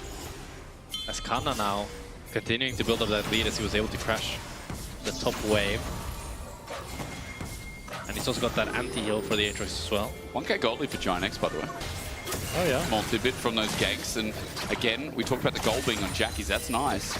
Jackie's in this lane. There's a lot more threat. I mean, Vladdy has to space well, and at least he's doing that. But Isma's in the vicinity again. On top of a ward, well, it's all about those grubs spawning in 15 seconds. Giant X have the river. But Yike with the ulti, as you know, Maokai from anywhere. Vladdy basing here. Maybe he has a decent item. Oh, another mask. Okay. Is this going to be the double mask, full mask build? This is Phantom of the Opera build. You know, you never know what's coming till you hear that high note. Maybe Tempered Fate brings it in. Jun, great ulti, but Yike to the side. He has to flash away. Casey looking for the re-engage. Winters might need it, but a magical journey to give the space. One grub's taken here in this rotation. Casey are looking for 4. Kaliss is going to pant his way towards the next, and Giant X is zoned out for the time being. Jackie's looks for a new angle. Kana finds him first, though, and remember that this Croc has dominance available. He gets out, but he's still fishing on the back end. Targamas zoned as Lot. Again, he's going to pop the world ender, but Kaliss gets knocked up. Their real target there, but now kiting front to back. Watch Kaliss. He's auto-attacking. Kana as well, taking care of business on the right wing. 3 members running into the wild again, snapped in half. Giant X flew too close to the sun. And Giant X tried to go for too much. They already missed their Sejuani and Bard ult. I was hoping that they would back off after losing full position, accept the fact that KC are going to get the 5 grubs and be okay with it. But instead, they want to re-engage. Jackie's face checks Kana, gets chunked. Lot wants to walk up, try to make something happen. But there's no tools. There's no Sejuani ultimate. There's no Bard ult. There's no disruption. They have to face check and run into this Maokai ultimate.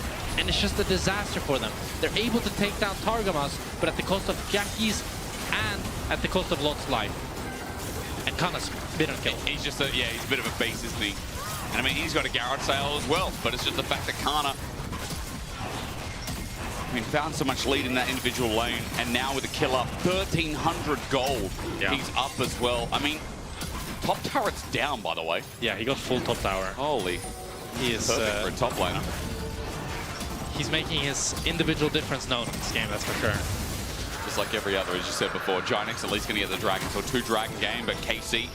Another Hex Soul. Maybe that's a good omen for Giant X. Because they won last game. I mean, yeah, no, I'm with you. Okay. Set us up. How do they do it this game? How do they do it this game? Well, I think ultimates are super, super important. I really want to see. So, we talk a lot about, like, non-committal engage. Yeah, we do. And when you have these tools like the Bard ult, like the Sejuani ult, where you can just throw it and then back off if it misses, the backing off part is very important. Okay. Because if you miss it, but then continue going, that's as if the engage was committal. And then you lose half of that power. So I really want to see them just be willing to throw out the Bard ult, be willing to throw out the Sejuani ult, and then play off of that. If it hits, great. If it doesn't, oh no. Jackie's all in, but look, Kana there, he flushes. Jackie's, one more auto, he gets out. And he didn't even burn his own flash. Close one. Great from Jackie's. I was really worried he was going to end up falling there. But he's able to get Kana's flash. But Kana still generating such a big tempo lead. Yeah. He's going to be able to hit this mid tower with Demolished and get even more play for himself. And Jun here, ooh, beautiful stun. Yeah, but the cleanse comes out. Tempered Fate is even better though. Jun looking for the re-engage. He flashes magical journey. It's taken. Yike comes through to Neverland. Sets up the Nature's Grass. Roots only one. No one defensive behind his support who then dies. But Yike looking to get away with it. And he will. As KC have 4 members down in the bot lane. Noah Poke. Blocked by Targamas. There's Must sends out the ulti. Flash with that, but at least finding Targamas as Targamas responds with the flash. But now on range, Phosphorus bomb. Noah with a double. And Giant X, no, KC might be in trouble. Wow. And it's a bit of an overstep here for KC as they try to go for a little bit too much, going for Jun. It's a beautiful flash from Jun here. He flashes and portals with Yike on top of him to bring him all the way into the tower. And then the Maokai ulti lands onto Jun. Good ult from Kaliss, good Q by Yike. But now Noah, he can fire away, shoot down Yike, continue chasing. Isma, flash ultis, hits onto Targamas, brings him down. Yep. Targamas flash W's. And then Noah, with a good Q predict onto Yike, takes him down, takes down Targamas as well. And we're back to an equal game state. Yeah, hell yeah, we are in a series that, again, is kind of surprising me. I guess it was talked about during the week, and again last week, you know, with the Heretic series, we're like, yo, KC, how they're performing. It's been talked a lot about on desk today as well. Jun might be with what Kaliss is saying, Giant X, so hold it right there. Jun's caught out and a kill over to Kaliss. I feel like whenever we talk about Giant X being potentially good, someone gets caught and dies. We talk about KC being like out of shape and then they throw. So I just did that. Yeah. So just wait a couple of minutes, see if KC throws something. Fair enough. Drake spawning in 2 minutes. That's a huge objective. I do think if Giant X are able to pick up that soul, it's key as well. Yeah, the Herald spawning as well soon. I don't think the Herald's actually that important in this game. No. But Jackie's here. Perfect execution set up. Jackie's looking for a target onto Yike. He picked it out and now disengages with it. He's able to get the TP out of Kana. And now that's a TP advantage for Lot. Well played by Jackie's here, just generating pressure and time for his team. I think that also just cements the fact that they're going to have to drop this Herald, though, as Jackie's without ultimate. He's got a third one. It's like the Skarner build. But how many items build out of Haunting Gaze? Rod of Ages. Sorry, not Rod of Ages. You know what I mean. It's Landry's, yeah, Riftmaker. Riftmaker. Is there a third? What is the third one? I don't have to. I don't want to use a computer. I want people to think I'm genuine. Is there a third? There is surely. Is the MR shred item the third? Oh, maybe it is. Let's pause, because first Herald, then we'll find out. Tempered Fate gets Kalist. Nature's Grass is to the right, but look at the left. Block comes in with a flank, but only onto Targamas. Winter's Bike cuts a blow, sets him up so that he can't move and go, go, go. KC running Giant X down in the pit. They thought they found it. They crunched the numbers, but unfortunately they didn't know how to do math. KC chased the Remnant. A double over to Kalist. The 80 carries again. Successful is one, but not the other. And KC are just getting absolutely everything here. You can see that Lot is so damn squishy. They TP's in, and I feel like, again, it's a misunderstanding of Giant X's comp. You guys don't have a Kali ult. Why contest this? Lot gets immediately one-shot as he's so damn squishy, and after that, KC is able to just completely run them down and get 3 kills and the Herald. I really wanted Giant X to just drop the Herald, play for the third dragon, and win the game that way. True. But now, it's a 2k gold lead for KC. Kana taking down the bot tower here. Breaks it down to nearly 3,000 gold. And it's looking dire. Jack have had to cheat. Bloodletter's Curse, you're right. Leandri's Riftmaker we had. I don't know why right now the wiki is like, it's showing Teemo emotes. It's confusing the hell out of me. I'm sorry I had to cheat. You're an 80 carry, I'm a top laner. We are excused. This Dragon spawns now sitting there waiting third for Giant X. They obviously want this. Kana is on a crazy flank here. Yeah. They haven't spotted him yet. He's 1,700 gold ahead. Yeah. One item apiece though, so granted, that gold's not really showing its roots in the items yet. I do hope that Giant X, someone tries to sniff out Kana, but here we have the Maokai ult coming in. I got my nose to the grindstone as Isma disengage. It's nice. Lot flashes out of the way of the Nature's Grasp, but the ulti out as Kalist sidesteps there. No T1 Bard ulti to show as Jun now down without a count. Giant X might have to disengage this one, and you can see Isma's backing off as well. GX is just giving it up. Yeah, and you can see it's so difficult for Giant X. They just popped down the Maokai ult. Nobody on their side can tank it, but Giant X want to keep going. I was going to say that. I thought they gave it up. The ulti lands in. Giant X looking for the engage. Noah comes into range. Dragon's down though for Kate. After the fact, as GX 5 members getting burnt down, Kalist does get out with the Herald, gives him range, but Giant X, it's not over just yet. Flashing forward is flooding with one more auto from the concussive blows. Giant X gets away. They get away limping as they have to give over the Drake. This expends the Akali, Sejuani, and the Aatrox flash, and the only thing they got was the Victor flash as Vladdy tried to chase forward. And it just looks so hard for them to play any of these fights out. They really need the Sejuani ult, the Bard ult to land on more key targets to get these fights going, but they're just outranged. And they have such great disengage tools with the Braum, the Maokai, and the Renekton.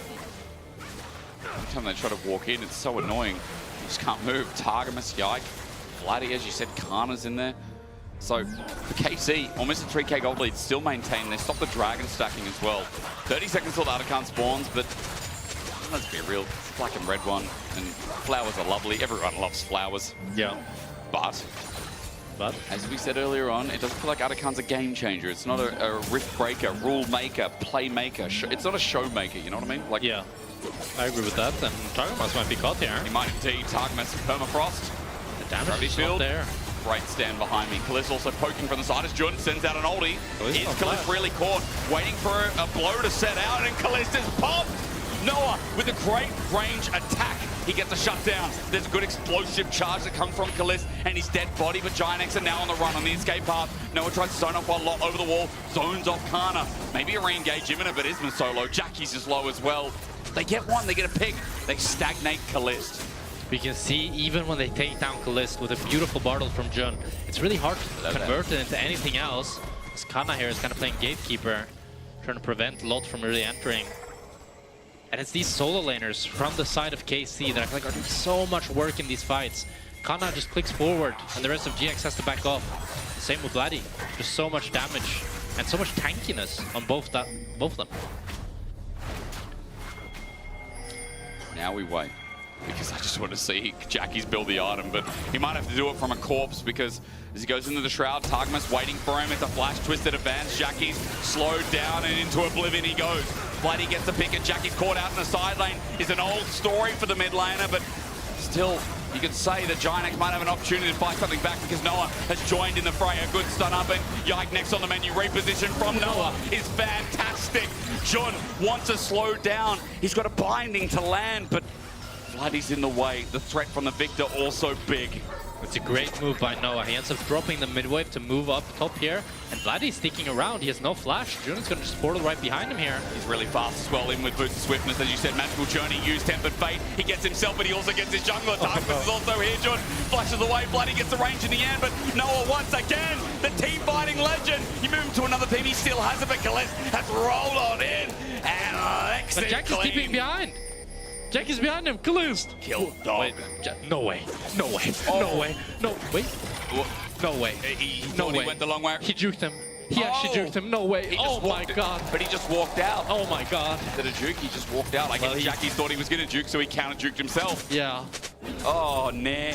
That feels bad. That feels very bad.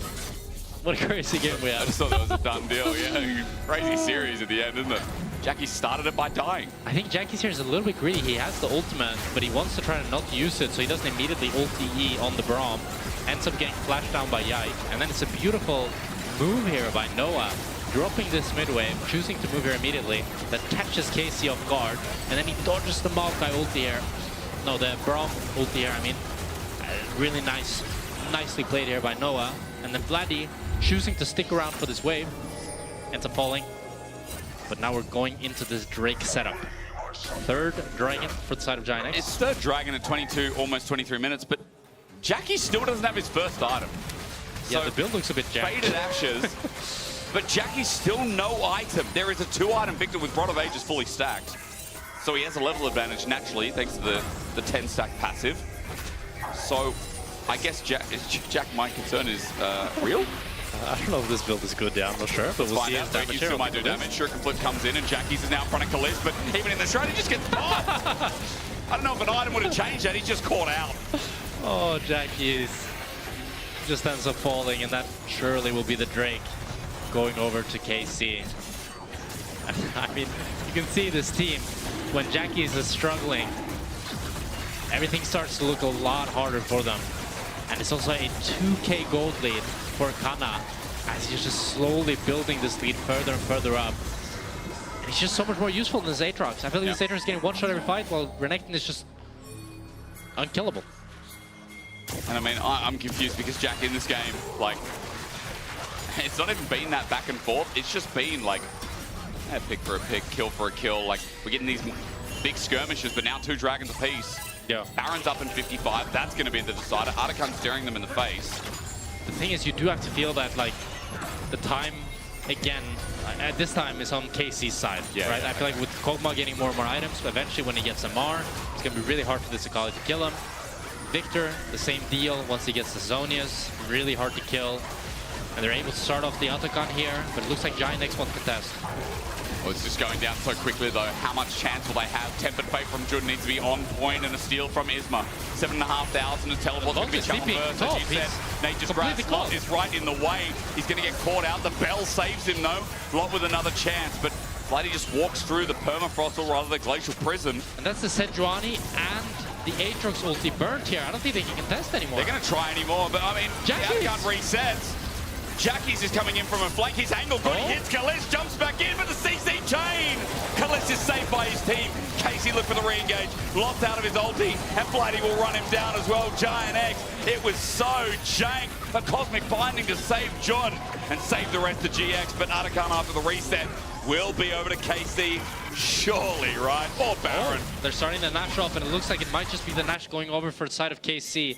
Maybe Giant X could try to contest here, as they do have Sejuani close, but Kana and Targamas are playing Gatekeeper here, trying to stop Isma from joining. Isma does have the flash, however. 5k, he's going to get over Targamas first. June's going to come in. No, great damage. Kana might be in trouble. Might not even get the Baron buff. He's shut down over the wall. 1500, no. A second more and Isma would have had a chance. A magical journey for the escaping KC, but 4 members with Baron is the cost of that zone from Kana. It's so hard for Giants to play this game anymore. Even when Jackie is able to absorb the attention of Kalist, Targamas, and Kana, Vladdy is the one that is just killing all of Giant's backline. I don't think they can really do this attack on to how fast KC is back on the map.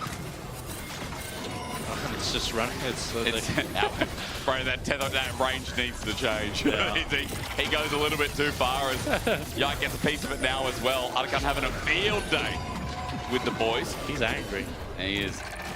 Jax is trying to hide here, but he's a pretty harmless Akali if you look at the item difference What of is mid. wrong with it? Arakan, go home. Arakan, go home, you're drunk. Oh, it just keeps getting angry because of the Landry's procs. Oh, we're back. Okay, yeah, think about it. Yow! Leave me alone! Okay, we're done? We're done, right. Fifth time was the charm, as Giant X might be done as well. They're walking away from this. We just perma top. All random, all top. A rat. Isma took the portal here. Spotted out though. But Kalist maybe isolated. Isma wants to target Yike, flashes and gets on top of him. Twisted advance, beautiful. Isma trying to buy time. He flashes as well, but Nature's Grass keeps him in place and Kalist makes short work. Jun also joined in, had to use the bell on himself. Giant X yakety stacks. We've got a magical journey. We've got an ulti from Targamas. Everyone coming through. A cosmic binding saves his life. Cleanse from Kalist. we're just going to the circus. Oh my god, what is this game? See the elephant. Isma is going for way too crazy of a flank, ends up falling down, and now it's going to be the mid-tier 2 dropping. Oh, but Jackie's looks for another one. In again, why not? He's got an item this time. It's a good knockup from Lot, but he's gone out. Tries to get Kalist. That was the final blow from Jackie. And Kalist just keeps surviving. He just doesn't have the damage, does he? No, he doesn't. It's just sad. He keeps bashing his head into the wall again and again and again. And it never works out. That's got to, you know, I'm not an Akali player. This is like a Vedius day, you know? Yeah. But that's got to be, the 3 Haunting guys has to be some kind of pescatarian build, you know? Like, I mean, the theory I can understand is the idea that Haunting Ices are a very good component. And they stack, right? And they stack. And completed items in League are not that important. True. But at the same time, I don't know if it was the gameplay or if it was just his build, but he looked pretty useless every fight. So it was like 18% extra damage as he stays in combat. But he's not even going to stay in combat. It happens like Akali, yeah. It's a one-shot. I feel like a one-shot build would make way more sense this game. Or maybe Kalist would have died. But people can argue at home. I'm sure he's 3,500 gold down. And again, Vladdy has just been stable. We've talked about him all day. It feels right to Giant X. Putting a candle, though, right up. Vladdy's dead. You cursed him. I did indeed. It just happens again now for Lottie trying to buy time with Kana. Nature Scratch from Yike. We're fighting yet again. We've had 28 kills so far. Why stop now? And Tempered Fate, it's great. But Giant X, low health bars. Noah can only poke and they can only run away. 5 versus 4, they got to pick. But yeah, it's a sad sight when it's 4 versus 5 and you hit a Bardal onto the enemy carry and you have to click back. It's hard for me to see how Giant X can claw this game back in because they just don't have the DPS.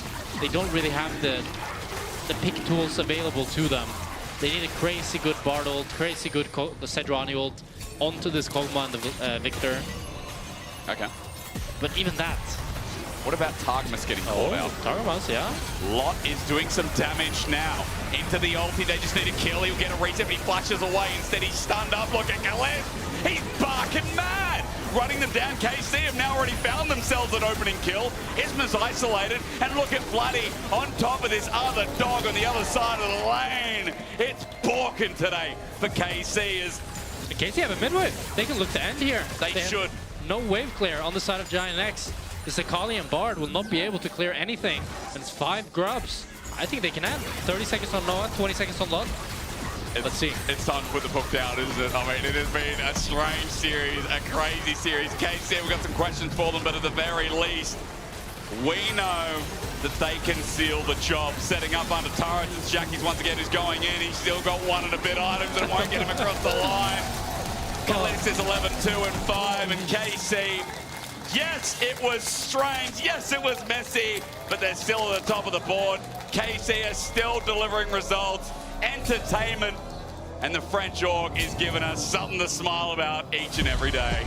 And a much better look from Giant X as they try to fight back. They try to claw their damnedest, but it's just not quite enough as KC take them down. And overall, Kalix and Vladdy both looked great. A wonder to watch them. I really want to see Giant X. They're giving me kind of BDS vibes. Yeah. It's like if they had that little bit more in them, they could be great. Agreed. I mean, I don't think a lot of people thought that Giant X could push them to a game 3. There's obviously going to be a lot of questions for KC and how they close out games, but I think that can wait for another day. You can vote for your key player of the series, Kana, Vladdy, or Kalist. By the way, in this best of 3. Might be Kana, actually. I mean, Kana is... the silent gapping that he was doing. Their solo laners are so good. Yeah. You know, that's what, again, makes this roster so scary. And then you have Kalist. And then you're like, hang on a minute, Targamas on the Brom.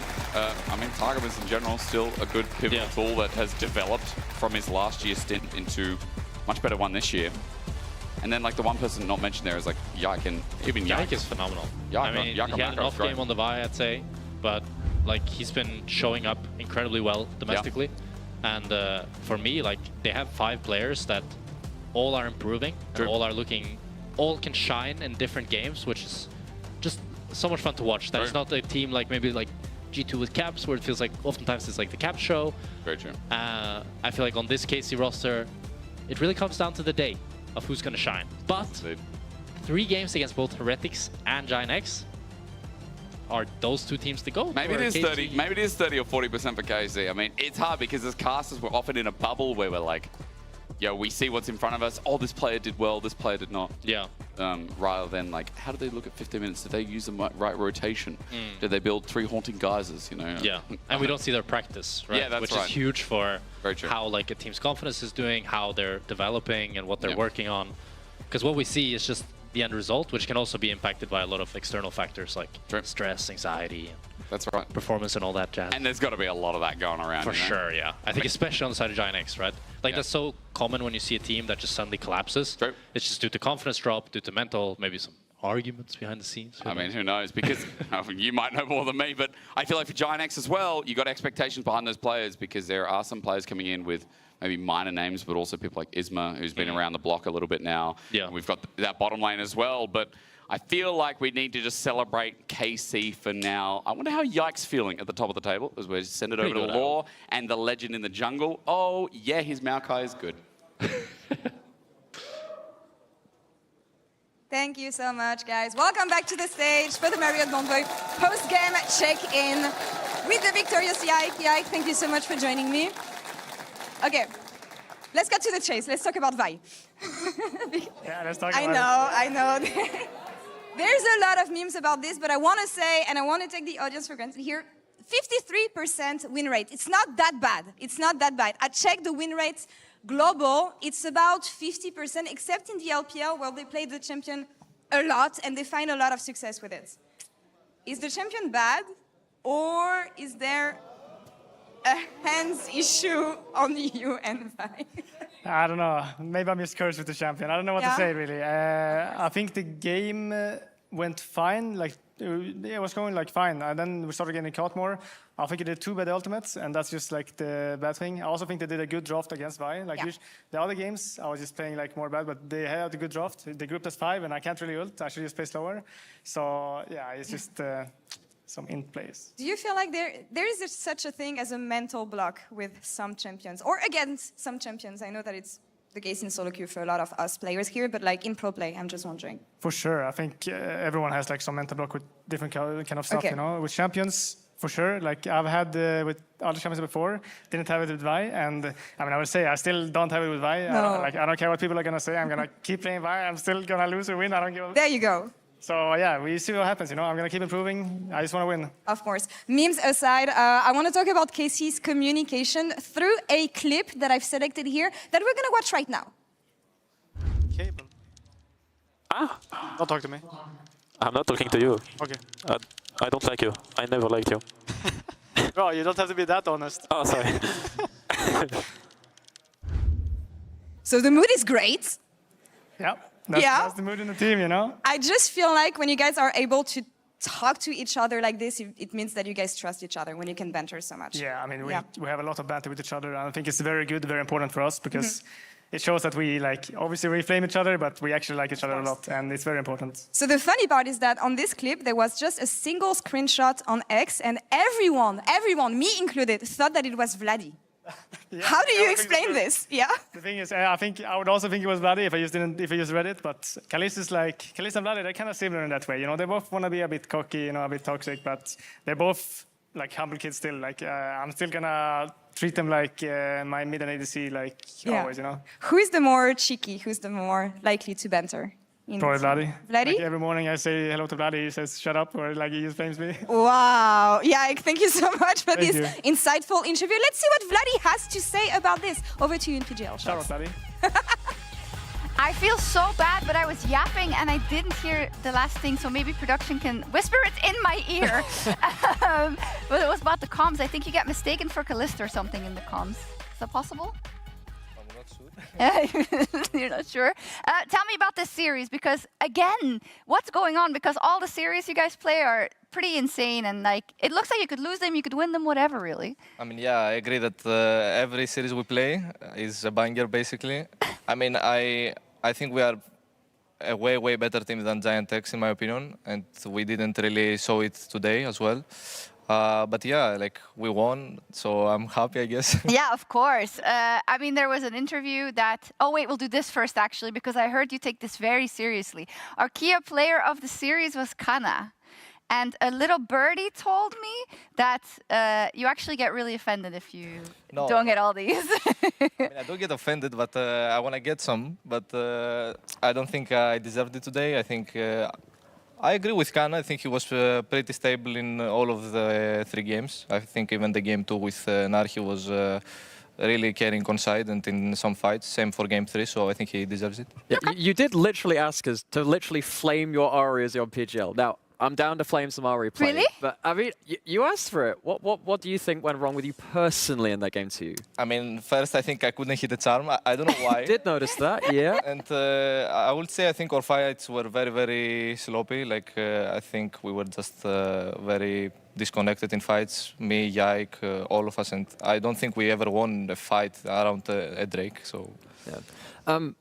Obviously, when you have a lot of losses like this mid-series, you've got to try to find a way to bounce back from them. Now, I've actually been casting you for a number of years. The first time I got to cast you was 3 years ago now. NLC, you were over on Riddle at that point. You were really young at that point, too, in the ERLs. What do you think you've actually learned in terms of bouncing back from hard losses? Because it's a skill set you kind of have to learn, and I guess it's been really important today in a couple of other series. I mean, I think the biggest thing is that you just move on. Like, you just lost the game, but you just completely restart and you just focus on the next one. What's the draft? What you have to do, and yeah, you basically just reset yourself. Yeah, it's pretty crazy. I did hear from some of our wonderful makeup ladies that even at first stand, that when you had those kind of initial losses, which would normally for a young team might just kind of destroy you, right? That you came back the next day, you all sat in the chair, you were all like, oh, nothing happened, let's just go. Do you feel like this is, that you share this across from your 5 players and your coaching team? Is this really something that you make sure that you always focus on just to shake it off? I mean, yeah, I'm pretty sure everyone has this mentality that you just move on, you go into the next game, and yeah, like I think everyone does it, even our coaches, even our mental coach, performance coach. And yeah, I think it's a very crucial part of a team to have. Yeah, it's nice to see for sure, because the early games have been kind of an issue with KC, right? It's something that we see, but the team fighting then is where you absolutely excel and where you are great. Now, I like to look ahead if you're going to be going perhaps to MSI, perhaps to Worlds. Is that early game something that's on your radar? It's like, okay, we really do want to be cleaning that up. I mean, I would say, at least in scrims, our early game is very, very good in my opinion. Even in today's week, in this week scrims, I think we did very, very good and against very strong teams. But yeah, I guess on stage we are kind of choking. We saw it today as well. But you know, I would say our early game was quite better than before, so at least it's an improvement. It's an improvement. It wasn't that bad, I guess. There was a quote that Laura sent me from, I think it's something you said around first 10 and someone tweeted it, but tell me first if it's correct or not. It's about playing a Kali. When you play a Kali, you don't play to make fights good, you play to show you are good on a Kali. Is that a correct quote Yeah, from you? it is correct. I said it in LFL though. You did? Yeah, but I mean, yeah, I think you can see Zeka when he plays it, like he just plays to show himself, and yeah, very good mindset. But I wanted to ask you about Jackie's Akali, of course, after that. So how was it? Did he just play to make himself look good in that game? I think Akali is very unplayable in this game. I think even if you you need to find a crazy flank, and even if you find a flank, I think it's very, very hard against our comp. But I was very curious about his build because he went 3 masks. He loved masks. I don't know why. I felt like he didn't do much damage, but overall, I think in lane he was pretty decent. Yeah. Are there a lot of inting builders in pro? I mean, I think there are some. For mid?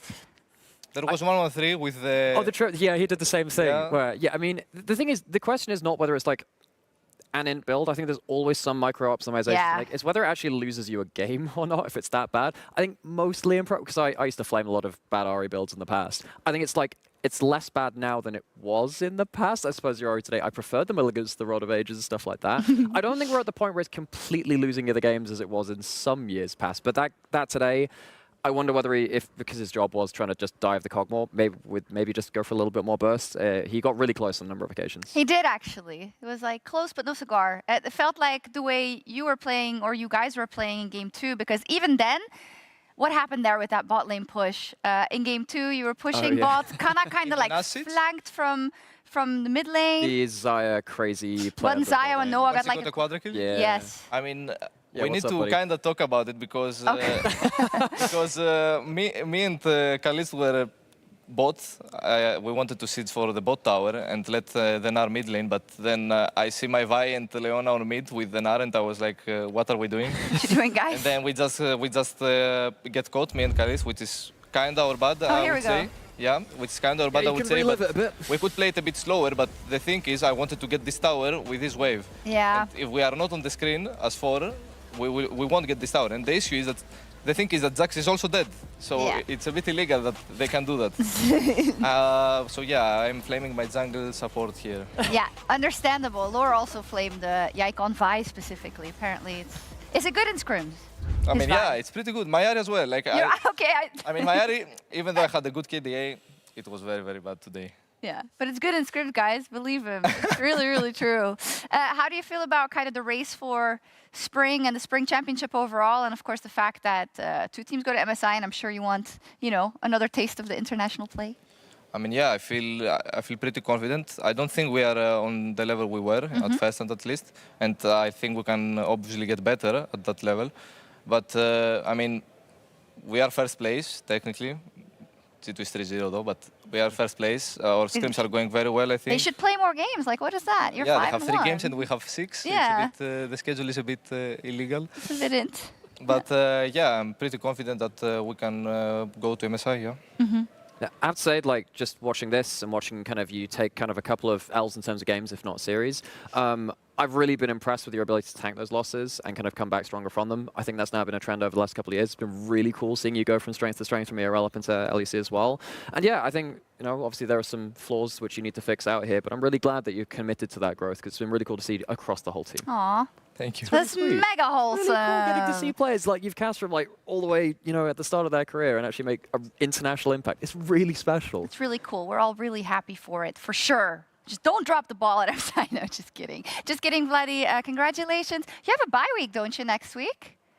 Oh, yeah, we don't play. That's kind of cool. I will get some vacations. Let's go. And then I think you're playing tomorrow. No. No, we don't play. Oh, you're done actually. Yeah, we're done for 2 weeks. Oh, whoa! The schedule is a bit weird, as I said. For That's intense. But on the other hand, it's kind of unexpected. But that means you finally, because I can imagine it's been non-stop since first stand. So I mean, it's almost non-stop. Yeah, we got like a week break, I think. yeah, that's nice. Happy for KC that they get a little break. And we're going to sign off so that he can fully enjoy that.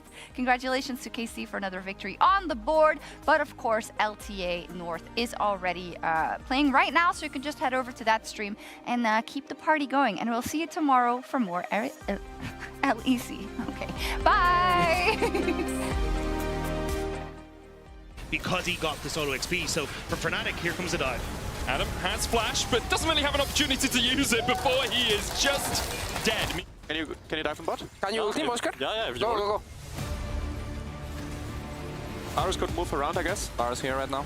Should I move too? He's dead, he's dead. He's dead? Nice. Okay, Varus are close. I get this. I shall do. Kill the Varus, I will flash on him. Yeah, no flash, no flash. Get the flowers, guys. Flowers, flowers. He's taking off flowers. Redemption will follow here, so Adam is going to be healed up, and with Larson coming across, they should have the damage. Oh, no! He gets the counter strike. Adam flashes away. He's okay. Oh. Yes, shuffle still? Oh my god, no flash. No shuffle, no shuffle. Okay. Nice, guys. Nice, clean. Huh? Not talking. I'm not talking to you. I don't like you. I never liked you. No, you don't have to be that honest. Oh, sorry. You can risk counter if you. No flash, okay? Oh, he's basing. We'll fight this counter. No flash. I'm coming. Kill him. Kill him. We can kill him. No hurt. Aurora is here. Yeah, dead. Kill him. Yeah, nice. Oh nice my one. God. That's the best Talia. Not a gun. The best Capacha boost. Okay, will you convey? I'm on mine. Go back. Why is that? God, God. Opportunity one. Nice. Nice, Ari is dead. Leona. Good, really good. Okay, sure. What is their face checking Isma? He does get the stun though. I feel like Khalid will kill him though. I mean, you're right. Ulti has to come out. Khalid flushes it! Hot damn! Call your grandma. Tell her about that one. Why is that? Guys. Nice. Ahri no charm. Okay, Ahri no ult. I'm probably behind. Right behind. Okay. Why is that? Come in. A classic. Jackies has just jumped in. Wait, Shuriken flipping takes it onto bloody other turret. Jackies! When we talk about mid being sexy, this is what we mean. Actually, Akali behind you. I'm fine for now. I will tag you. I want to sell you, okay? Yeah, I'm going Seju. Yeah, I can cover you. Set it up. Seju. I kill Corki. Maybe you can end. Okay, guys. Oh, maybe kill him.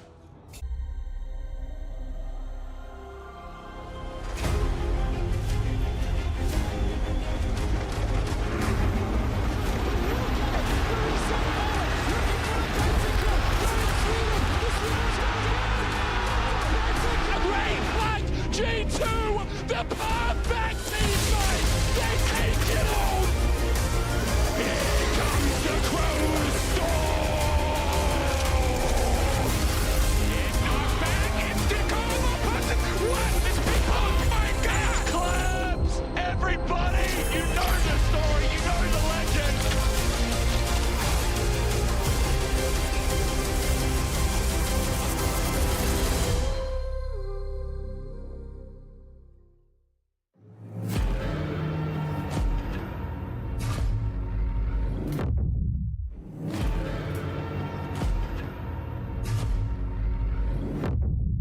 You walk along the edge of danger, and it will change you.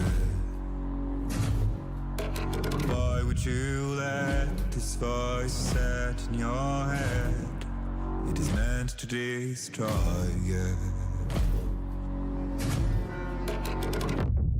You summon storms, you play with nature. Now watch it hurt you.